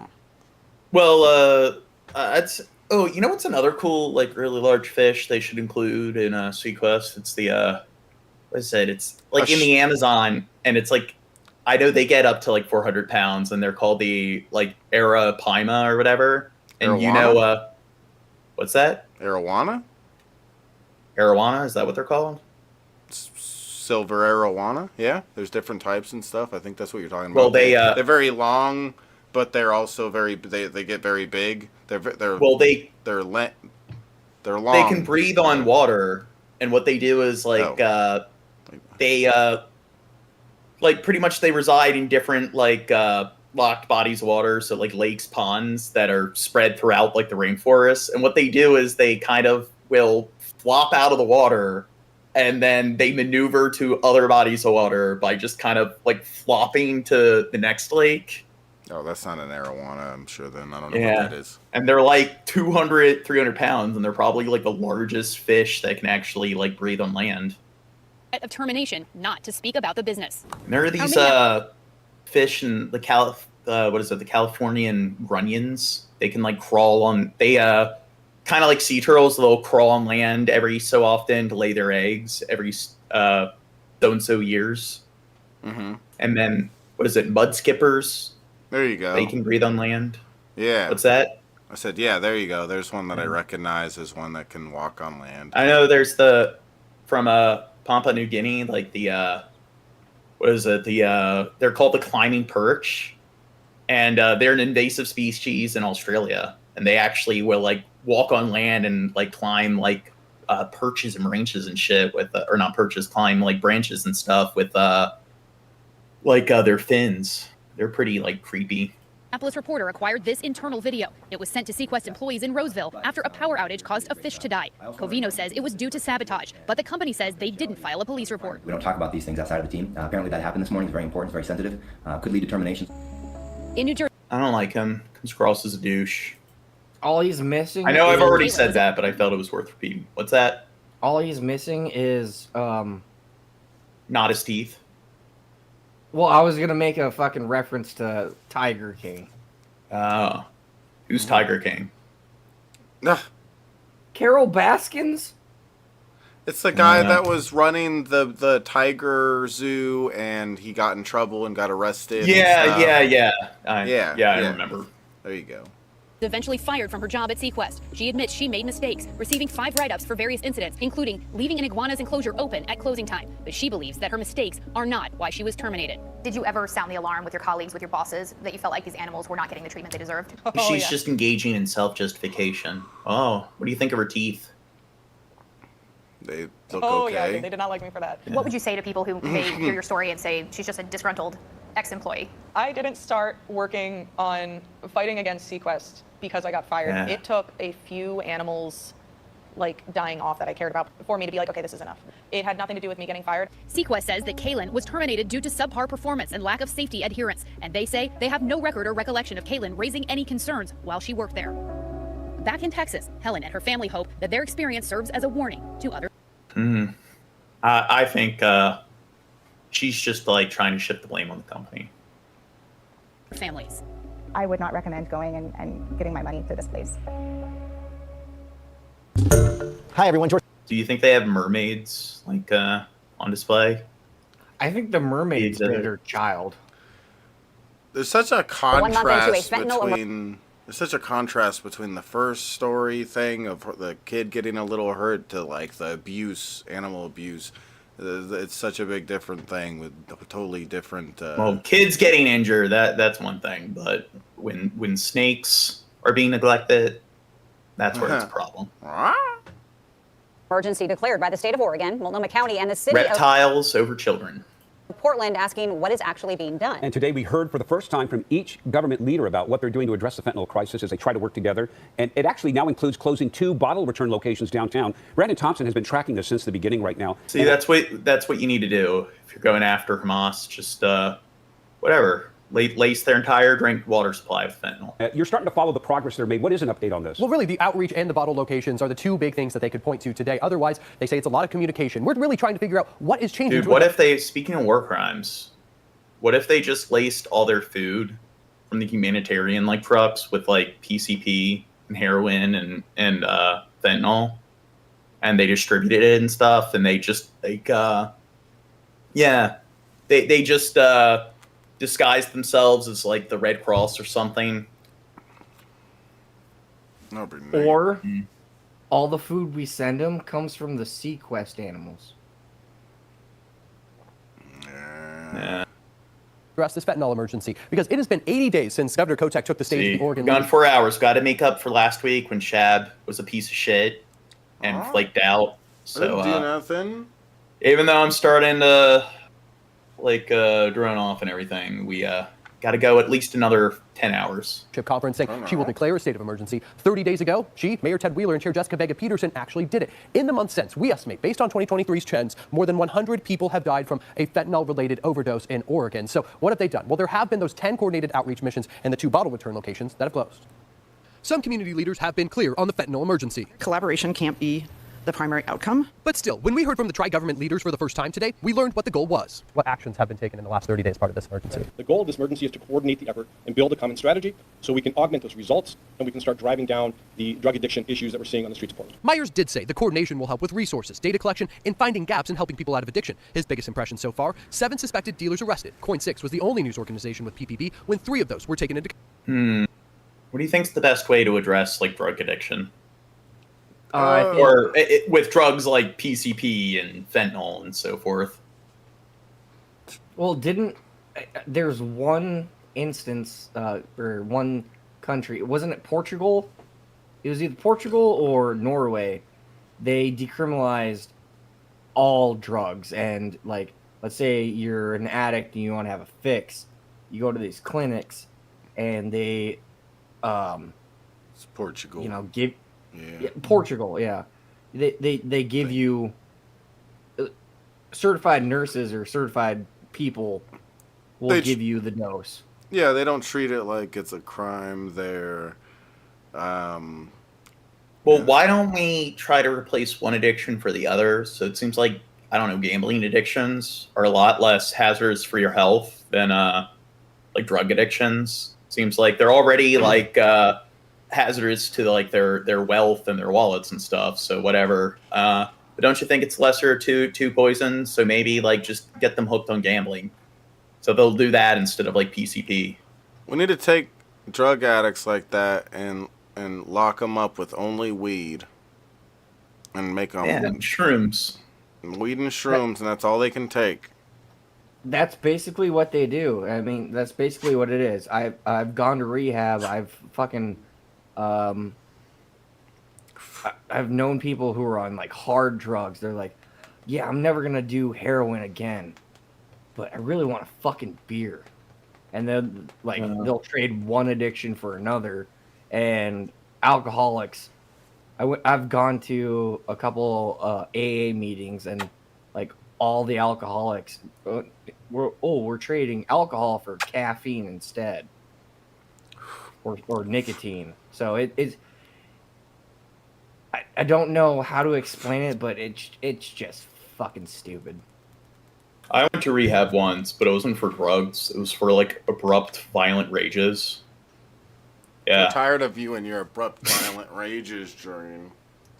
Yeah, it just oscillate.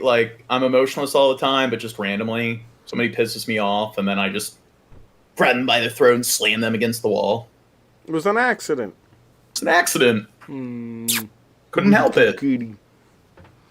Yeah, but what about, how some people, they'll, break some kind of drug addiction, but then they replace it with binge eating. And then they gain hundreds of pounds. And it's what's worse? That compulsive eating to the point where you're immobile, or being hooked on something like heroin. Well, that's what happened to me. I had to I was legally binded to not drink for a whole year. So I replaced it with Red Bull and salted nut rolls.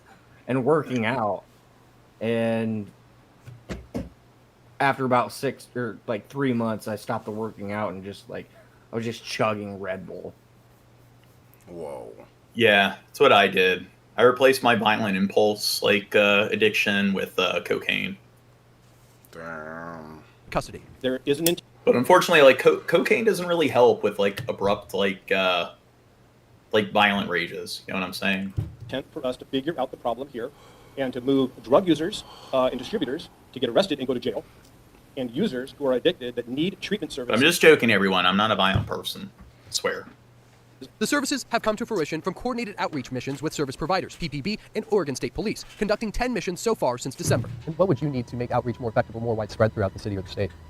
I mean, I think it's a scalable model, right? And I think the important part of what we're doing right now is we're building at a pace where we can coordinate on a regular basis. We can utilize services that are available on a regular basis. The bottle returns that are closing are in downtown at the Safeway and Plaid Pantry, where the fentanyl arrests occurred. Meyer says it's intended to interrupt a cycle police have noticed of bottles returned for cash, then that cash going to buy fentanyl. The team acknowledges there's a chance closing these sends people to another part of the... This kind of reminds me, like, remember we were covering a story on, like, heroin addiction, and remember Raisin was on, and she mentioned, like, but what about functioning heroin addicts? I think you can be a functional addict, but usually when you just start the drug, I mean, you aren't going to get to the point where it's impossible to function. Well, yeah, you gotta get, if you're just starting, you're not gonna be. It's just like alcoholism as well. Like, I'm a functional alcoholic. I mean, I can go to work and then get off work and just get shit faced. But like, if I just inject, I guess I've never gone harder than morphine, so I don't know. Well, alcohol, you can actually sober up, and like withdrawal doesn't kill you. Like heroin withdrawal is lethal. And then the withdrawal's pretty extreme, so you have to keep doing it. And if you're high on heroin, you can't really function at all. So it's like that's not really a thing where somebody's a long-term heroin user and they're able to go home and shoot up some heroin and then like sober up in the morning and like follow a 9-to-5 routine. So I don't know. That was just a really stupid thing to say. There's all sorts of functioning drug users, James. Yeah, but it depends on the drug. Some drugs are sure, but like if you knew how many people like maybe deliver your food, make your food, deliver your mail, all sorts of different stuff that I happen to be high on something when they're delivering this stuff. Yeah, but there's a difference between shrooms and meth. There's a difference between meth and heroin, and I'm sorry, but there's difference between heroin and Loratabs and stuff like that. But there's people that are taking I mean, some of those are opiates, like morphine, like and stuff. There's people that are taking morphine and they're working their job and stuff. They're working their job and they're feeling weird the whole time, but they're doing it. You know. And Nicholas and Agent 006 is right. You can die from withdrawal from alcohol. Because who was it? I believe it was John Wayne Gacy. His excuse was he was never violent until he got drunk. So when he was incarcerated, I could have the wrong murderer, but when he was incarcerated, to stop him from dying from withdrawal, he was actually allowed to drink. Where like Nicholas and 006, I'm well aware that alcohol like addictions can be really extreme and it can be really dangerous. But the point is that you can drink in a manner where you get drunk on a regular basis, but you're able to sober up in the morning, and you can do it in. But no, that's the thing you're not understanding. Different they don't sober up in the morning, like Drunken Crow said. He goes to work and he drinks. He's drinking at work. He's drunk at work. Oh right? no! I'm not drunk at work. Oh, never mind. I used to do no. I guess it's just Missy. Well, even if you're drunk at. Like, there's a difference between being, like, mildly intoxicated and being high on heroin. You can be mildly intoxicated on heroin. No, you can't. Yes, you know how can. heroin works? initially, but the way it works is that, dude, heroin's one of the most extreme drugs out there. So the way it works is that you do need, unlike like other drugs where, of course, like most drugs, you build up like a tolerance and stuff. But the way your body builds up a tolerance to heroin is pretty extreme and exponential compared to like most other drugs. So it is something where like usually after a month or two where somebody's like doing heroin, it usually does get to the point where the amount that you have to take and the effect that it has on you, it's just, you're not going to be able, it's like you're constantly at the level, like if you want to compare it to like alcohol, where you're completely shit-faced drunk. And it's just... So you're saying there's no sort of idea of microdosing heroin? You couldn't do such a thing? I like read up on like heroin addiction and like whether there's like functioning like heroin addicts, and it's something where it's just like pretty much all of the like sources I've gone to have stated that it's something that initially, like in the early stages, like for a few months they're able to function, but it is something where there is that inevitable like peak, which usually like happens within the first few months, and it is something that it's like you're not going to do heroin on a regular basis for a long like period and be able to like function just and being able to like follow a 9-to-5 like routine. So what most people will do, as far as I know, with harder drugs, they'll get on a routine. They'll and this is not like a 9-to-5 functioning kind of thing. They'll get on a routine. They'll build up a tolerance.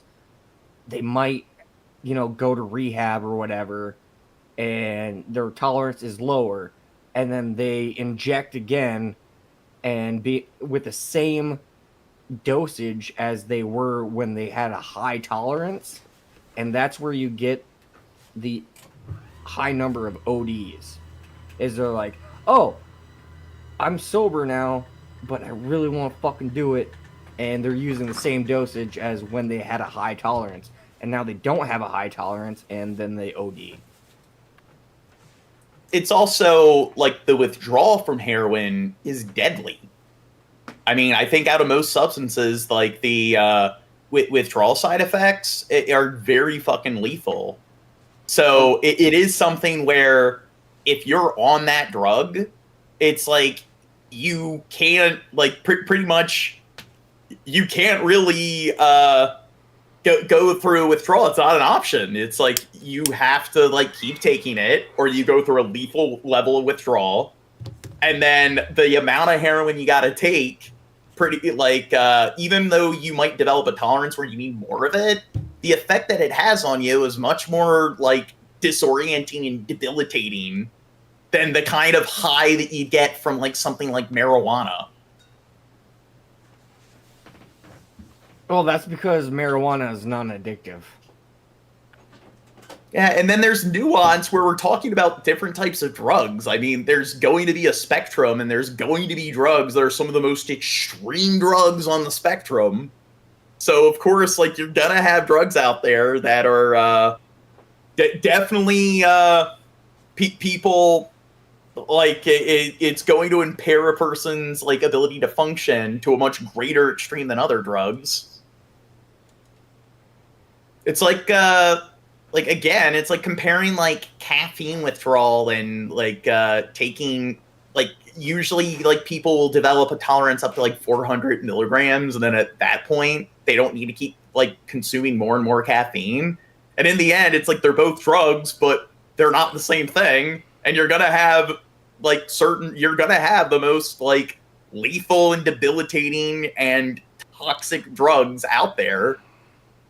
So I mean that's the thing. It's you're saying that all drugs can just you can take them on like a persistent base, like you can take it on a regular basis long term. And there aren't any drugs out there that I'd say that it's the answer is no with the long term. People like what me and Drunken Crow are talking about that are functioning like heroin users. They're not people who have done it for so long. They're people that have maybe done it for a decent amount of time where they're used to it, but they're not people who have done it so much where they've destroyed themselves and whatever. Like, what do you mean so long where they're... I mean, that's the thing. If you're doing it, like, multiple times a month or something, or even once a month, the way heroin works is that, well, like, it is pretty... Drugs, the way I think that, like, it's not a heroin addict, I guess, wouldn't be a function, but there could be a heroin user and other drugs as well. That's a functioning user, is what I'm saying. Once you become an addict, I guess that's not really very possible. Something like meth or heroin for you to be a normal functioning person, but like, I think there's a lot of people out there that you'd be surprised that they're using opiates and all sorts of stuff all the time, but they're a functioning part of society. Not saying it's okay. Well, they're doing it all the time, but when it comes to like heroin, it's just something like not getting addicted. Like you said, if they're an addict, they are not going to be able to function. And it's just, you don't need to take heroin that much to become an addict. Like that's the thing. You're talking about like... Well, maybe there's only a short period of time where they're a functioning user then. Well, I've already said that. Like when they just started doing it, maybe the month or two. But you're not going to have somebody they're functioning. At that point, they're functioning. But that's the same thing with all fucking drugs. You got to take it at least for some amount of time before you get to the point where you're addicted to it, or it's just... I won this debate, Gene. On to the next thing. On to the next thing. The city. This will now... For this family, collecting cans fills the gaps. Well, we kind of just depend on it for gas or like little extra things for the light bill, just little extra money, really. For Jean, between like $30, $70 a day. It's a full-time job. Pretty much. She's camped in Delta Park for the last 4 years, in part because a bottle drop is so close. It means a lot to me, and I know a lot of other people. But this seemingly innocent way of padding one's pocket can come at a price for the surrounding neighborhood. In the past 2 months, Portland police responded to the bottle drop at Delta Park 5 times, 2 traffic stops and 3 suspicious circumstances calls. Police say last year they were called there dozens of times. So it's no secret with some redemption centers comes criminal activity. We don't want that here in our neighborhood. Will Medier lives in the St. John's neighborhood, where the Oregon Beverage Recycling Cooperative is looking to open a bottle drop in this former Dollar Tree. That's the group that owns and operates all Oregon bottle drop redemption centers. It would accelerate drug use, crime, and everything that is proven in data to surround these bottle drop locations. Well, it'll bring more people, but they're here. They've got to go somewhere, you know? The OBRC told KGW in a statement, these redemption centers provide important access for neighbors. They're well-staffed and well-maintained facilities. They go on to acknowledge the challenge addiction presents to Portland businesses and say they are eager for real, lasting solutions. We do think the suspension may help stop some of the activity right there at that location. Starting Saturday, local public safety officials are pausing certain bottle return services at 2 locations downtown, the Safeway at Southwest Jefferson and 10th and the Plaid Pantry a block away, for 30 days. Those locations give out cash for individual containers. It's an idea from those behind the fentanyl state of emergency declared late last month, and an attempt to stop drug activity there. It only takes a handful of bottle or cans to be traded in for cash, to be cycled right back to purchase fentanyl and to keep the cycle going. People are going to find their drugs no matter what, you know, whether it has to do with the bottle drop or not. They're going to find a way, you know. So court documents show that the bottle drop at Delta Park has been sued in the past over security reasons. According to a 2022 lawsuit, the Delta Park Center was forced to hire armed security over safety issues happening right outside that bottle drop. Now, there was a settlement reached in that. What about like negative conditioning? I mean, maybe there's a way to, I don't know if they're like, maybe you can like lace all the fentanyl in the region with fentanyl. Well, not fentanyl, but with some kind of ghost pepper or like very high Scoville sort of like hot sauce. So they know that if they take it, they have to endure that. And maybe like that's how you get them to get off the substance. They'll start associating the substance with like all the... Yeah, it's not that easy, John. Yeah. I don't know. I'm just trying to come up with some kind of idea.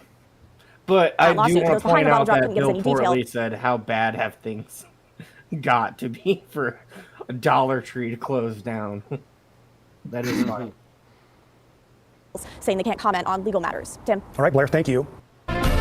Thank you. Joe Biden and Donald Trump made dueling visits to the southern border on Thursday as the issues of immigration and border security take center stage in the 2024 campaign. President Biden met with law enforcement and local leaders in Brownsville, Texas, while former President Trump was more than 300 miles away in Eagle Pass, which has seen record numbers of migrant crossings. Mr. Trump blamed the president for the lawlessness there, while President Trump challenged his predecessor to join him in supporting a bipartisan border security bill.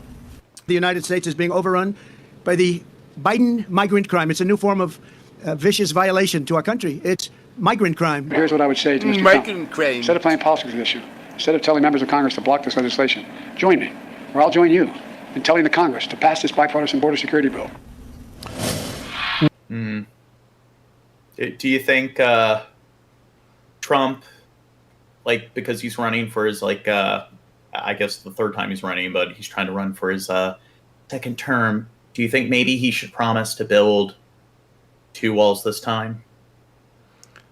He should build a turret that has very It shoots wide needles range. that of like heroin. Shoots LSD at him. No, so I seen this video. This guy was just like you, Shabisky. He was just looking for reptiles near the border, and he was on the wall. And apparently, they have the border wall, quote unquote. I don't know why I did that, but it just random gates, like every 100 or like 100 miles or 100 yards or whatever. And he was like looking for a certain reptile, and this gate was just wide open, and there was a trail. So, you want to build a wall? Then why is there fucking gates that are just wide open in the middle of fucking nowhere? And you're complaining that, the illegal immigrants are coming in. Oh, I wonder why. There's fucking gates on the wall. You know, Wait. You know, like, remember, have you seen the second Saw movie? Where it's just a giant pile of syringes? Yeah. What if they, instead of, like, barbed wire and stuff, it's just nothing but a giant cascade of, like, syringes? You can make, like, pitfalls where if they're trying to, like, they're not able to see it and they just fall in the pit, and the pit is just, like, piled with a bunch of dirty needles that are filled with fentanyl. Yeah, that's what you do. Like, all these, like, needles and stuff that people, like, throw out and stuff. Like, people who have, like, I don't know, like, syphilis and, like, herpes, AIDS, and so forth. You just have all of those, and you also have them, like, like, they're carrying fentanyl, heroin, so forth, and there you go. Maybe that will deter people from trying to cross the border. Nah. I think it was Arizona. I heard this on the radio, I think a couple days ago. But Arizona is trying to pass a law, pretty much stand your ground, but on your property with illegal migrants. So if an illegal migrant is on your property, you have the right of way to off them. They're trying to pass that. Damn. It's not very progressive. But what do you think about, so if they took like a giant like fire truck, like but instead of like water, like, you know, like those water cannons, you just fill it with olive oil and you just start spraying the wall with olive oil. And then if like if a mob of like refugees try to cross the border in like mass, you just spray them all down with olive oil, and then the entire like ground, the entire surface is just covered in oil.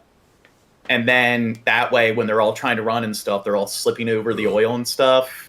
And you also have like drones that fly over with payloads of like dirty needles, and they drop it all like in the oil. No, so as they're like trying to pass, they're slipping on the oil and slipping on all the syringes.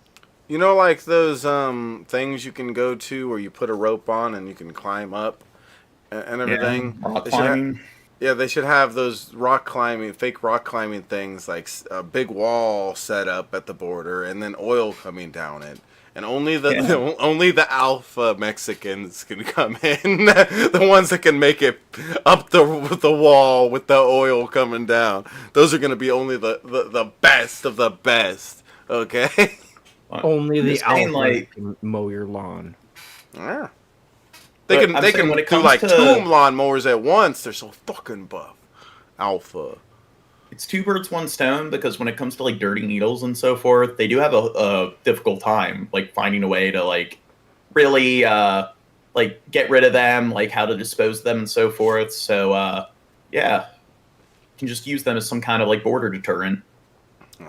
We're back with Dan Henninger and Kim Strassel, and we're also joined by Wall Street Journal columnist Alicia Finley. So Dan, well, Nicholas Rosa, have you heard of my other pitch for like a reality show? So it's like Chad was mentioning, like pruning out like the betas for the alphas. It's where like they wake up and they have like they're like strapped to a chair. They have a bag over their head, and then once they're like everything's revealed, they're in front of like a monitor, and it says that like, hey, you're given a gun with 6 bullets, a bottle of water, like a pack of matches and stuff, a knife, and you got like you're within like a 6-mile radius, and you have a bomb collar strapped to your neck, and if you leave, it will detonate. And the keys to the collar are like located on like or the codes to the collar are located on the back of the other bomb collars of all the other refugees, and the last one standing or whatever gets citizenship. So it's a fight to the death, and you can film it and make it like a Hunger Games kind of reality show. So you can make some money, because people bitch about like how they take jobs and stuff, don't pay taxes. So you can make a lot of money off of this reality show, and it can be like a 24/7 live stream. You can go on your computer and just start watching it live. You have the chat, in the background. People can place bets on which one they think they'll win. Wait. I'm not sure if I follow along all the way, but you're talking about the government making a game show out of it? Yeah, and you can just go. Yeah. It's 24/7, and it's like only the greatest Mexicans will make it into America. Who will make it this time? And then well, only one of them, and that's the thing. So everyone's given like a gun with a limited amount of bullets, maybe like 1 chamber, and then the keys or the codes are like tattooed on the back of like everyone's skulls, and you gotta last one standing wins. One thing that I've always looked at as silly about this whole like illegals coming over and it being such a big issue and stuff is like, aren't there like legal ways for us to go about making this change rather than a physical wall?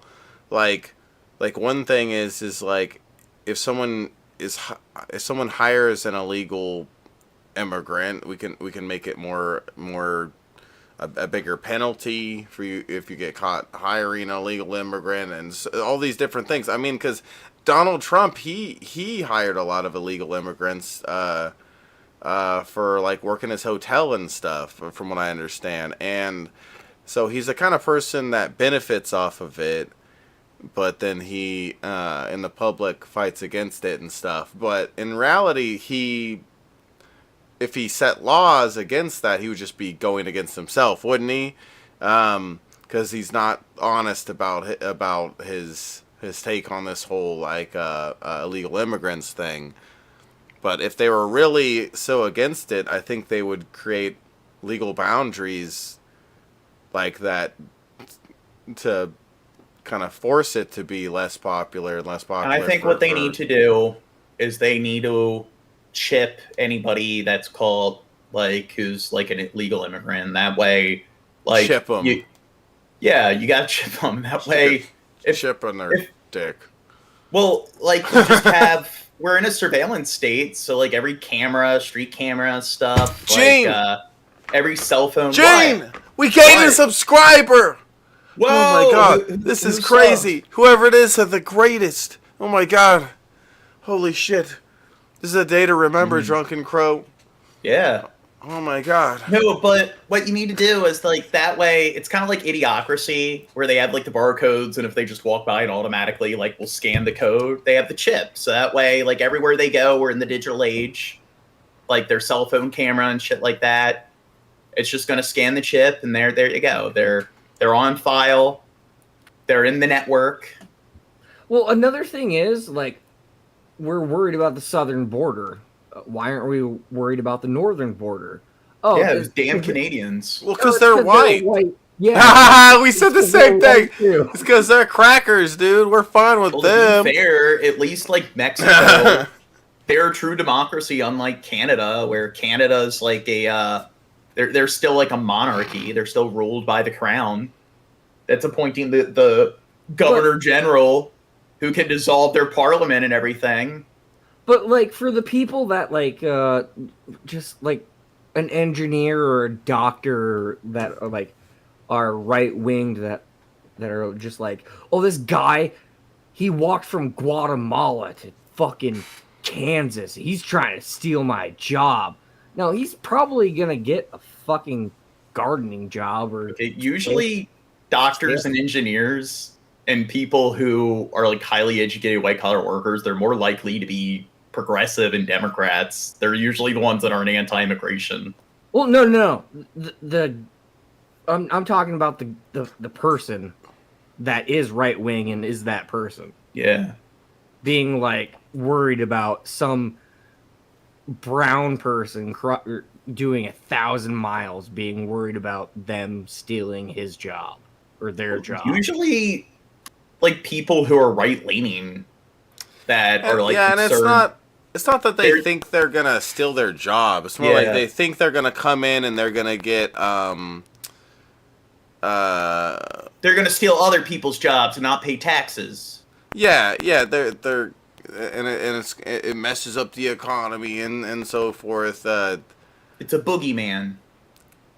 Yeah. If we didn't, we as Americans, we get labeled as fucking lazy. If we didn't have illegal immigrants, we wouldn't have a goddamn economy. Because the laziest of us would not be, spending 12, 16 hours, picking tomatoes for like fucking $2. Well, to be fair, it's like if you're living like some kind of first world lifestyle where you have like air conditioning, flushable plumbing, high speed internet, there is some like kid doing slave labor somewhere. So you can have those first world conveniences, and that is a fucked up element of reality. It's like we still live in it's still somewhat of like a pyramid system where much of the world is, there's like slave factories all over the planet in developing countries that are run by Apple and Walmart and everything. And it's not just the fact that people don't want to work those jobs that the illegal like immigrants work, but it's also the fact that people like we want all these goods in bulk, and it's almost like, can those services or can like those like products be produced in bulk if it's just exclusively people within the States or like countries like the UK producing it? So the odd thing is, it's like in order to make that possible, they do kind of rely on exploiting slave labor in other countries, and it's sort of a fucked up element of reality. Yeah, it is fucked up, but I mean, Mexico, as far on the pyramid as we are, Mexico is just right up there. I mean, they do the same thing, but... Well, it depends on like where you are in Mexico, because they have a notable middle class, so it's not like Mexico is like very like as desolate as other countries you may consider to be developing countries, but they definitely do have, you think America's bad when it comes to like a lack of like social institution. Mexico's social institutions even like less reliable, and they definitely have much more of an issue with like in impoverished areas, it's much harder for people to get out of that rut than like America. And that's the thing. So like even if like 40-50% of like Mexicans live like what you would consider like a lifestyle of like a developed Western lifestyle, you think of it like in America, 1% or approximately 1% of the population is homeless. Mexico still has like I think it's something where their homeless population's almost in the double digits, and it's like you think of like 20% of people living in slums in a country that's pretty significant. So Mexico's kind of just I'd say average. Economics wise, you are right, but how much of it is based on, oh, they're brown? What do you mean they're brown? Racism. I mean, somewhat. I mean, it's like that in much of the world where it's mostly most countries where there's a white population, usually is the white population that controls most of the wealth. Biden's clearly like a byproduct of the colonial age. Playing defense on immigration. And I mean, it is kind of like I've discussed like France and the African like Frank nations and their sort of neo-colonialism. It's just in the colonial age, that's how it was. Like people who lived in Europe and stuff, they lived these more lavish, more developed sort of like lifestyles. And then there's like these slave colonies all over the planet doing the hard work that people don't want to do for little pay to give people these like conveniences. And it's still kind of like that, except it's like, I guess on paper, they're not colonies, but it's the 60 richest people on the planet have more money than the like poorest 3.4 billion combined. Like 2 billion people live in slums. I think a third of the world's like population doesn't have access to like electricity. And I think like around like 70-80% of the world's population makes like less than, or they live on less than $10 a day. Was it smart in that case to go down the border and highlight that issue? Well, it could have been smart depending on what he did down there. There was some expectation that he might make some emergency orders, as he was announcing, and make an executive order to reverse some of the ones he reversed of Trump's, such as the Remain in Mexico. He did not do that. He went down there and instead appealed for passage of this bipartisan bill, which was completely quixotic and fruitless. That bill was... I do think we did go on for a while making these really naughty jokes about border policies. So I hope people, like newcomers and stuff, they don't take it out of context. So, yeah, we are very pro illegal immigration. We don't want to keep the immigrants out of the country.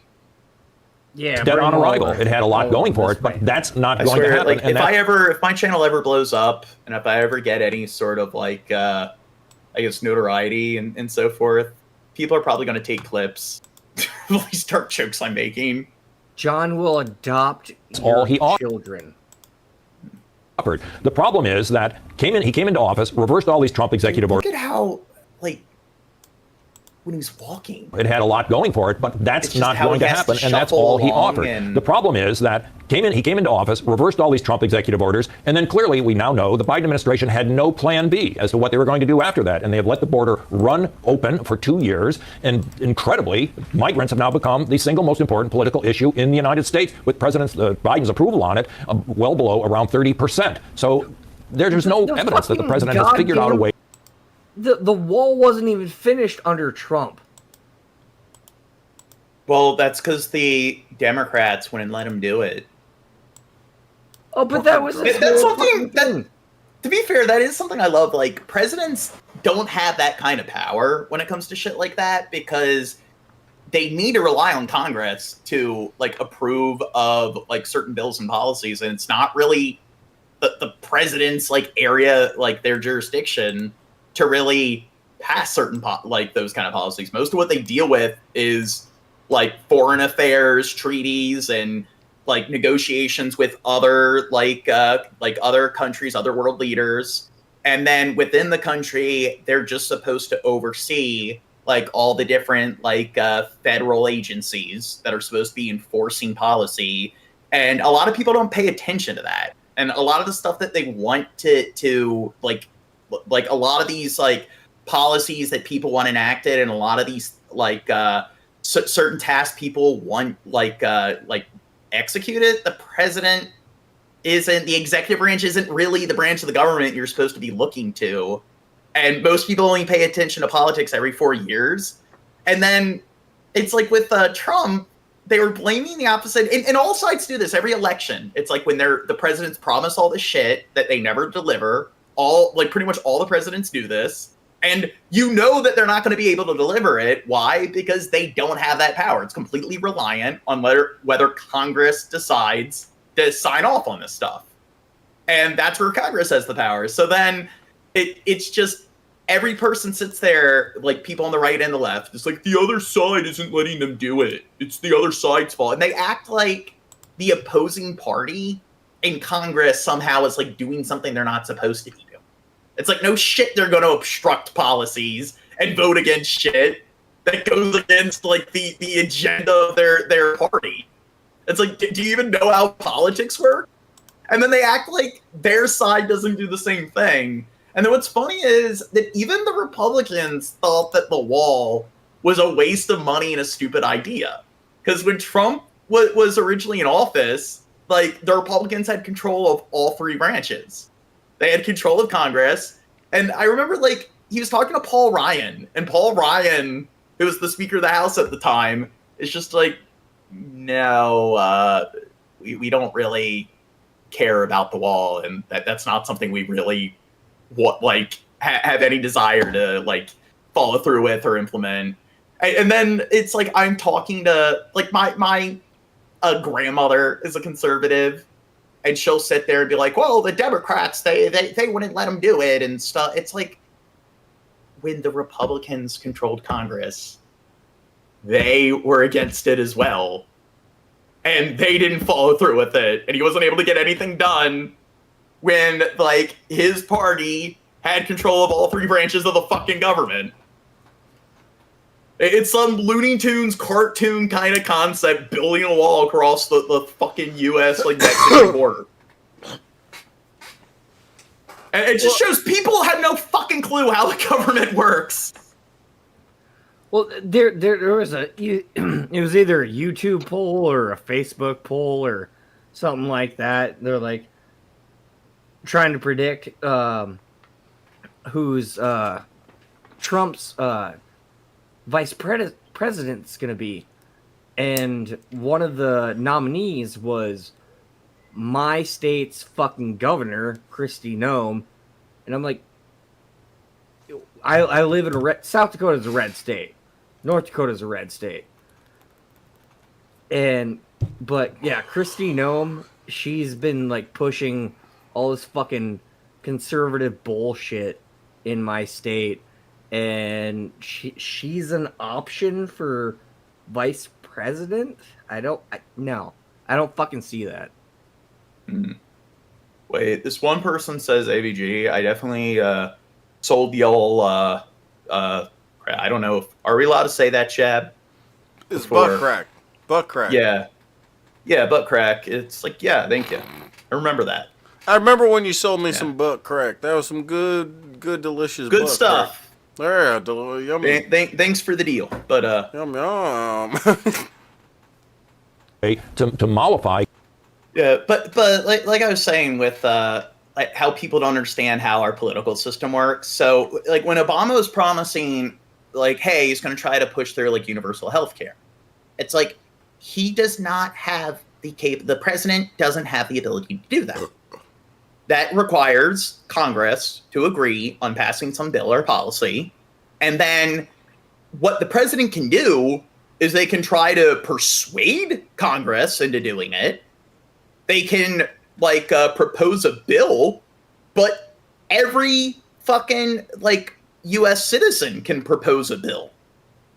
So it's just like most of what the presidents promise are things that they don't have any authority or power to really actually follow through with any of that stuff.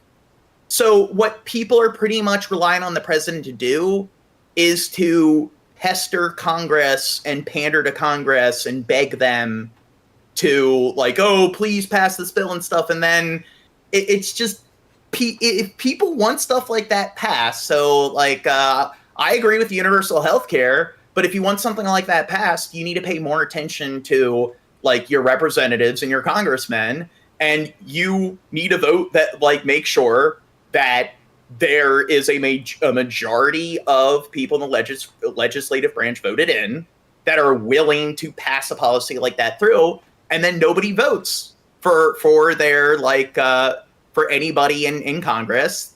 People pretty much only vote, like, once every 4 years. And then it's just, they, like, want, like, what do you think, Shad? I don't think much, Gene. But you have, like, a perturbed look on your face that's kind of distracting me. You're perturbed.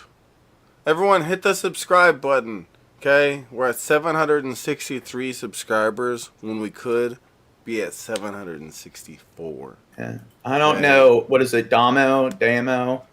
I am... Yeah, neither Dems and... Yeah, fuck them both. I mean, Republicans, I think, are worse, but... Another thing people don't pay attention to is, like, the Democrats are still pretty fucking right-leaning.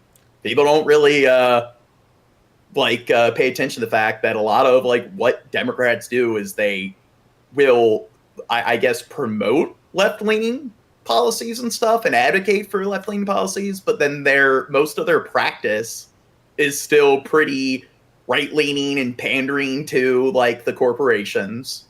So... that's also something that people really aren't really mindful of.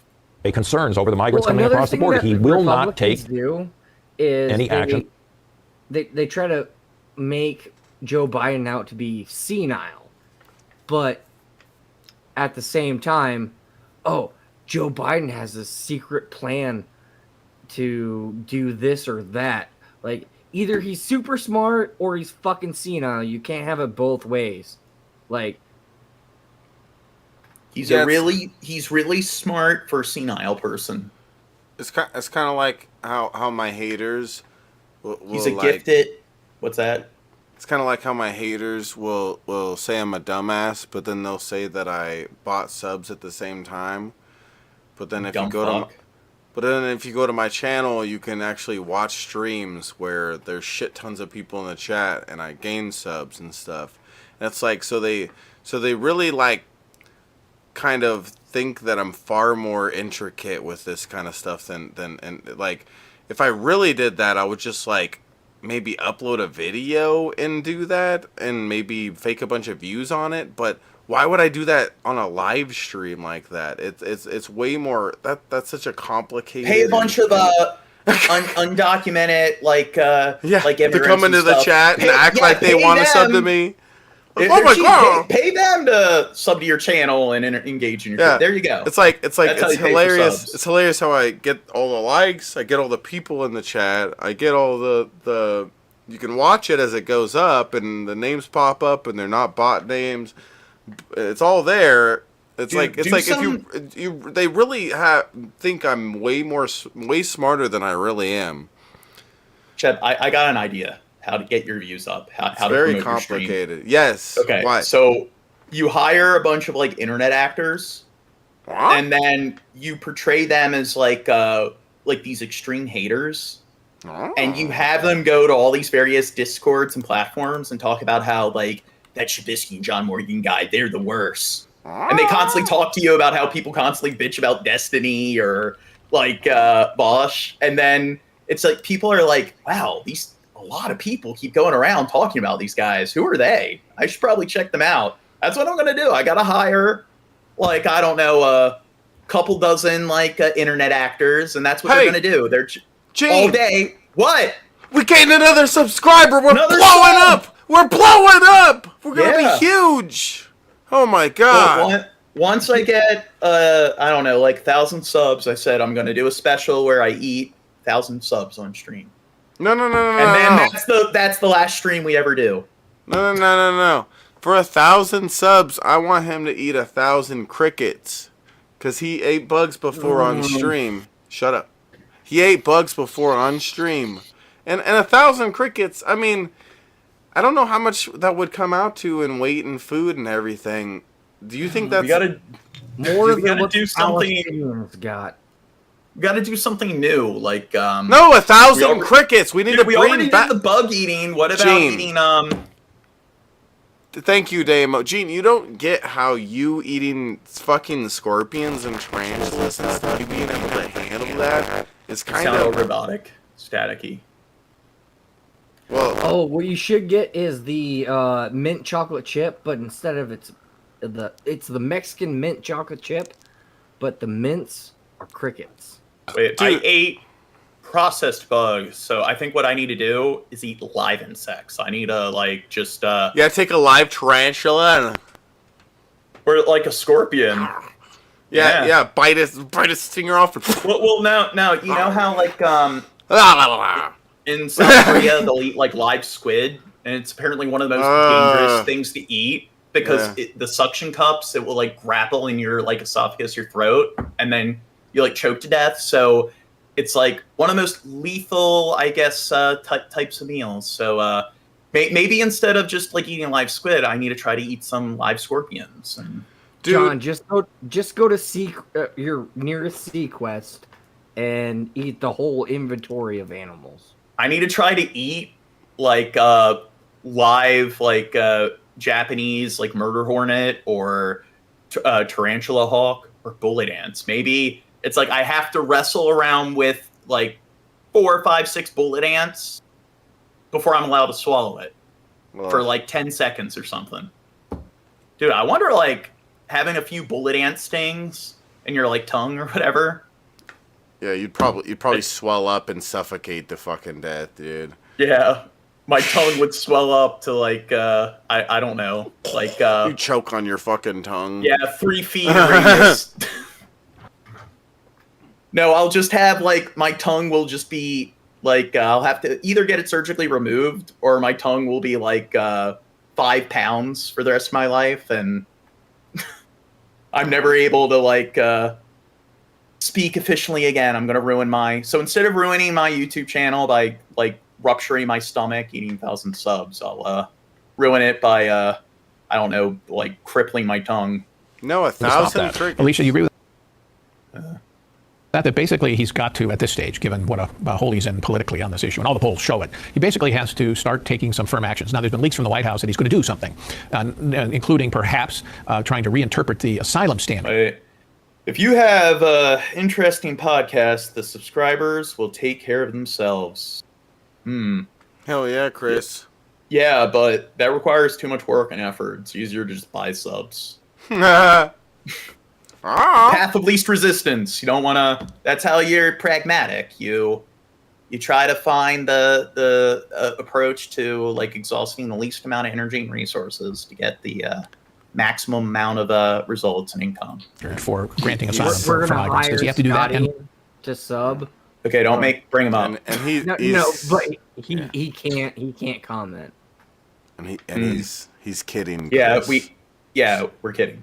More? Well, I think he would probably try Girl. to do a lot of what is actually in the bill, and that would be tightening the asylum standard, restricting it to people who couldn't migrate to other places in their home country, tightening again or raising the credible fear standard for just even getting screened and passing through to the country or to the U.S. Also, a big push among Republicans is when you quote unquote catch and release them, put ankle bracelets or some kind of GPS tracking, which it has been really reluctant to do. Is now, this there's an also AI some, chick or something? What's that?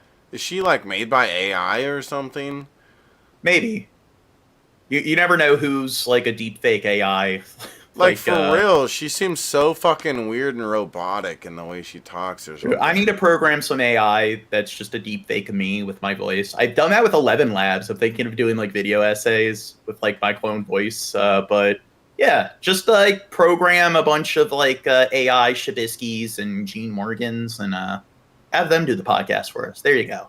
That's the path of least resistance. About maybe him reinstating or renegotiating remain in Mexico. I think that might help. But the other that requires Mexican cooperation. That requires Mexican cooperation. The big problem that actually Donald Trump faces is that a lot of his executive orders were stopped by the courts, and Biden may experience the same obstruction. But at least he'd be showing that he was actually trying to do something.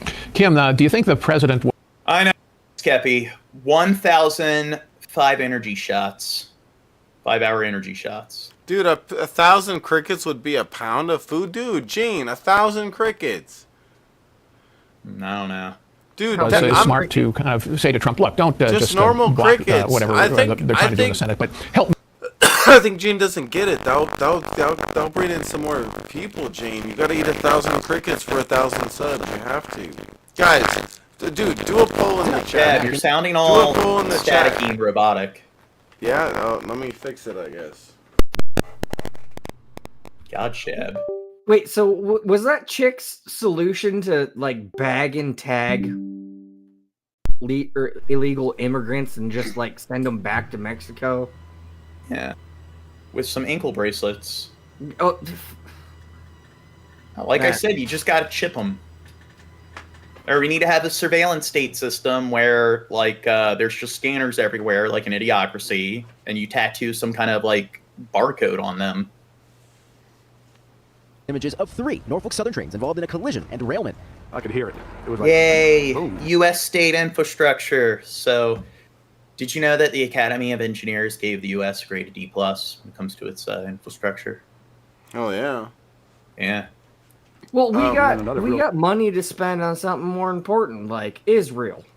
Yeah. Yeah. Chris, like, I don't know what it was.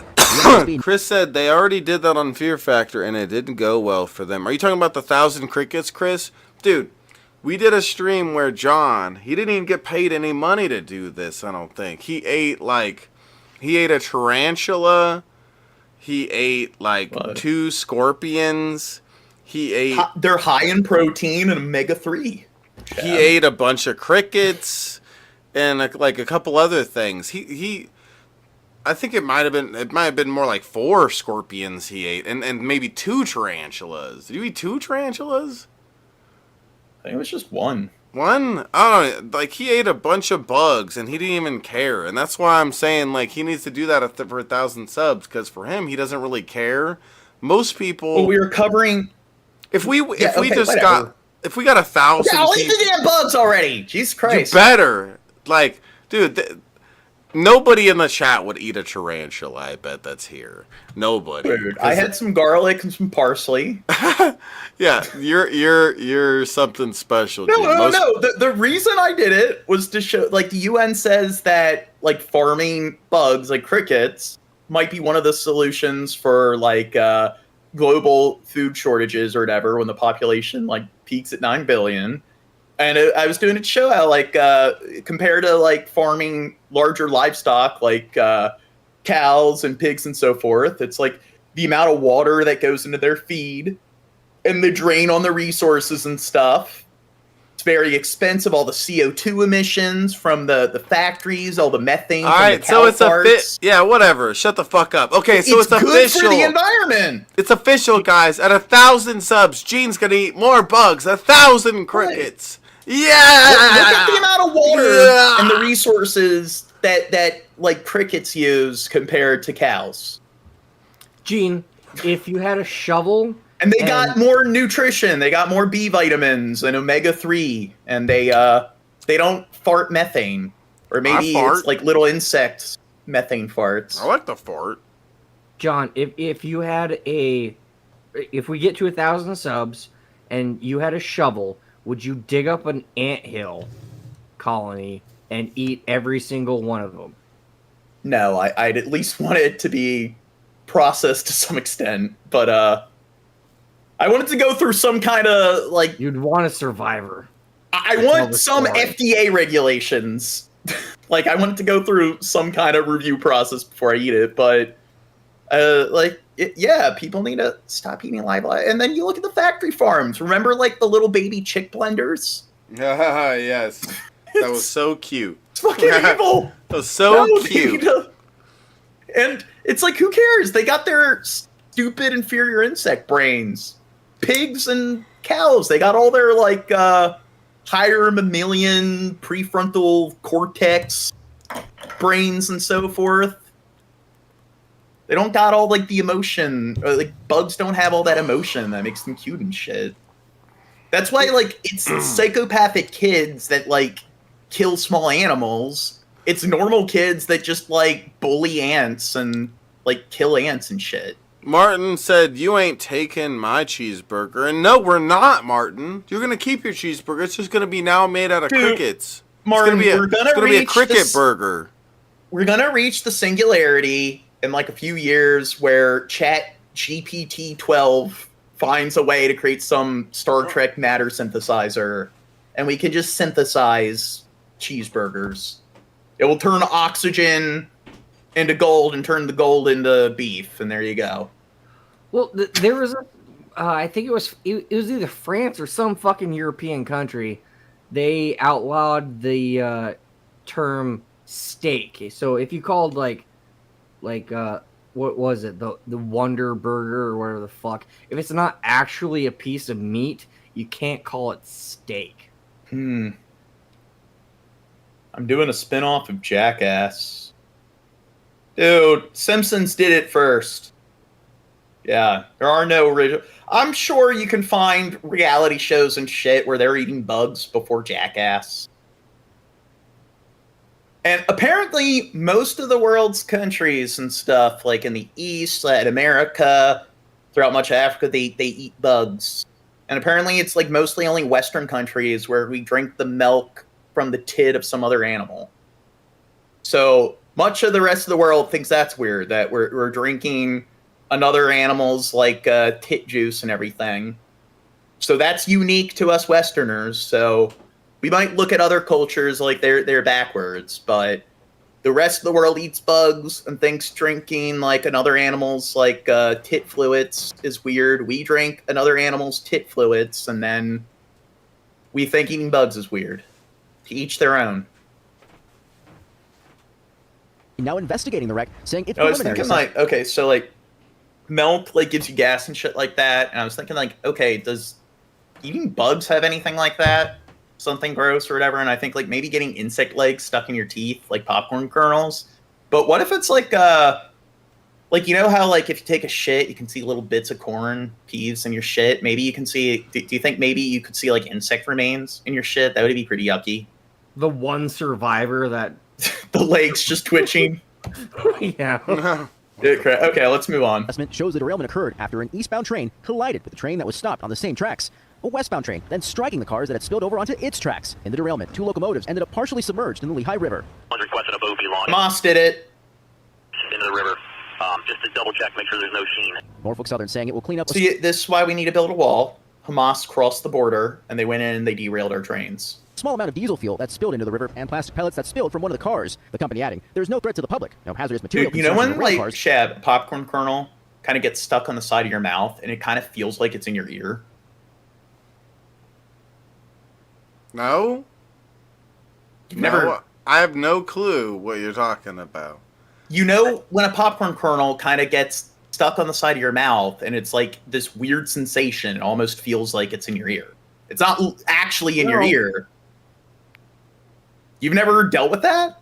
No, I've dealt with it being like stuck in my gum, but like, oh, it's in my ear now. No, I've never had No, it's not in your ear. It's like on the side of your mouth. And it has that weird sensation where it almost feels like, I don't know, it's just some odd sensation. It's the best way to describe it. And no reports of injuries to our crew members.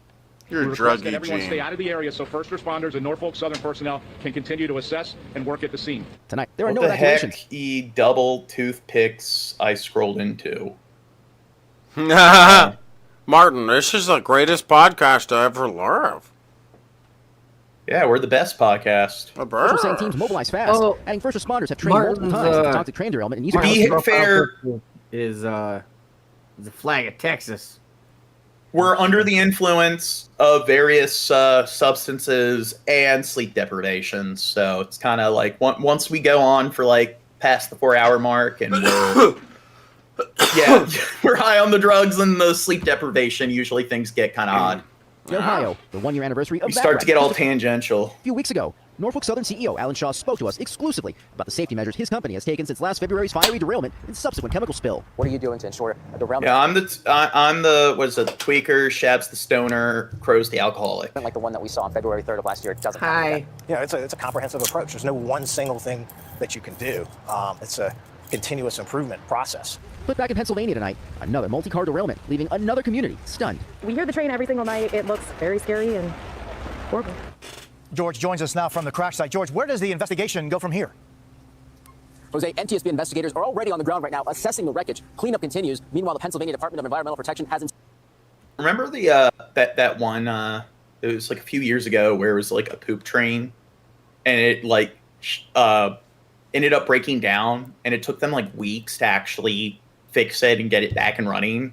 So it was just like sitting there in this town, and the whole town just reeked like shit for like weeks. What if you have something and like in Palestine, Ohio, where like you had that one like train with the chemicals that derailed and everything, that they had to blow up the train? What if you have a train full of chemicals, then also a couple of poo trains, and they all derail, collide, crash into one another, and then they have to detonate them and blow them up? Dude, what if... And you got that wafting over the town. What if one of the trains has pee and then one has poo, and then they both collide and make pee and poo? Okay, shut up, Shab. monitored out here out of an abundance of caution. Jose? Thanks for watching. Stay updated about breaking Thanks news. for watching. Next vid. Thanks for watching. Make sure to subscribe. Wait. Man fatally shot woman after car pulled into wrong driveway since Her voice is 25 heard years. directly addressing the man who killed Kaylin Gillis. That's a man? Judge Adam Michelini, who... Dude, you're not supposed to send white people to prison for a long time. God. What the heck? That's racist. What is the society coming to? spoke directly to the convicted murderer today, saying when I considering thought that was a woman. he weighed in if I thought that was a fucking woman at God, they're first. taking our privilege away from us. Jesus. Am I the only person? Am I the What's only that? person that thought that was a woman at first? I thought it was too. Yeah. Our privilege, our white privilege, and our gender as well. They're taking them. Yeah, I don't know how we're going to cope. With you, I think you really could possibly do the same thing again. It's obvious to me that you feel justified.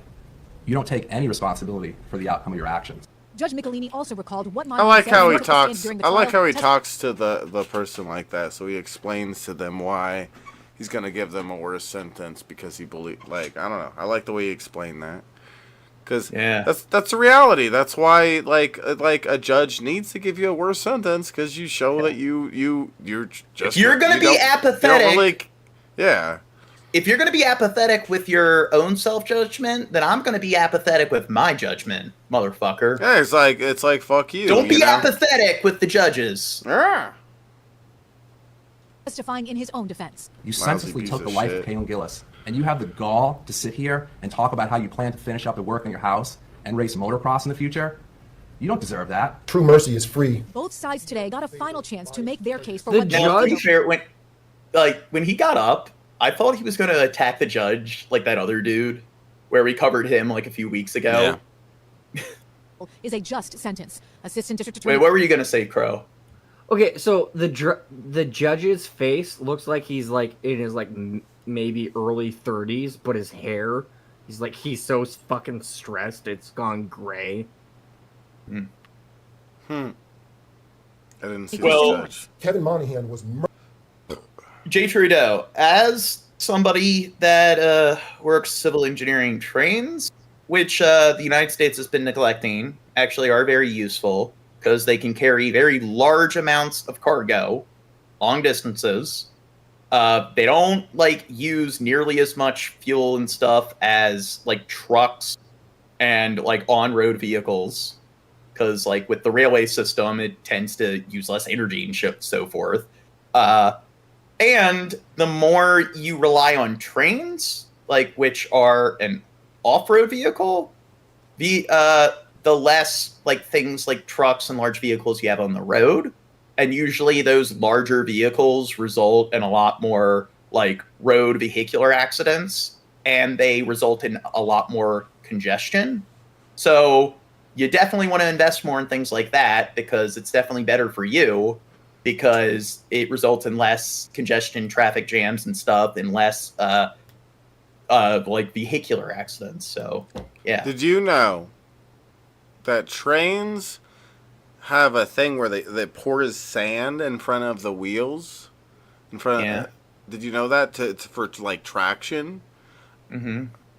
Do you know that? You do that? Yeah.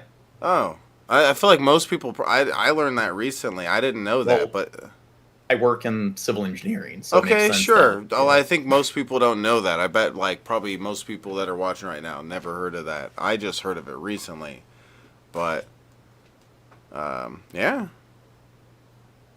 39. Like, what is it? He says, back when I was 23, I was contracted working with freight carts. Yes, the chains for people rumor is true. Yeah, I used to be 23 as well, Martin. I was never that. In his judgment to act that way. Yeah, Shab skipped 23. From like 22 right to 24. Yeah? And the question here then would be, should he be shown mercy? And based on that, the answer is no. And defense attorney Arthur Frost. That is something. I like Martin. We got a lot of stuff in common. I don't come here to ask you for mercy. I ask you to rebuff vengeance. I ask you to do what is just. When given the opportunity, Kevin Monahan chose not to speak today, only saying this. No, thank you, Your Honor. Ultimately, Judge Michelini imposed the maximum sentence. You murdered Caitlin Gillis. You shot at a car full of people, and you didn't care what would happen, and you repeatedly lied about it. You deserve to spend the maximum time in prison allowable under our law. I sentence you to a term of 25 years to life in prison. See, look at the judge. He watching. looks Stay updated young, about- but his hair makes him look fucking old. Well, he probably is fairly old. There's some people where they just age very well, so he probably is fairly old, and he just looks young. He's probably in his 40s or 50s. He just has nice, beautiful skin like Shabisky. Yeah. It is considered one of the worst. I don't know, like, usually judges are, like, lawyers and so forth, so lawyers have a lot of money, so they got that rich perk of people, like skin serum. Cases of animal cruelty here in San Diego County. Okay, I'm not The going man to who say admitted anything to about this torturing and man killing- because I am a maximum sentence. Fucking good. That's all I have to say. What did he do to the kitty? Let me see. Wait, now, one documentary, or it's a documentary series, it had, like, 3 parts. It was on Netflix. It's called Don't Fuck with Cats. And it was this, like, fucked up kid who, he looked like Elliot Rodgers, and he, like, was putting videos of, like, him, doing Really things hurt. to cat. Yeah. And murdering them, and then, like, it's like people love animals more than people, so the entire internet got on him. There's this huge campaign of, like, trying to find him. So you had all these, like, vigilante people on the internet investigating it, and it resulted in his arrest. Cats is going to prison. The cat that led investigators to Joshua So Boyer don't fuck with cats. called a hero, and animal lovers wore bright orange shirts and Animals in general. Yeah. Well, especially cats, because the cuter the animal, the more you care about them, like, be mistreated. CBS 8's Abby Black shares the emotional Same testimony. way, like, the less ugly a person is, you definitely care more when they're abused. Reaction to his sentence. I'm just Joshua joking. Boyer pleaded guilty to torturing and killing at least 10 cats. His attorney said that he suffered from mental illness, but the pet owners who Yeah, said no he shit. He suffered from mental illness. I sure hope. gave him no mercy. Fucking so. We need to warn you, details in this unimaginable case of animal cruelty are horrific. Evidence in Joshua Boyer's sheds included cats used as target practice with crossbows, cats zip-tied to cages outside, and left to die a slow and painful death in the heat. For nearly 5 years, Jeffrey Johnson and his wife Elizabeth have been waiting for justice for their orange tabby cat, Leonard. I don't know, I'm just gonna cry, but... Now, okay, this is like, he's just a psychopath, but when they said it's due to mental illness, what if it was due to something where he had, like, paranoid schizophrenia, and he felt like if he didn't murder enough cats, then the world would end? What's that? That's mental illness. I know, but I'm saying, well, the mental illness he has is like, you're saying, but what I'm if saying it's that one. Okay. What if it was something like that? Do you think he should be part of that case, if that's scenario, not knowing right from wrong? Wait a second. I think his intentions should be considered at all times.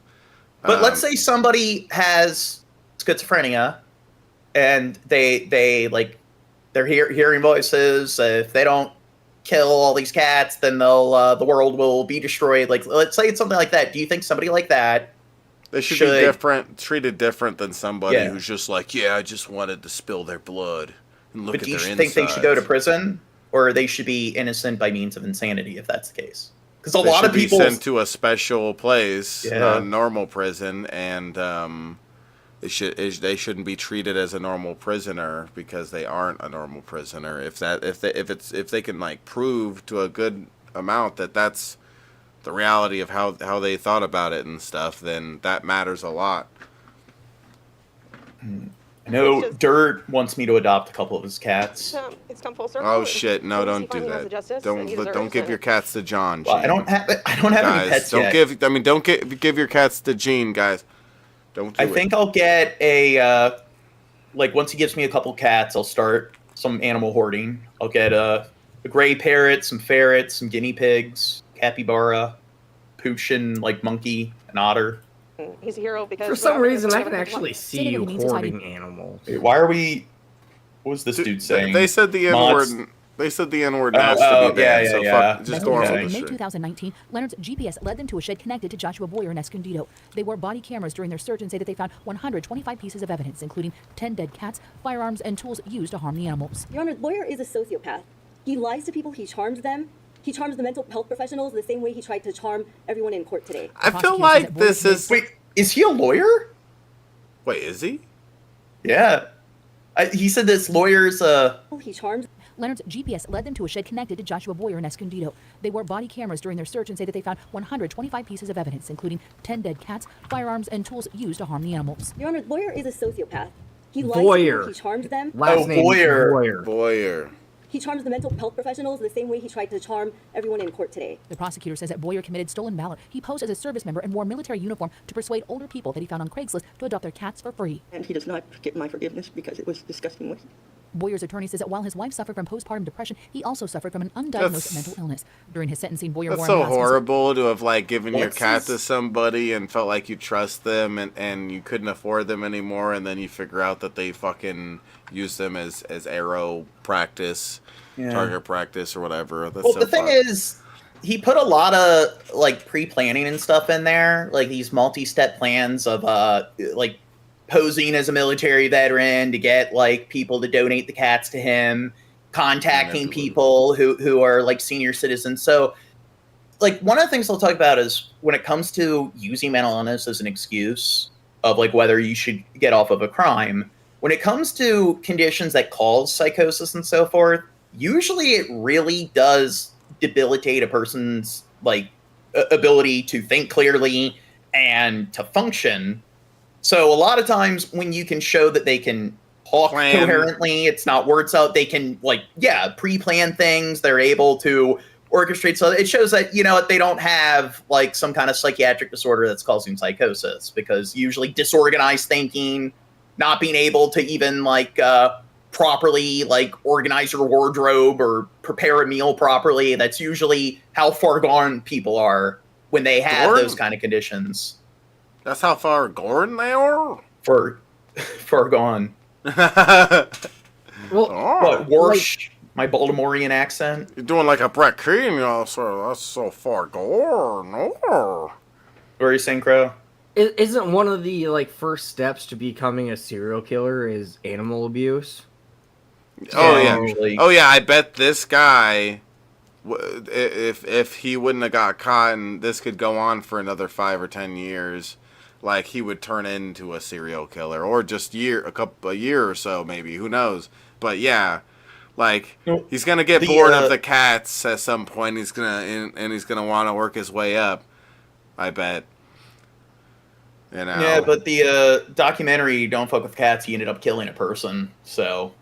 Yeah, dude, somebody who, dude, it doesn't surprise me. Somebody who has this weird level of whatever where they want to hurt a cat and watch it die, and that they enjoy that, doesn't surprise me. They'd want to do it to a human too. Now, doesn't what if surprise me at all. What if they get off on killing crickets? I think that's something that you work. That's just like we're saying, work our way up. They'll get bored of the crickets, and then they'll be like, "Oh, well, I'm gonna hurt some mice or something." Next. Yeah, crickets to mice to. At some point, it gets boring doing the same thing. To humans, to elephants, to blue whales. I mean, yes, they'll be killing blue whales. Yes, they'll be killing sunfish. Give him probation. Yeah. Instead of prison time. I'm extremely sorry for all the people whose pets that I have hurt. In Australia. Man, shut the fuck up. You're not sorry. Fuck you. Oh my god. If he killed my cat or dog, you'd unalive him in Minecraft. Yes, basically. Dude, it's the same fucking way he unalived my dog and cat in Minecraft. Or cat, I should say. The judge sentenced Boyer the maximum 8 years in prison. 8 years to me is under. Now, 8 fucking years for 10 counts of animal abuse? Fuck that. Wait, I thought they gave him 8 years. Yeah, it just said. The judge sentenced Boyer the maximum 8 years in prison. 8 years to me is not enough for what he did. That's disgusting. But that was the The court says that maximum, he has credit for they time served. He said. can also get credit for good behavior and beyond 2 years. So good Well, on here's good my on thing. the good on the judge for giving the maximum when it's 8 years. Yeah. But when it comes to things like this, like murdering animals, things like child abuse, like people love to defend child abuse for some reason, which is weird. It's like if people like beat the shit out of their kids and abuse their kids, like people make all these excuses. And then I do find that it's just, when it comes to a lot of crimes, one question I ask people is, how much time do we give people for robbing a bank? So if we're going to give people like over a decade for robbing a bank, then how much should people get for murdering a bunch of animals or abusing a kid for like over a decade? Yeah, one is far more immoral than the next. Yeah. Which one is it? You know, you choose. I think it's weird because like if somebody does something like that, they rob a bank, it seems like no one's going to sit there and be like 15 years in prison? Like, well, hey, they shouldn't have robbed it. It seems like the average Joe is pretty indifferent towards like a sentence like that. But then, like I said, with child abuse and stuff, people are, or even things like if somebody is like engaging in reckless driving and it results in like somebody dying, it seems like people are more likely to be like, God, that's such a long time in prison. Like the one swimmer who, like, he, did the R word. He graped the girl behind the dumpster. It's just yeah, like they gave him like it was something like 6 months in prison, and people will like defend that. And in cases of like you know, like rape cases and stuff, people will try to be like I don't know, like 9 years. That's a bit too much. And I do think there's this weird sort of anomaly with a lot of people. Seems like people are more like indifferent towards people going to prison for a long time for robbing banks as opposed to committing extreme acts of like abuse and harm to like other people. I hope his conscience eats him alive, and I hope he gets what he deserves in prison. In Vista, Abby Black, CBS 8. Tight quarters in the basement of a furniture store in South Richmond Hill, Queens. Cell phone video shows beds and migrants, all of them from Africa, squeezed into this room. I wonder due to a bed. how. So I know, like, in prison, like people that hurt children and women, they get pretty fucked up. I wonder what the punishment for people that hurt animals for no fucking reason. I wonder what that is. Martin, I'm right there with you on that, but I don't know if you knew this, Martin, but this guy right here below me is a dirty, stinking loser atheist. Okay? I would never do that, be a stupid, stinking atheist like him, but that guy right there, the nerdy guy below me, he is a dirty, stinking loser I think atheist. you're being kind of two-faced, Shab. I don't know what any of that means. I don't but know. Martin, yeah, he's that guy right there. He's also a Jew. An atheist loser. Okay? Do what? What has God ever done for me?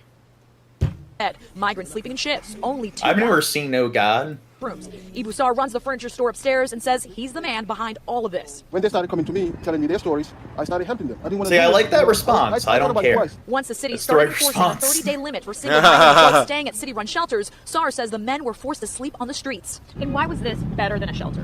Because here you don't I think he's talking about the landlords. them to go for your work like that. In the shelter, sometimes every month you go back to Manhattan to write your name, and he send you another place. Sar says the basement shelter had rules, no cooking on site. 2 in the top, 2 in the bottom, queen bunk beds. He says he didn't charge the men rent, but he collected whatever they could come up with each month. It broke my heart. I'm proud of them. They're all hard-working people. But it didn't take long for the next-door neighbor to notice what was going on. She asked that we not show her face on camera. One morning, I came out here to go to work. I see about 20 e-bikes, and I got pictures of them. The neighbor believes this unsanctioned migrant shelter was running for at least 2 months. She called 311 to report what she was seeing. I just couldn't do it no more. all night long, people running in and out that building, that door slam. I have not got a wink of sleep. DOB inspectors discovered that migrants were also sleeping in the furniture store. They said the basement had no natural light and no ventilation. After noticing the severe overcrowding and dangerous fire trap conditions, the city ordered everyone out. Where did you sleep last night? In the subway. Yeah. Now, I mean, a lot of cities, there's a lot of like vacant buildings that aren't really being used at all. And it just seems like, why don't they turn those into like homeless shelters? There's no money in it. Exactly. So you didn't get any sleep. It's very hard to sleep. Yeah, you see. Thanks for watching. Stay updated. Like there are these one I forget what they're called. They're like called, I think it's like boarding lodges or like so it's like you'll rent it out and you have a bed. It's kind of like a bunk bed, and you have a drawer and stuff, and the place has a kitchen and so forth. And they're pretty like cheap and stuff and everything. They're usually very sanitary and so forth. They usually will have a section with like, I guess, a handful of desktops, computers, and I guess it's like a boarding house, but it's usually like a collection of like bunk beds and stuff. And I don't know why they don't have like more facilities like that. And those are places where a bunch of like young adults and stuff will pay rent on it because they're like super cheap and affordable. So it's just I know a lot of people might look at that like, yeah, that's probably not like the best I guess setting of living, but it's a lot better than living on the fucking streets. Probably like something like that where people will spend like $100 a month on something like that. They could easily create a setting like that or a facility like that that's free. And it's just, at least it's like they have a bed assigned to them and they have some like, I guess, location that's designated as theirs, and they can at least rely on that until they find a place that's suitable for living permanently, or they can afford to like rent their own living space.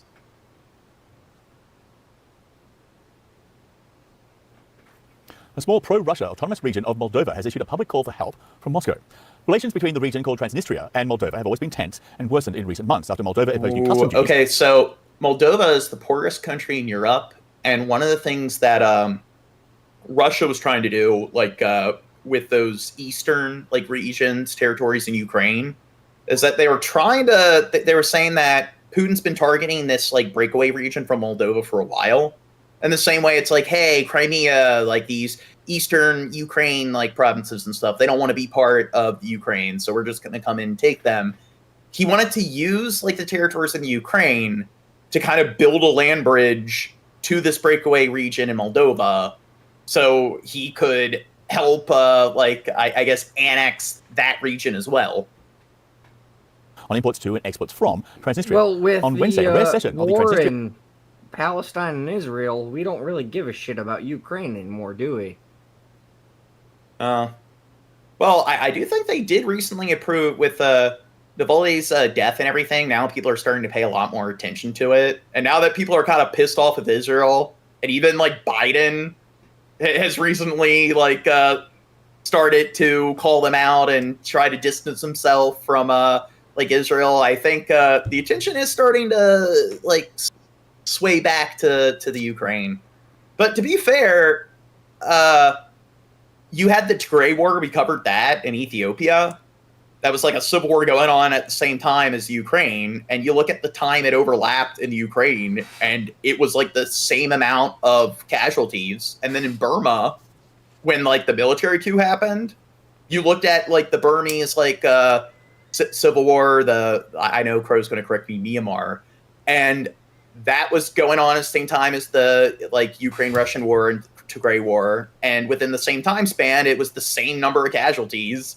And those disputes weren't really getting a lot of coverage. And you know why they probably weren't getting a lot of coverage or attention?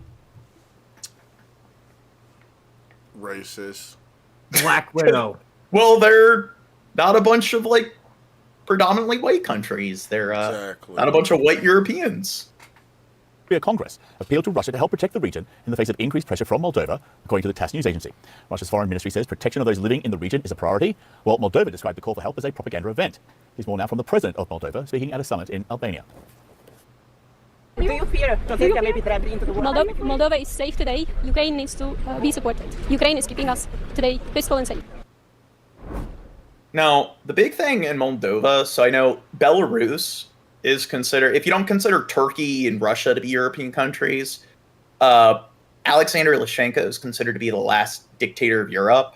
He reigns over Belarus, but Moldova, I guess, I think it kind of falls outside the realm of being classified as a dictatorship, but all the politicians, the big thing is, they just, I think it's like one of the most extreme cases of money laundering in a government, because it's like a very, very large percentage of their like state funds are just laundered to overseas accounts, and pretty much most of their politicians, so they're not like totalitarian where there's like a very small group of people controlling everything. So they do have a wide range and variety of like different elected politicians and their federal government.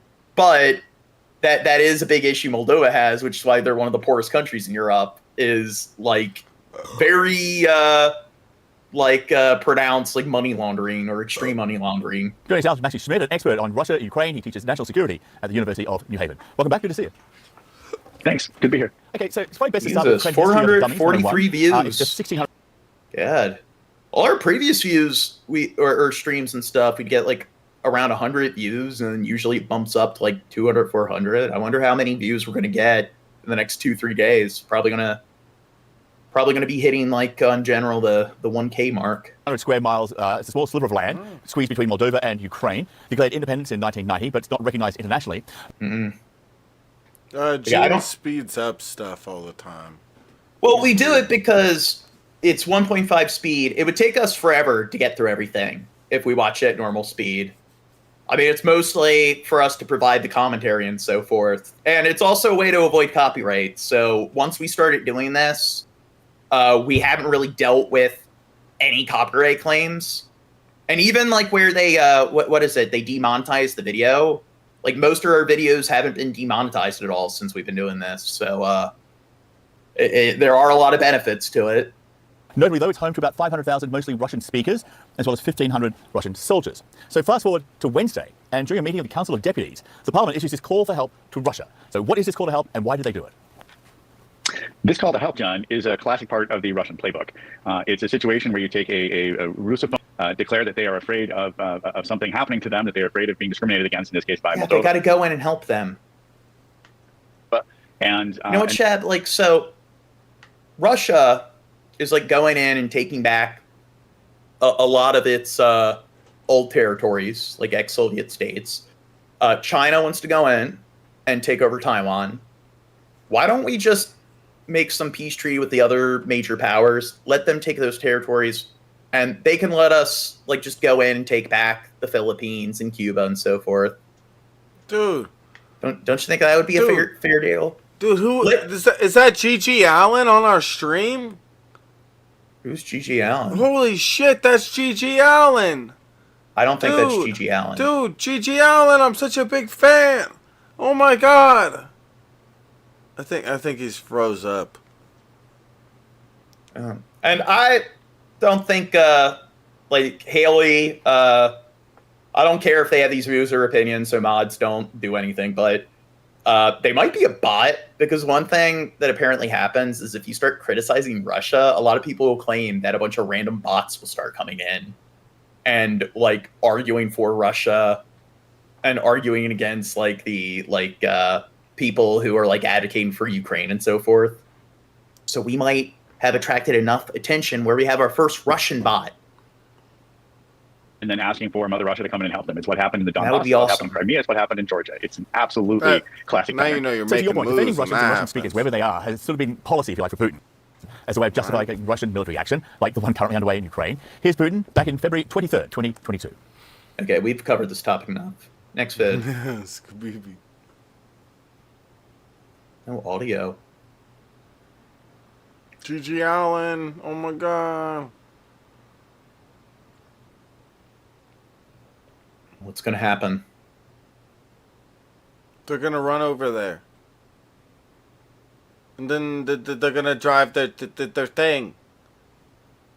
See, I know that there's a lot of robots involved participating in this war, but when we get this coverage of I don't know, action on the battlefield, I want to see more robots. Come on. Nah, John. What happens when military coverage could be AI generated? I don't know, dude. Imagine we're gonna get a Russian-Ukraine war movie and shit. You had the American Sniper. That's the first big U.S.-Iraq war kind of movie. I want to start seeing some movies that are based on actual historical wars, but we finally get to see some scenes where there's some robots. Imagine that. You got that battle scene where they're in cover and the drones are flying by, dropping their butterfly mines. I don't know about bots, but I did watch. You ever see the trailer for Sisu? Sisu? No. It's on Amazon. It's fucking badass. Mm-mm. Okay, we got to stop glorifying it. War's bad unless it's in video games. Then it's fun. This is a video game, right? Is there audio in the other earbud? How do we go about determining what is and isn't a video game? How do I know that this is not a video game? Yeah, I mean, video games are evil. They just cause people to not be able to separate fiction from reality. So we're to the point now where we just don't know what is or isn't a video game. That's why in our society, everyone's unaliving one another. Yeah, I watched this video and I just see a fucking good kill streak right there. Oh my god. Did you know that 9/11 happened because all the terrorists that hijacked the planes, they played a lot of video games? Yeah, they're like giddy old games. Yeah. I like giddy old games. Yeah, video games cause cancer and climate change and school shootings. It's true. Okay, next vid. Right now, Nick Pin Walsh is on the ground in Ukraine with how the fight has changed. They flit around fast, hiding each week in a new abandoned shell. Drone operators have been Ukraine's secret weapon for months, but now it is getting harder. We saw this unit in December, but their base back then has been bombed. Yet still, they hunt every day for a single mistake, a Russian who gets himself spotted. They say the Russians are better at hiding themselves, although sometimes, obviously not. Yeah, so they just spotted a Russian soldier carrying groceries, and the dog came out to greet him, so I think it's quite possible that's where some Russians are hiding. So it begins. Now, we were talking about urban warfare. What about suburban warfare? How intense do you think that is? Probably not as intense, but... What's suburban warfare like? Like Karens yelling at each other about stuff? No, I park there. No, I'm supposed to park there. No, that's my parking spot. No, it's the Karens. They're hiding behind their lawn flamingos and shit like that while all the gunfire's going off. That's what we need to do. I mean, one side needs to be pro Karen, and the other side needs to be pro Kyle. The Karens, they get their minivans, and then they start running people over with them. They're Mad Maxing people with their minivans. Oh God! Hey, hold on, Gene. Hold on, Gene. Shout out to My Cock. My Cock. Shout out to My Cock. They're a big fan, Gene. Hey guys, day one fan here. Yeah. Get a shout out to my friends who serve in. My name is My Cock. Wow, what a great name that guy has. Oh my God. Shout out to My Cock. All right, cheers. There's something I'm not aware of. Aha, that was funny. What do you mean? Is there something you're not aware of, Gene? You're the most innocent motherfucker ever. Just you go always on with bring the up video. names of random I don't know YouTube celebrities that Gene, like people. Gene, What? Gene, my cock. I thought you said Mike Hawk. Yes. Oh. My cock. Oh, okay. What? I gotta just. I've gone 20-something hours without sleep. Go fuck yourself. We've been going for like almost 6 hours. Goddamn, Gene. You're special. And quickly, they prepare another. Oh, these are our The hunt things. is no game, but has the tools of one. They lose about a quarter of their drones to Russian jamming. Действие рэба усилилось. Да. Оно стало чуть-чуть ощутимее для нас. Но не сдаемся. Не можем это избежать, поэтому приходится постоянно, как змеи, увиливать от этого всего, что придумывать и экспериментировать. They see the Russians running into the blue house. Its roof clearly hit before a while ago. It becomes their next target. They go in again. It could be a mortar position, they think. Watch how smaller explosions send fragments flying out.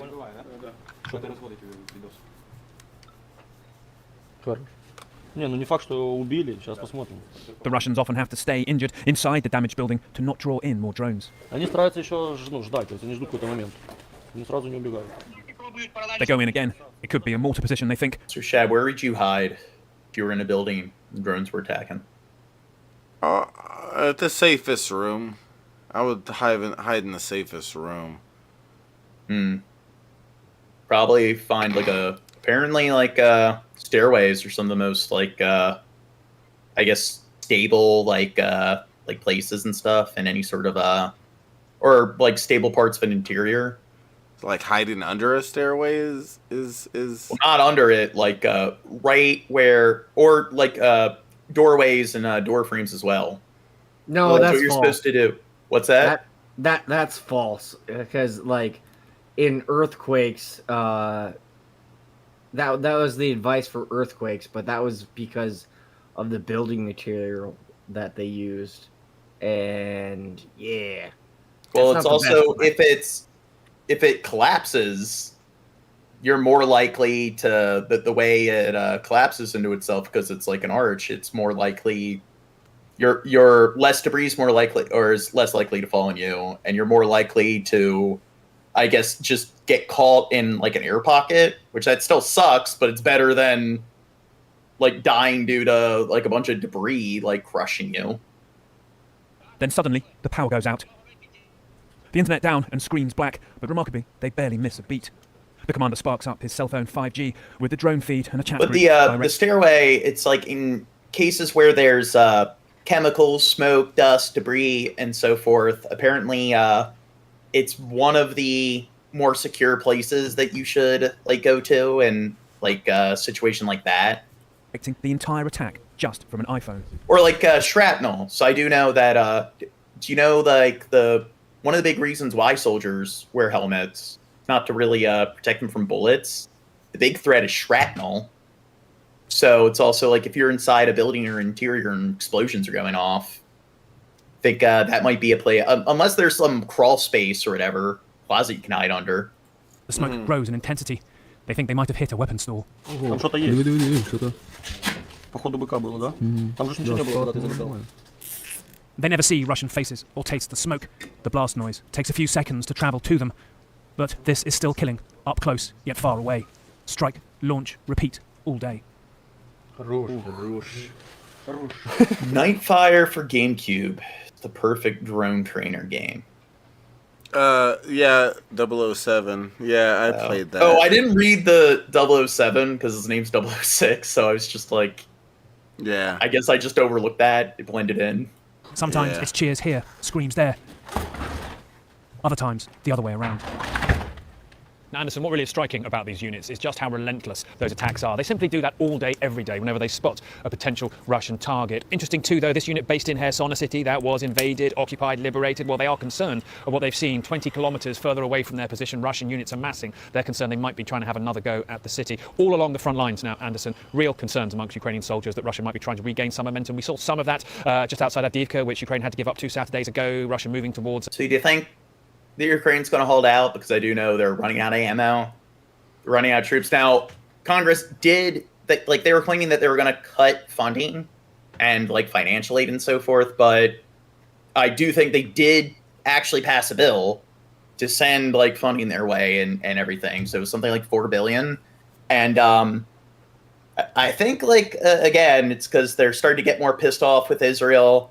They tend to be less inclined to actually throw money their way. And then with Ukraine, I think it's also Navalny, with his death, that's starting to bring more attention, more like sympathy or pity towards like the Ukraine side and their calls. It's a small village, Latushkina, essentially taking 90 billion. I think that it. Fuck. I think Ukraine is gonna have to give up its territory that Russia has taken over, but they fought the good fight. Unless like everyone puts their effort into Ukraine, like pro-Ukraine, but with like Israel and Palestine, everyone's shifting their resources to that. I don't know.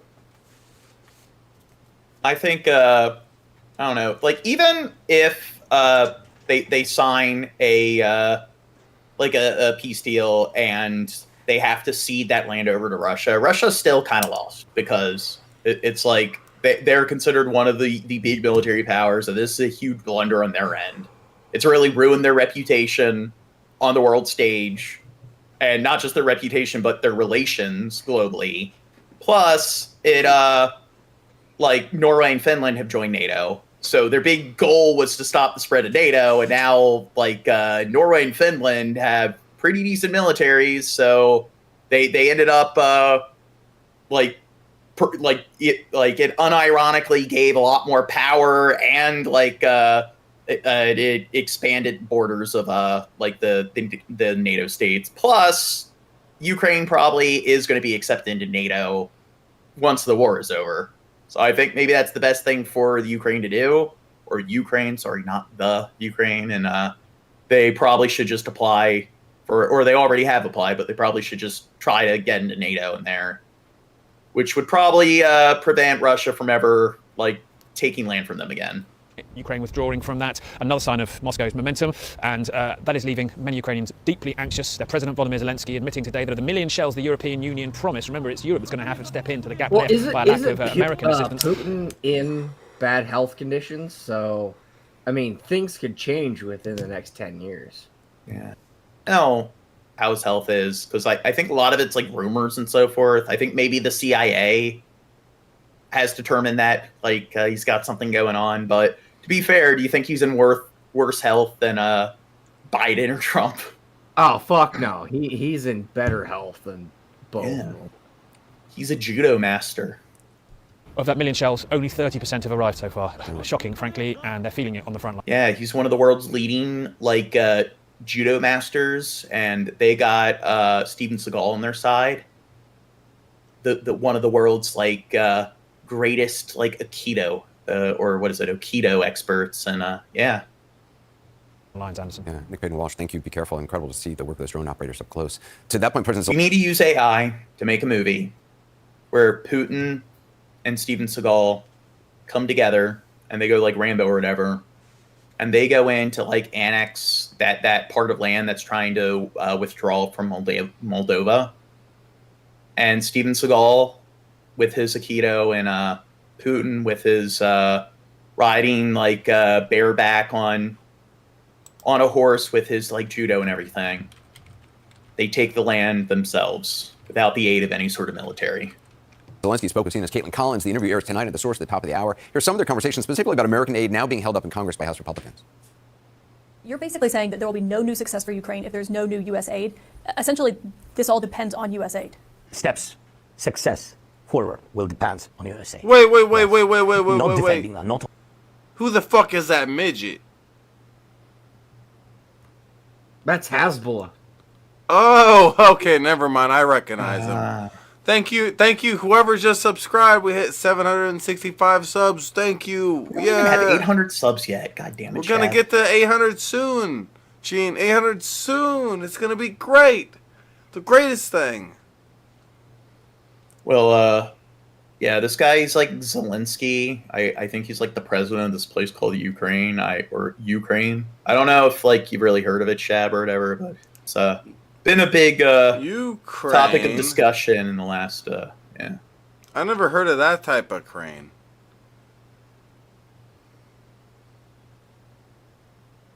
Wait, what the fuck is happening there? Oh, wait. Russian troops that didn't surrendering. They dropped a poopy on him. Wow, that's so funny, Shab. Wait, what is that? What is he opening up? They're surrendering, so they're like dropping some, like, I guess, letter or something.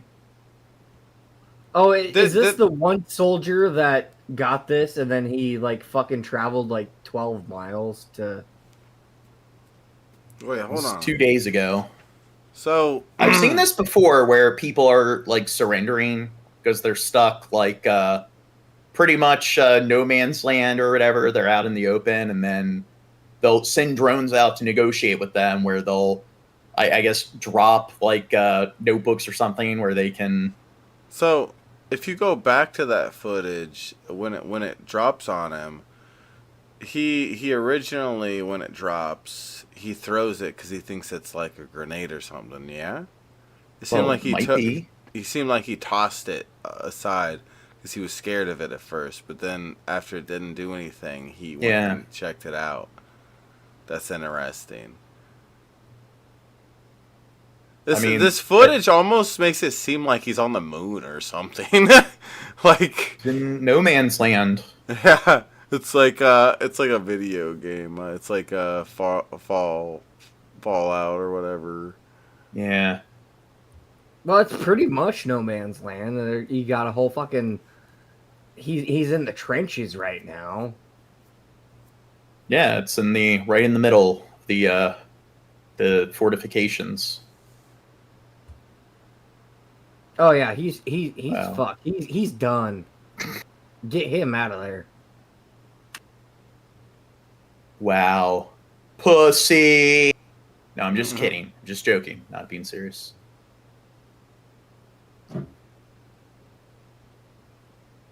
And remember, like, what was it, the runners in World War I? Because they had they didn't have like radio walkie-talkies, so forth, so they had to use telephones. So they had to be connected via like wires, cables. So it pretty much happened all the time where the wires would snap and shit, and they couldn't like communicate it like via telephone. So they would have to, it was usually like young privates who were like 18, 19. A lot of times they're even younger, like 16, 17. And they would just have to run through the trenches from one end to the next to like deliver messages. Yeah, that's what Hitler was during the First World War. Yeah, and he had shell shock. And then we got World War II. He's praying to me, Gene. He's praying to me. So is this the third troop they're selling so far? I love when people pray to me. It makes me feel good inside. Yeah. He's praying to the superiors above. Me. That's me. I'm above you guys. I'm above. I'm a high. Woo. I'm up here. Why does this dude look like Oliver Tree? Because there's a tree, and his name's Oliver. Who's Oliver Tree? It's a singer guy. And I don't know who he's referring to, honestly. Drunken Crow? I don't know. Oh, yeah, that could be it. It could be me. The debate about U.S. support for Ukraine started in earnest when Ukraine failed in its much heralded Drunken Crow is counteroffensive just last year. high quality Despite like massive that. Yeah. numbers of modern tanks provided by Western countries. I'm still surprised tanks are a big part of warfare. Ukraine was practically unable to budge the Russian occupying forces. The Russians had built multiple lines of tank traps and landmarks to slow up the Ukrainian advance. Gene, here's a good reason why it would be still part of warfare. A lot of the world hasn't caught up to America with like the. Yeah, I know. I'm saying I'm surprised they're still a big part of warfare. But when it comes to us fighting Or yeah, even any country that has those kind of capabilities, they're still above the other ones when they're fighting them. Like, yeah, I know, but the Ukraine and like the Ukraine has a decent military, and Russia supposedly has the second. Okay, but Russia has the second strongest military, and so you agree with me? I think that they're the third largest air force on the planet. So do you know what the first two strongest air forces are? What was the other? Well, are you talking about Russia when you just referenced one of them? I think Russia's the third. Okay, America and America. The U.S. Air Force and the U.S. Navy. Apparently, the U.S. Navy is the second largest or second strongest. I think. Yeah, and it's but still, Russia has a strong Air Force and stuff. But even Ukraine and stuff with drones and so forth, you can just fly explosives and stuff underneath the tank. And with artillery and airstrikes, it's just tanks seem like they're sitting ducks. Then we're able to pick off any Ukrainian tank that tried to make it through. I guess I've never really just as when Russia tried to take Kyiv in 2020. About that. Well, that's the point. When it comes to modern warfare, it's mostly about who controls the skies, and it's just that's pretty much what made trenches obsolete. In World War II, was airplanes. You could just fly airstrikes and stuff at the fortifications. So even with urban warfare as well, I mean, you'd have to have a tank, and then you'd have to have soldiers to clear out the buildings that the tanks were moving through.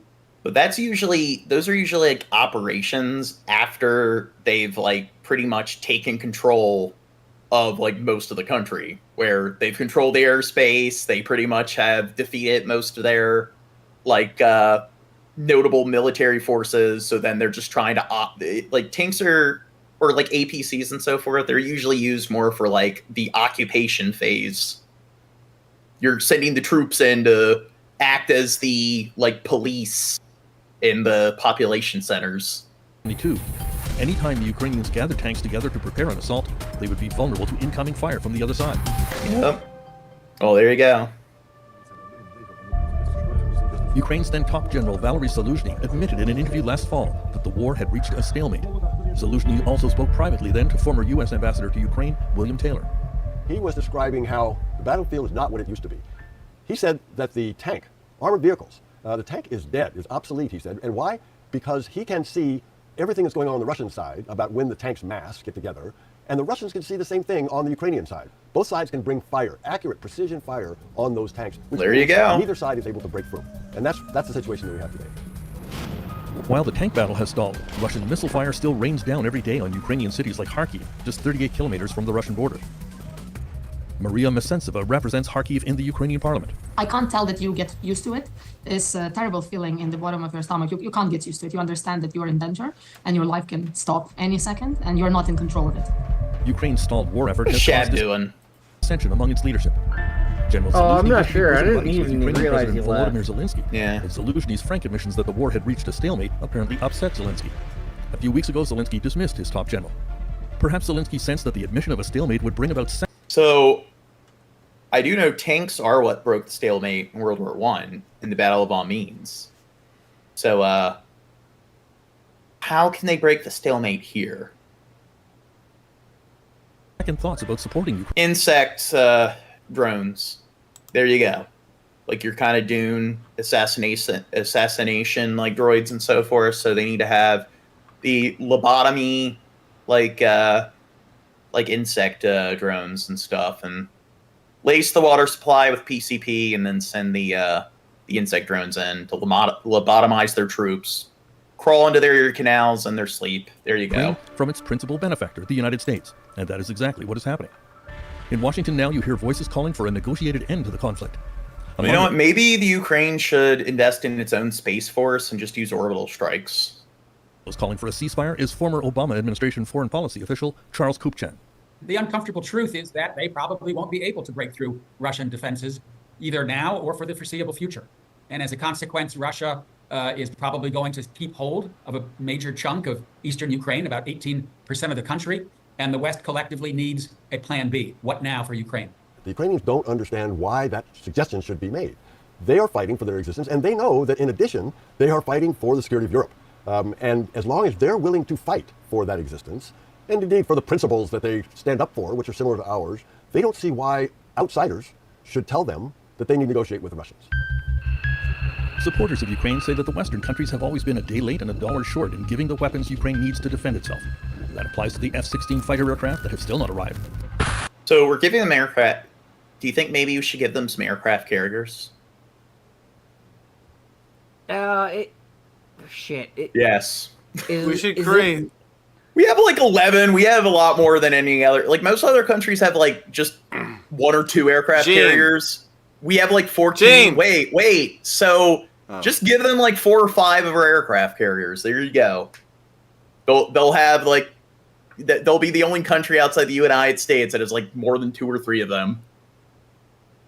Give them some nukes. I know like when the Soviet Union collapsed, apparently like Ukraine had like a stockpile of like I forget, they had like 40 something nukes or something, and they had a decent amount, and they just kind of like gave them like they seamlessly gave them up to Russia, and you know what, they probably would have benefited them if they still had their nukes. So maybe we have a lot of nukes, just give them some nukes, give them some aircraft carriers, sign the Space Force over to them, give them an orbital strike laser. There you go. We spend trillions of dollars on our like military.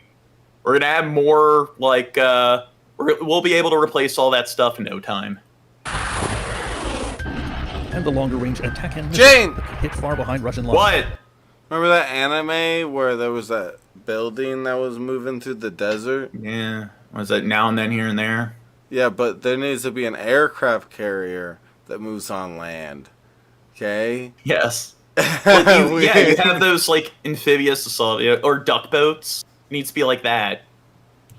Or like, you know, they're like the buses and stuff, and they can like drive into like the water and stuff, and they can be like a boat or a bus. It needs to be like that, where it's an aircraft carrier, and then it can actually like drive up on land. Prove it. I think the morale here. No, it needs to. Okay, this is what it needs to be. It needs to be able to be an aircraft carrier on the sea, but it's amphibious, so it can go on land, but it can also fly. It does all 3 of them. An aircraft carrier that can fly. Yeah. One day we're gonna actually do that, though. You know that it's like a joke, but it's like the way things are going. If it just keeps heading, one day we'll have an aircraft carrier that can fly. Wait, what's it called in the Avengers? Do you remember like Crow? They had a giant flying like aircraft carrier base. Oh, Legions I know you're of talking. Shield. Yeah. Look up the name. It's gonna drive me crazy. And it was Fallout 4. They had like the Brotherhood of Steel. They had like a giant flying aircraft carrier. Yeah. Don't receive everything with And also like make it a submarine as well.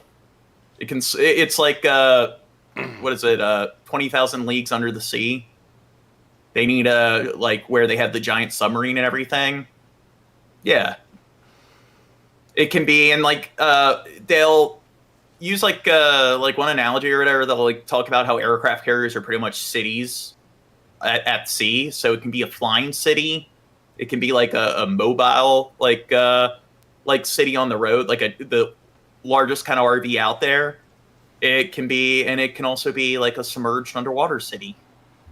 Oh, it's called the Quinjet. The Quinton-jet? Quinjet. Quinjet. What about look up the Brotherhood of Steel aircraft carrier thing? The Quinjet. Said, I need ammunition, not a ride. So this is Or referring Quinn. to what has been asked. And this is not just, simple begging for things. Now there is an argument that Ukraine can't win whatever weapons they have. What I'm arguing for is realism. I'm telling Ukraine that right now its priority is to emerge as a secure, stable, prosperous democracy on the 82% of the country that it Oh, controls. Martin says they were on the rather than USS Gerald Ford. City of 4,219. So, well, I mean, you think about it, it's like, what is it? Like, pair that to most of human history, that's like the size of like your average like ancient, or no, like what is it? I know proto-cities had like a few thousand, like people like Jericho and shit, but it was the most ancient Bronze Age cities, I think, had tens of like thousands of citizens. Spend available resources on attempting to seize the rest of the country in a fight. Crow, look up the population of the average proto-city, and then look up the population of the average like Greek city-state. What the? Oh, god damn it! Do what I tell you to do. You're the Google guy when dirt isn't here. Fight that they are unlikely. What do I pay you for, Crow? I don't get paid shit. Oh yeah, I forgot. We'll do it anyway. Well, that argument is neither side's ready. Neither side, neither the Russians nor the Ukrainians, are ready to negotiate. And the Russians, Putin, Lavrov, they're very clear that the only way they negotiate is if the Ukrainians surrender. If they surrender a fifth of their territory. Ukrainians are not going to do that. The Russians are not ready to negotiate otherwise. So the flaw is neither side's ready to negotiate. The Ukrainians say they have tried to negotiate with Russia in March 2022 in Minsk. Wait, you know how? I just thought of something. You know how? Do you know what fracking earthquakes are? So did you know, like, when they frack for oil, it can actually cause earthquakes? Yes. Maybe they should build these like giant fracking vehicles, and you just have these like large mobile like fracking like apparatuses, and you have an entire like mobile like fracking battalion, and they just drive in and start causing their artificial fracking earthquakes. John. What? The population of a proto-city. Yeah. 8,000. What was the other fucking question? So 1,000. So then what would be the population of like a Greek city? So like your typical ancient era, medieval era like city. Like Sparta? Athens. Athens. Athens. Oh, yeah. Athens. That Vladimir Putin treated them with contempt. So why would Russia not repeat the same strategy? So I think here we should rely on something that Putin would promise. And I don't think he's prepared for any negotiations. There is a widespread view that Vladimir Putin would treat any ceasefire as a brief pause, that he would go on eventually to attack other countries, even if they are members of NATO. I think the chances of a... So what other countries do you think he should attack? What's next? About 200,000 people for Athens. So if the whatever the fuck you said first was 8,000, and well, I said proto-cities were in the thousands, and then I think I said ancient cities were like in the tens of thousands, hundreds of thousands.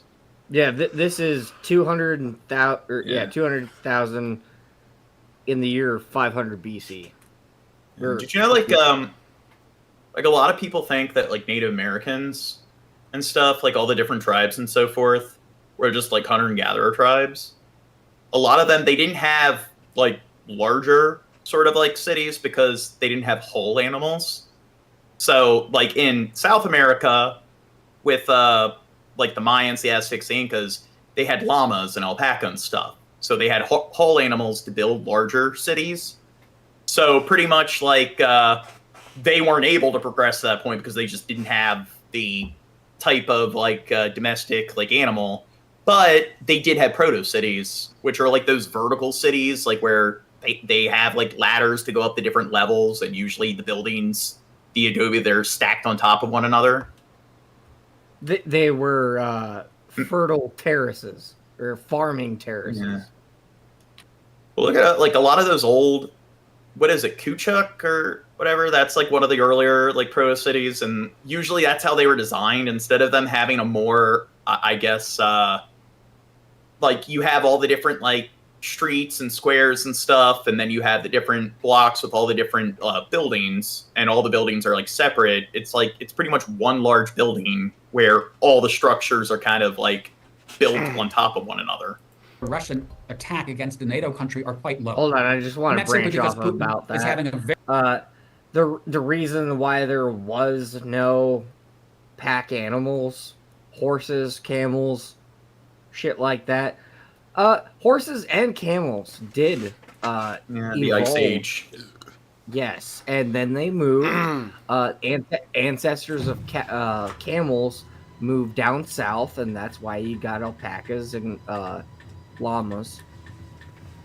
Yeah. Mm. The very hard time. So I don't know a whole bunch about this whole politics with Russia versus Ukraine stuff, right? But Haley says Putin, Russia wants Ukraine to stop supporting white supremacy too. Well, here's the problem. Here's the problem with that, Haley, is that Ukraine isn't a Borg. So all these people don't all Chad's a have conformist. Look at him. They Ripping don't- me off. No, go ahead. They don't all have the same beliefs. Do you think that all Russian people have the same exact beliefs too? Because that's the difference. What are you claiming that as a country Ukraine was pro white supremacy? Is that true, Gene? I don't know. I know that some Eastern European countries, they do have an issue with things like that. Way it's not a part of their government or culture, but it's like in the United States where there's a lot of racists and like rednecks and stuff in different parts of the country.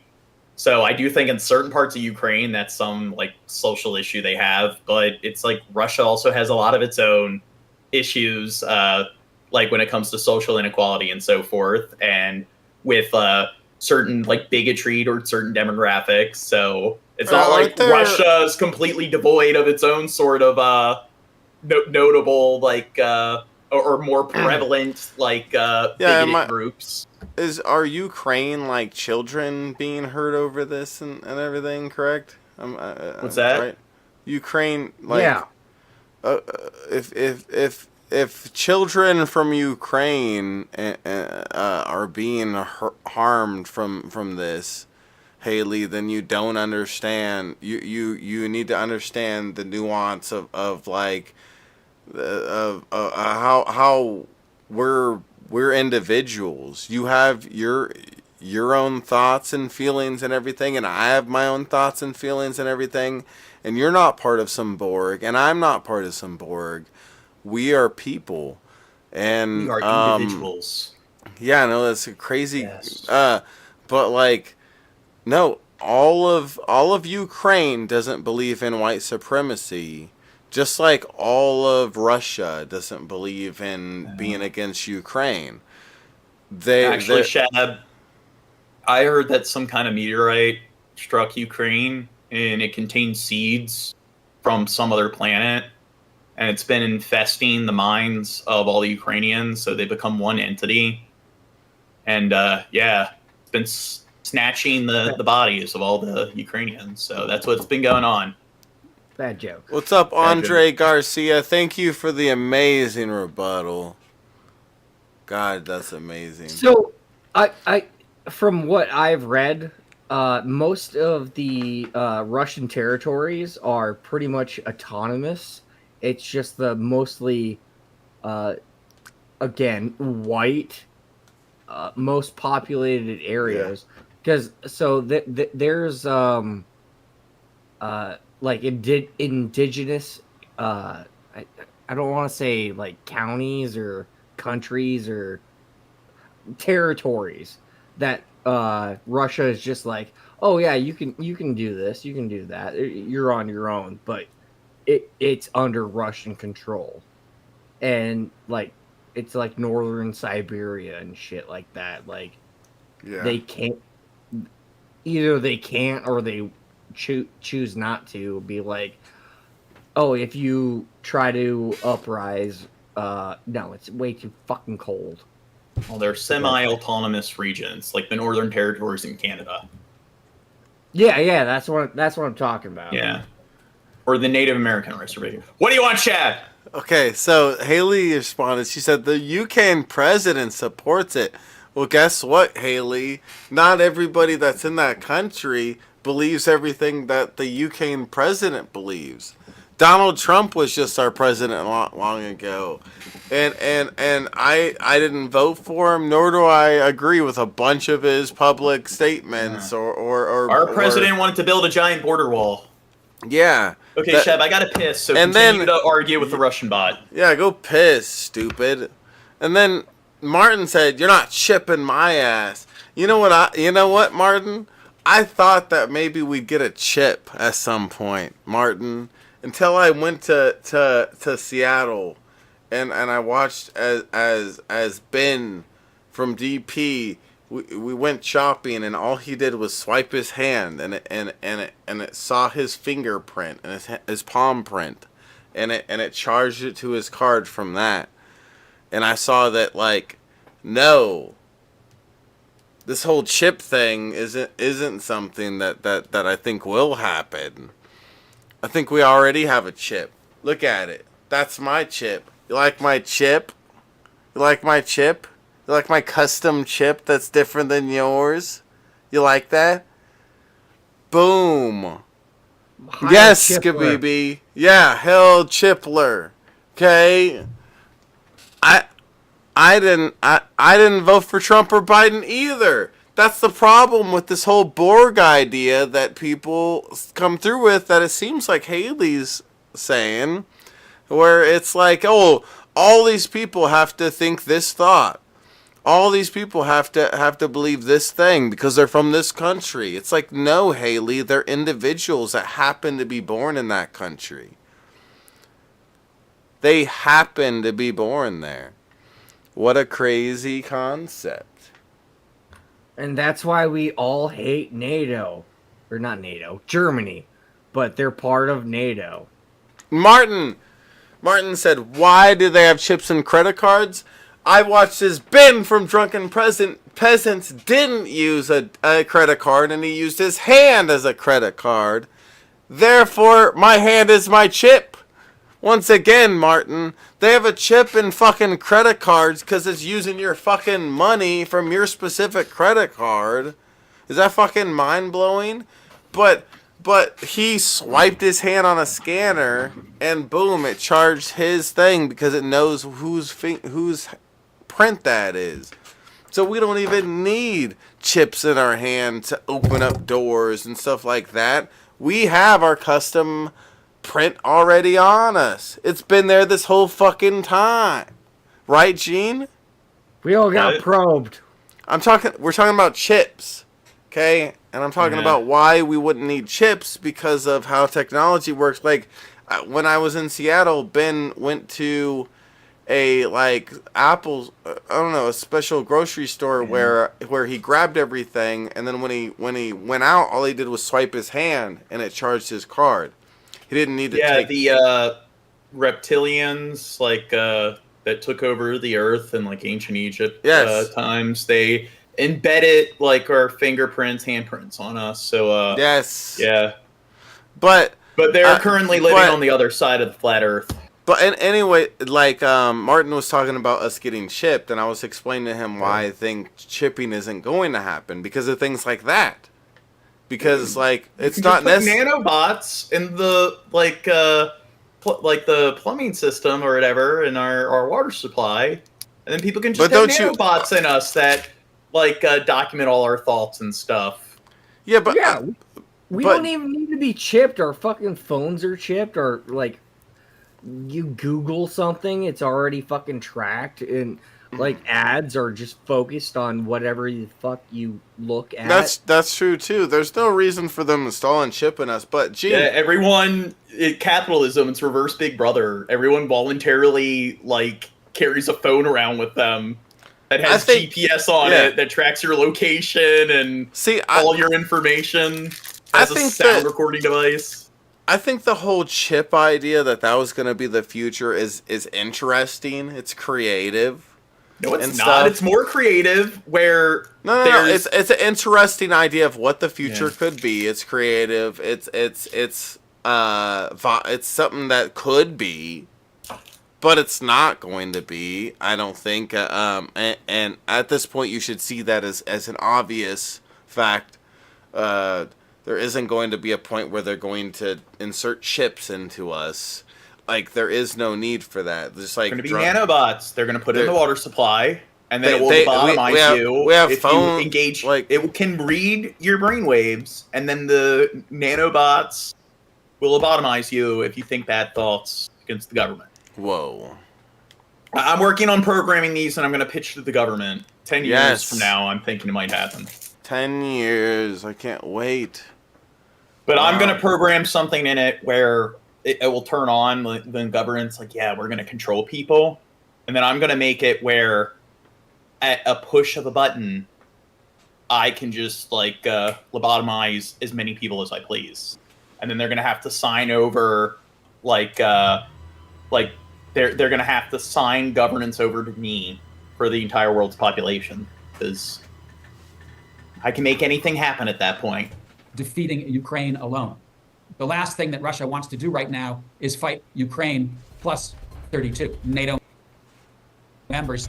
And as a consequence, I think a deliberate attack on NATO territory would be a fundamental strategic mistake that I don't think Putin is like.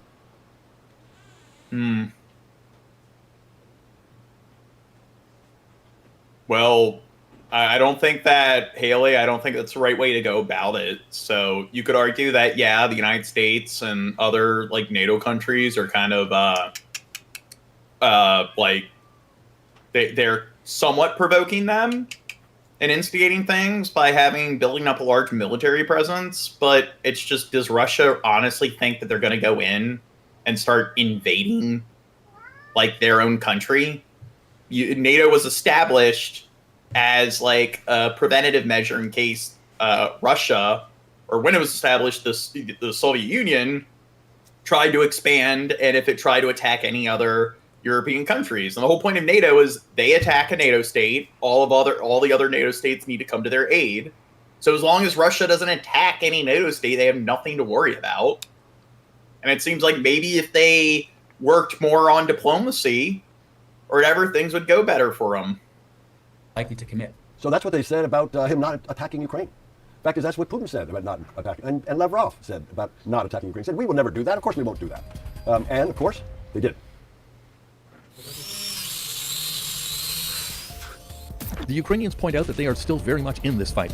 Every day they are using inexpensive drones to knock out scores of Russian tanks. I think we are pioneering in the area of drones. What do you mean moving somebody's backyard? It's not their backyard because it's in other countries. If they built bases in Canada, it wouldn't be your backyard. It would be in Canada. $300. The United States doesn't own Canada, and Russia doesn't own Ukraine. Kit, yeah, which is like a small black sort of spider, and then it manages to target $3 million tank successfully. Ukraine is also making a big impact at sea. They have deployed an armada of small sea drones that are much like remodeled jet skis. Do you understand Gene's argument, Haley? I'm really wondering whether Haley is a Russian bot. They're not a Russian bot because they said they're not a Russian bot, Gene. Did they say that? Yeah, they said that. So they're Russians not. desperately shoot at them. That to try to means blow them they're up. not, Gene. There are often too many to stop. Eventually, they reach their targets and detonate a payload of explosives. I think Haley is The Ukrainians have Vladimir. destroyed about 1/3 of the fabled Russian Vladimir himself. No. Black Sea Fleet, 25 of 74 ships. Russian ships have had to evacuate their home port of Sevastopol in Crimea. When you look at what's going on the Black Sea, for example, Ukrainians shooting down Russian aircraft, this is not the story of a stalemate. So it is. Okay. Next vid. Oh, we're finally to the kittens. Here's the palette cleanser. No, those birds are working for Russia. Yeah, I could see it in their face. Haley said it. Yeah. No. They're working for Ukraine because they're the enemy to Russia. Ooh, bananas!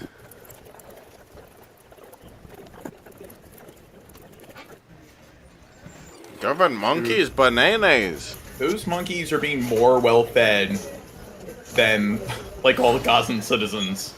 Yeah. Everyone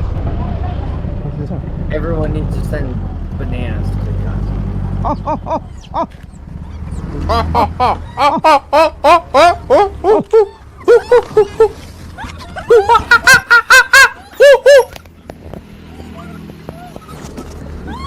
I feel like I'm one with these.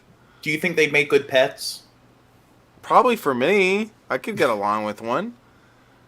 What about like a studio apartment? Do you think they would accommodate well to or just go to a studio apartment? I know how to speak monkey, so I'll tell them to keep it tidy. Wow, that's racist, Shab.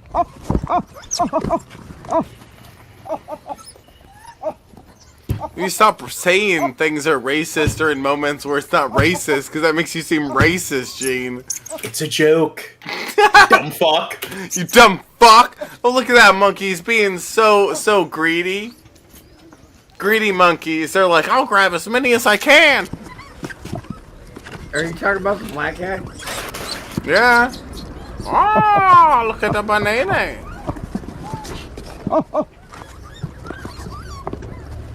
Those look like they're bananas that are a little soft.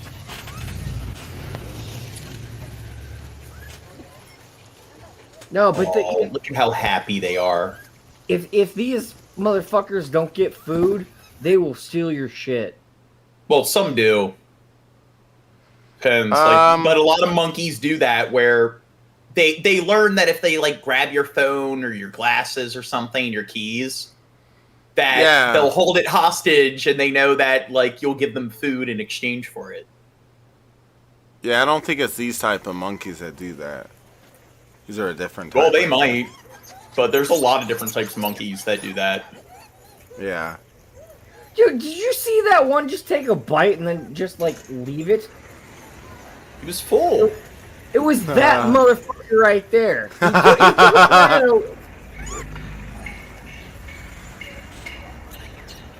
Look at that cute little baby.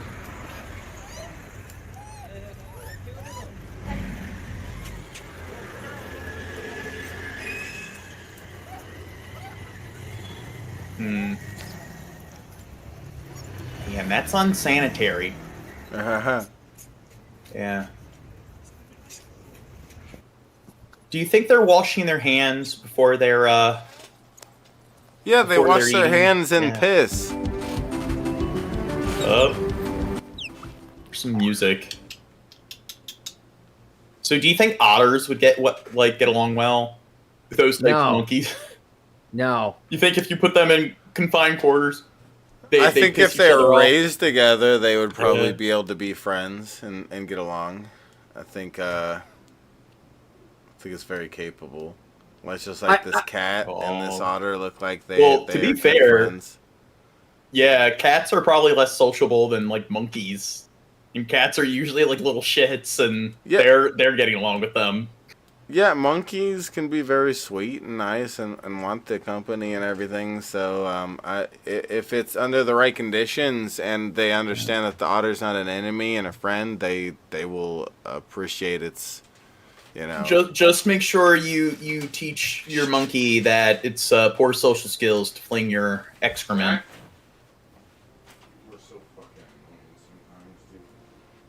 I know in Japan, like towns will have like their own like animal mascot, and so like an otter will be a mascot for a certain town or a certain animal or whatever. And otters, yeah, I think they have a high percentage to be like an animal mascot, but no. Otters will fuck up other otters. Dude, the Russian bot doesn't know we're talking about otters now. They're still fixated on Russia.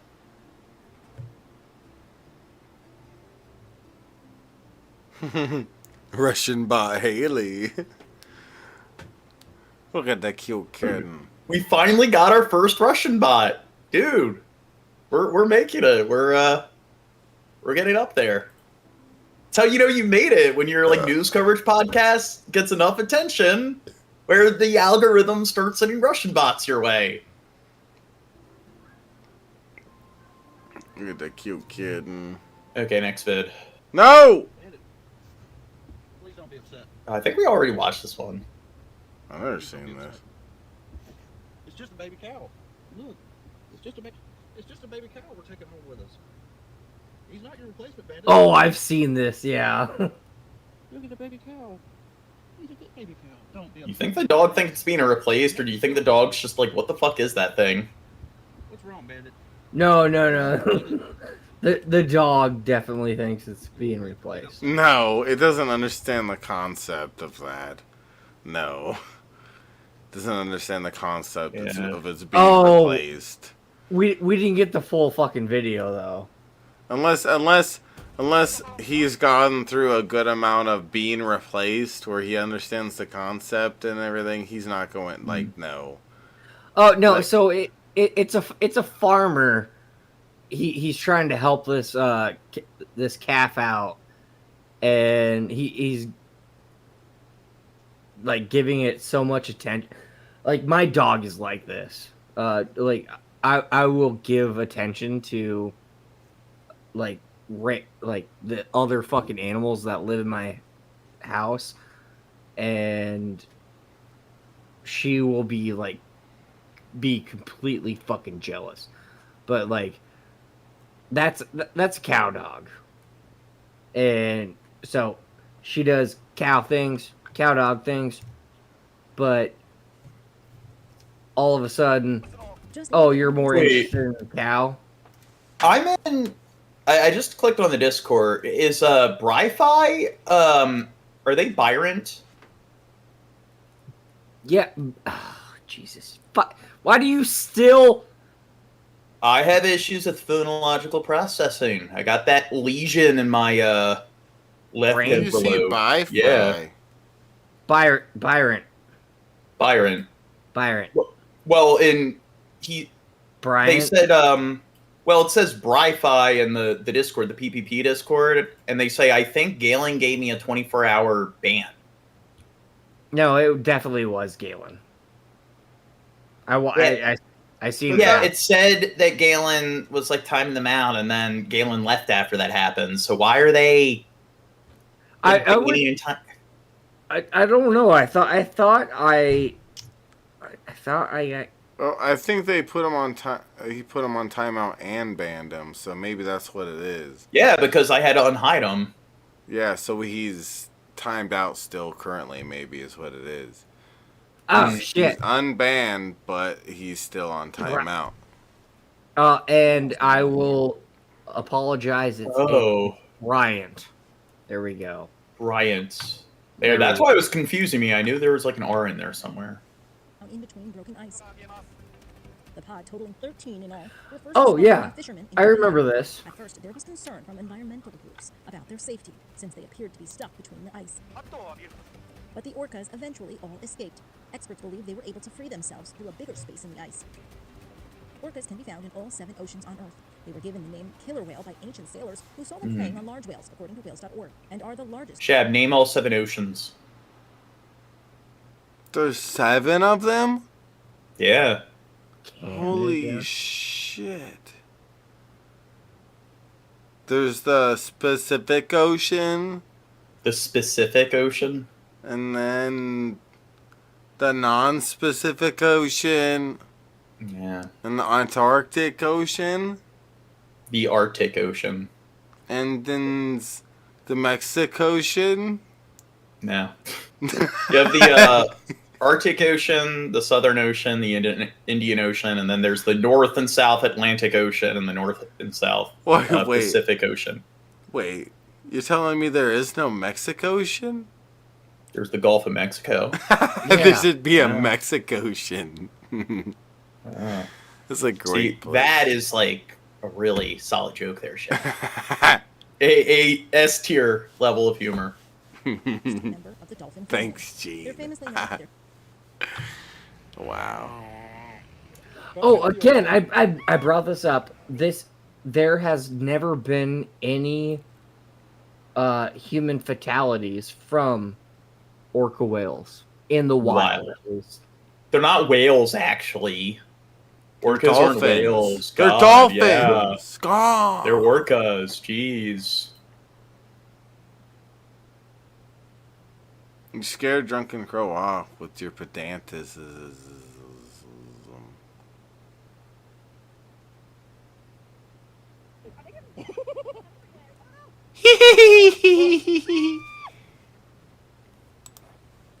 Hi.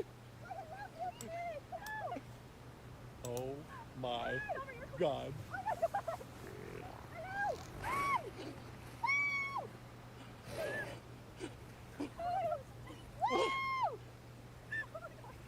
Do you think they'd make good pets? Do you think if you have a swimming pool, you're able to fill it with enough like salt water? Yeah. Yeah, you need a big swimming pool, but yeah.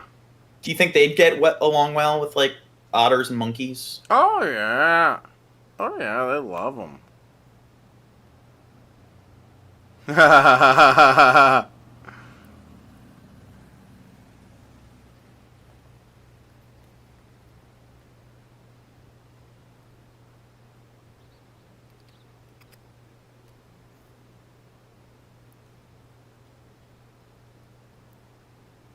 Aww.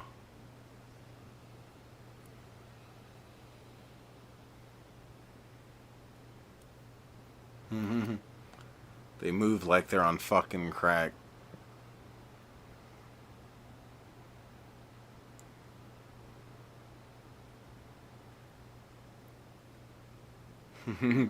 Oh, probably like accelerate it, like their crack movement, because it's like 1.5 speed. That too, yeah. Yeah. But they're always constantly getting hunted, so they move like they're on fucking crack all the time. Okay, wait. So, I think Skeppy sent me a message. It said Byron was timed out by Galen for 86k seconds. And what would that be? That would be like 4 or 5 days or something. What is it? Fucking, it's 30, 65 minutes. I don't know the other ones. Well, it would be, she would go into that for like 8. So, yeah, it would be like 4. No, it would be around, I think, 6 days.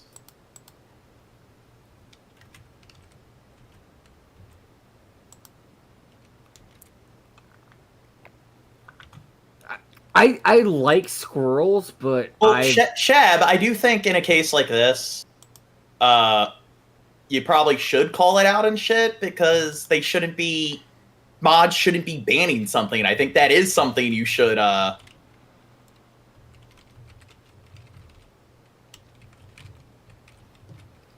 my God, Shab.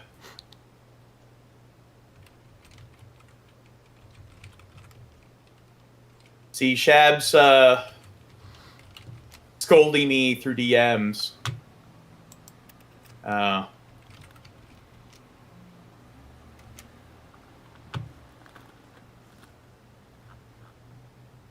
Whatever, Shab. Okay, let's get back to serious stuff. Ooh, what's this? And on high alert, officers from Missouri's Liberty Police Department. Is this turned up all the way? The department says they were dispatched due to an intrusion alarm. Officers reported hearing noises coming from inside of the home. They entered the house, and the noises continued. Let's go. Oh no!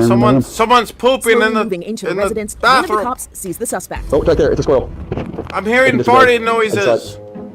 Tony, you can disregard the help. We got a squirrel in the house. 4 legs and a bushy tail. The squirrel set off the alarm and triggered the law enforcement response. The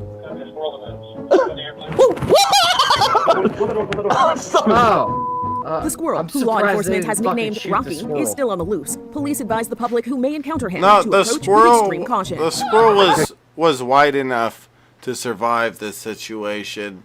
If you don't know, the underside of the squirrel is white. So they were able to survive the situation. Luckily enough, if they were a black squirrel, they never would have survived a moment of that. No. The cop that has the worst accuracy in the world would have ended up hitting him like fucking dead on first shot. Because you know how cops are. They're good at shooting black things. For Inside Edition Digital, I'm TC Newman. Yeah. Never mind. Yeah, I think it is 24 hours because I was, instead of like converting like seconds into minutes, I was converting like minutes into hours. 6 baby cheetahs were born at Chiba Zoological Park in June. They are not. Do you know why, zoologists stuff think they evolved this way? To have like the white fur on the top and like the black coating when they're babies. I do. Why? It's like convergent. Mongoose. Oh, go ahead. No. No, seriously. Yeah, it is. Honey badgers. Oh yeah. Oh shit. Yeah. Honey badgers. There we go. Yeah. So it's like what is it? It's convergent like evolution. That's where like it's defensive design. So it's kind of like where you'll have a plant that's like poisonous. So other plants that aren't poisonous will kind of like replicate its design because animals and stuff will think that it's the same plant. So they believe that they evolved to look like honey badgers. So they're like larger predators and stuff, leave them alone. So if you look at a picture of a honey badger, do they not look the same? Yeah.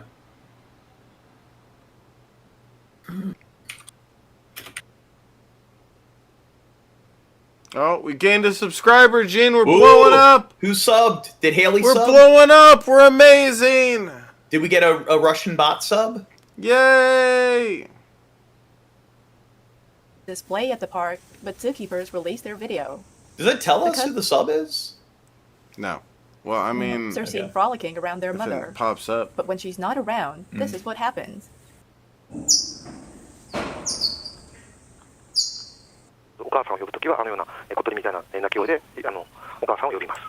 The zoo hopes to be able to show the baby cheetahs to the public by late September.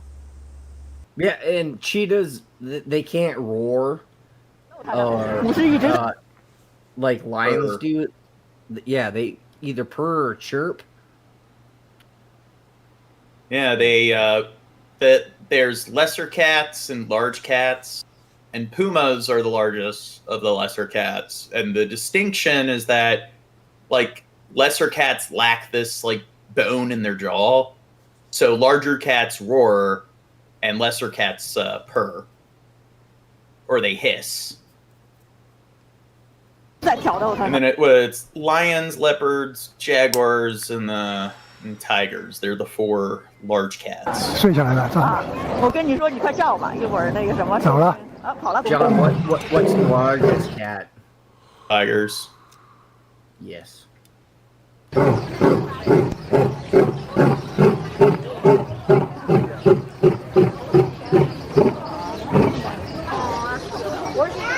Do you think they'd get along well with otters?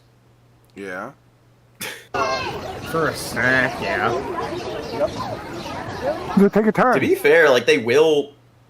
God, did he boot us out of our? I don't know. Oh wow, we gained 2 more subscribers, Gene. Ooh, how many subs are we at now? 767 subscribers. We're blowing up, Gene. This is the greatest thing. So out of our different adversaries, which one, once we get to like 800 subs, do you think we should dude, Dark Master, we just need to do that every time we gain another 100 subs. We just need to have people go to his channel and be like, "Hey, did you hear?"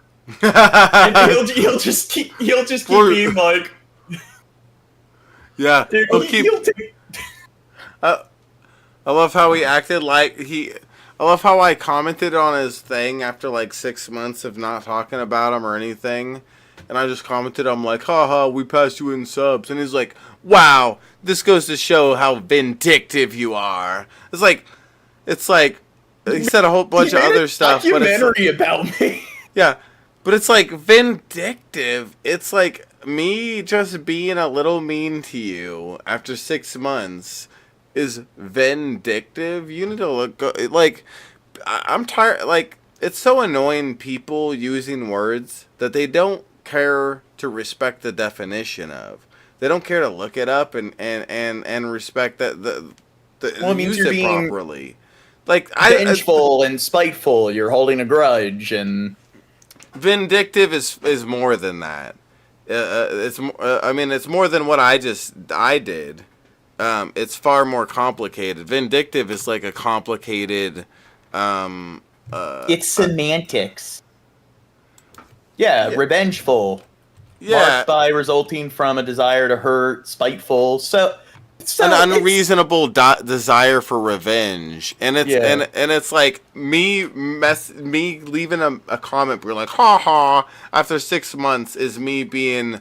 Well, he's using the word too loosely. I mean, but that's how semantics work. It's just how nowhere near accurate though. Vindictive would be like again. Can a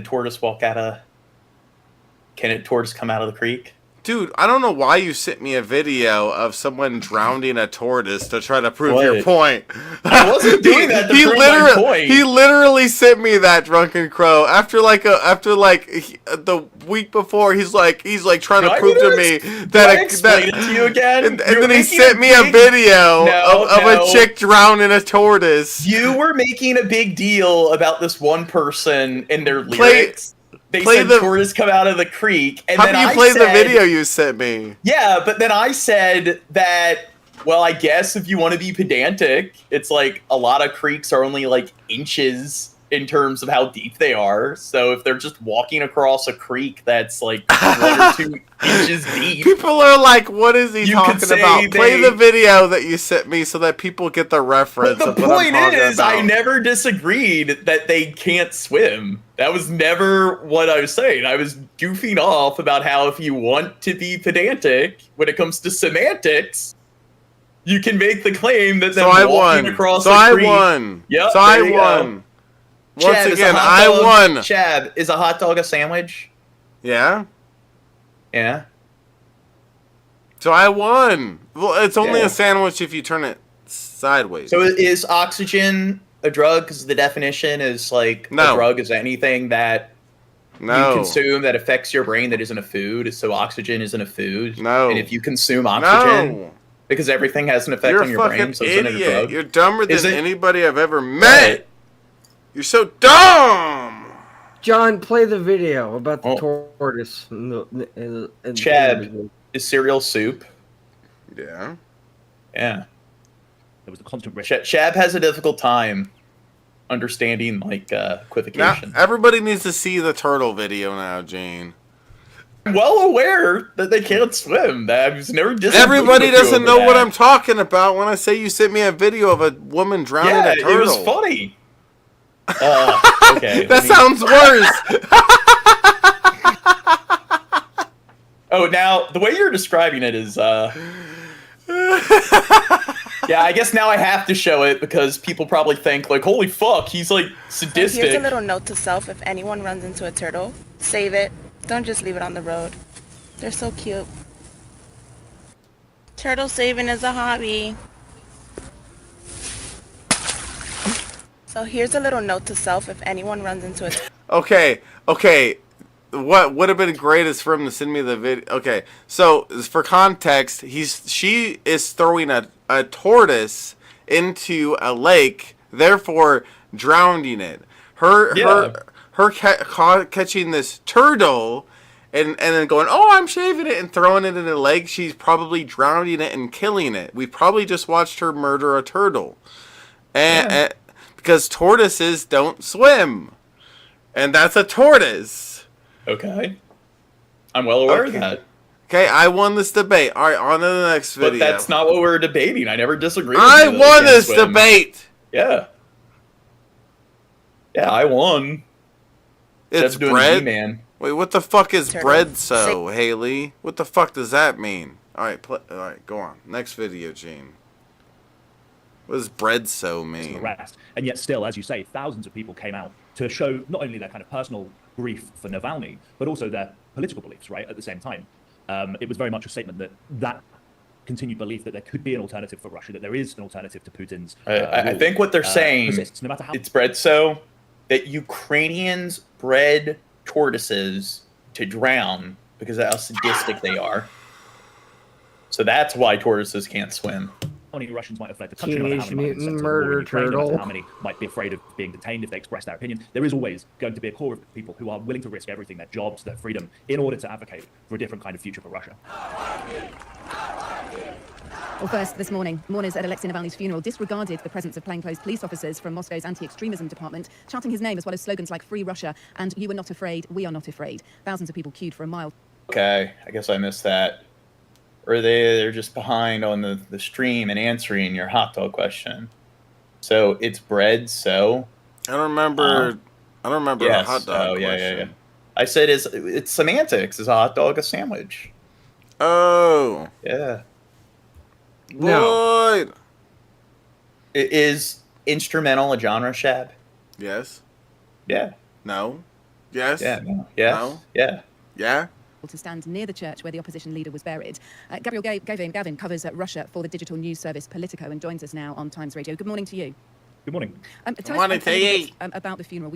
Shab, so the definition of like virginity doesn't say anything about how you have to like lose it to some like sentient sort of other. So if you like puncture a hole in the wall and you like fuck the wall, are you technically not a virgin anymore? Yeah. I don't know. What does it say? It says virginity is the state of never having sexual intercourse. What does it mean to have sexual intercourse? Sexual intercourse. So does it not count as sexual intercourse if it's like a blow-up doll or something? So if you fuck your pillow, did you technically lose your virginity? I looked it up on Google, and Google says this is so silly. All right, sexual intercourse is sexual activity involving the insertion and thrusting of a male penis inside the female vagina for sexual pleasure, reproduction, or both. This is also known as vaginal intercourse or vaginal sex. Now, is that a dictionary definition? Yeah, I love how gay isn't in this. So if you have sex as a gay man, you But don't based on lose that definition, yeah, like you're still a virgin if you have like oral sex or anal sex. Or if you are gay and you just have sex with the same sex. Wait, so if you make somebody like a makeshift colostomy bag, and then you fuck the colostomy bag, is that the R word? Is that grape? Shut up. Jesus. Rape your face. Wait. So technically, anything made of like chemicals, like elements on the periodic table, is like a chemical. So like pretty much all matter is a chemical. So is like a knife a chemical weapon? Water is a chemical. Yeah. Is your fist a chemical weapon? Yeah. So when you had that idea of dropping water on the building or flooding it, that was chemical warfare. It's chemical warfare, yes. Yeah. Throwing rock, it's chemical. Like, yeah, if you have a water bottle and it's like empty, there's still like air in the bottle. So it's not in a vacuum. It wouldn't be empty unless it's in space. People are so stupid when they say that like containers and drawers are empty. Like, God, so stupid. God, yeah. It has stuff. It's almost like when neckbeards do that shit, they're the dumb fucks because they just don't understand how words work. We saw some striking scenes, and I think the determination of the Russian people to come out and make their voices heard, regardless of the implications. Well, look, I think this was a funeral that in the minds of Russian officials was never supposed to happen. So after Navalny was murdered in prison... Who invited that Void guy? He's the greatest. The Void hasn't been around for a long fucking time. Yeah, they've been shirking their responsibility.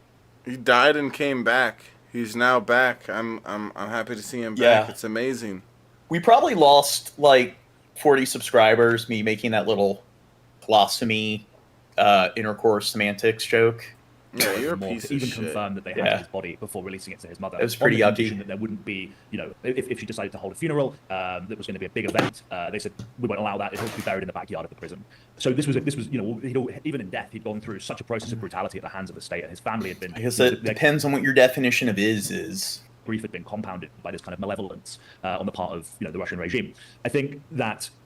I was personally surprised to see such a large turnout at the funeral, given it was in the middle of a weekday, people were at work, there was the constant risk of Did arrest. you see And that yet still, as you say, babushka? That what? Babushka. Babushka? That's Russian for grandmother. Ah, okay. What's Russian for great grandmother? I don't know. What about great grandmother twice removed? I guess you wouldn't know that either. Thousands of people came out to show not only their kind of personal grief for Navalny, but also their political beliefs, right, at the same time. It was very much a statement that continued belief that there could be an alternative for Russia, that there is an alternative to Putin's rule, persists. No matter how many Russians might have fled the country, no matter how many might have been sent to war in Ukraine, no matter how many might be afraid So of being Haley's here. Navalny, what do you think? Is Navalny, is he some I don't know, what's your take on him? Is he a terrorist or something? And the Western creating propaganda media trying to depict him as being some kind of stoic, altruistic, rights activist? It's their opinion. There is always going to be a core of people who are willing to risk everything, their jobs, their freedom, in order to advocate for a different kind of future for Russia. Yeah, the fact that some members of the public did turn up, and quite a lively amount of them, and of course the death of Alexei too. Does that spark something as we're sort of dealing with the fallout of this over the past couple of weeks? The obstruction from Russia to free the body, to give us any detail, to give his wife any detail about what had happened to him. Do you sense, Gabriel, that we will get an uprising or a small movement or some sort of mobilization on the back of this? Inspired, given confidence by those people who decided to give their voice to it. I'm worried about you with that oddly specific comment. Which comment are we discussing? Was it technology sucks? Which technology sucks? Yesterday. I think Navalny was such a symbol of hope for people. He was probably the closest thing that came to a genuine reformist alternative to Vladimir Putin. And in arresting, poisoning him with Novichok 2-3 years ago, in arresting him, and then. Do you think he was poisoned? You know what I think? I think that the Ukrainians. Why do you have a perturbed look on your face? Because I'm perturbed. What did you say about virginity? What was it? That's what he said. I don't know. Doing the thing with the I guess in makeshift colostomy bag or colostomy incision. What? It's improv. What are you gay? What? It's dark humor. It's improv. What? And then having him killed in prison, under conditions that were clearly not anywhere near what you'd expect from a state treating prisoners, particularly political prisoners. I think. Come on. Yeah. See, I'm gonna laugh out of you. I'm getting all the RLFs. Putin was effectively saying, look, there is no alternative to this. This man has You want to be extreme and eccentric with your jokes. That's how you make them really hit. Vision of a future. Look at Shab's walking away. I grossed him out. These protests or the funeral marches. Oh, but yeah, Crow. I think Ukraine orchestrated an assassination attempt on Navalny. Why? Because they knew that it would bring more attention to the Ukraine and it would create more animosity towards the Russian state. Therefore, the U.S. would pander to the Ukraine, so Putin would look better and stuff to protect his image, and then they got their financial aid package. What do you think? Yeah, that's plausible. I think no. I think Hamas assassinated Navalny. So that way it would bring attention away from the Israel-Hamas war, and then they try to make it look like Ukraine did it, so it would bring attention back to Ukraine, and then that way people would think that, yeah, Russia did. So there you go. Hamas tried to make it look like Ukraine did it. Ukraine made it look like it was Russia that did it somehow. I don't know. I think. What? We've been going 7 hours, and what? Are you getting tired? Oh, tired. I'm so tired. I mean, Chad, look at all these videos we still have to get through. We can cover them tomorrow. Oh, really? You're not going to flake out again? Well, I've never freaked out my wife. Never. How about it? Let's talk to the audience. Audience, what do you think? Yeah, one more hour? Tip $1,000. Yeah, right one more. now. Tip $1,000. What are we at on the goal? I don't see the goal in the stupid vertical stream. I didn't put it on the screen because I didn't want to clutter the space, Gene. Well, where are we at? You don't know? I don't know. We gotta. You don't have it on one of the OBS channels? It's we're at 10% on the goal. So if we get to 50%, we'll go another 10 hours. Another 50 Want to put a timer? What? 10-minute timer. For what? If we hit the goal, then we'll go another hour. No. Let's do 50% of the goal. Wait, what's the goal again? What's the goal, Shab? No, we should just call We're it a so night. professional. Gene. We should just call it a night and do more tomorrow. We did 7 hours. We did 7. Yeah. See, this is proof, Void, that Shab just doesn't like you. As soon as you show up, he starts bitching about ending the stream. Yeah, this is bullshit, Void. Come on. You're being voidist, Shavisky. No, I wanna I don't even know. Then this fishing show. I'm trying to do this fishing show. Yeah, we're yeah. A fishing show? Yeah, I was trying to do a fishing show. You don't even know. It was this other thing. You know. What are you gonna catch in the fishing? Oh yeah, the salmon or whatever, the fishing show. Yeah. Yeah, we got 17 people watching the show, and we gotta. This is the highlight. 17 people. Come on, we can't end it now. No. Well, we have gotten up to 30 people this stream, I think. Now we're down to 13, Shab. We do more tomorrow, Jen. What We'll the get fuck more. are you doing? It's making funny noises and stuff. It's so hilarious. See, John's yawning. It's time for burr. Yeah, it's true. What? Yeah, John always yawns though, and he's just waiting for a dick to get in there. I just need more I just need more shots. Yeah, dude, all of a sudden? He's Adam Sandler all of a sudden? Where have you been, Skeppy? Have you seen a Happy Madison film? So are you saying? Poo? So are you trying to say that I'm a really good actor? Yeah, you're hilarious. Thank you, guys. Thank you. One of the best comedy actors around. Bisky loves me. Loathes me. Yeah, loathes me. Okay, so we're gonna do more Pedantic Pedestrian tomorrow. June has it all planned out, guys. Yes, we'll cover more of the fun stuff and everything. June's got it all planned out. Seems like we only got 746 views this stream. I don't know. It seems like we could have done better. Well, you want me to wait a minute so we get 747?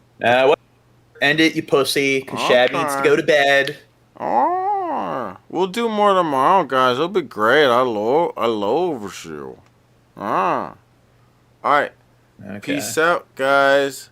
Hasta la pista, people. Shab sucks. Shab's worse than Hitler. Well, what's Drunken Crow doing? What do you mean?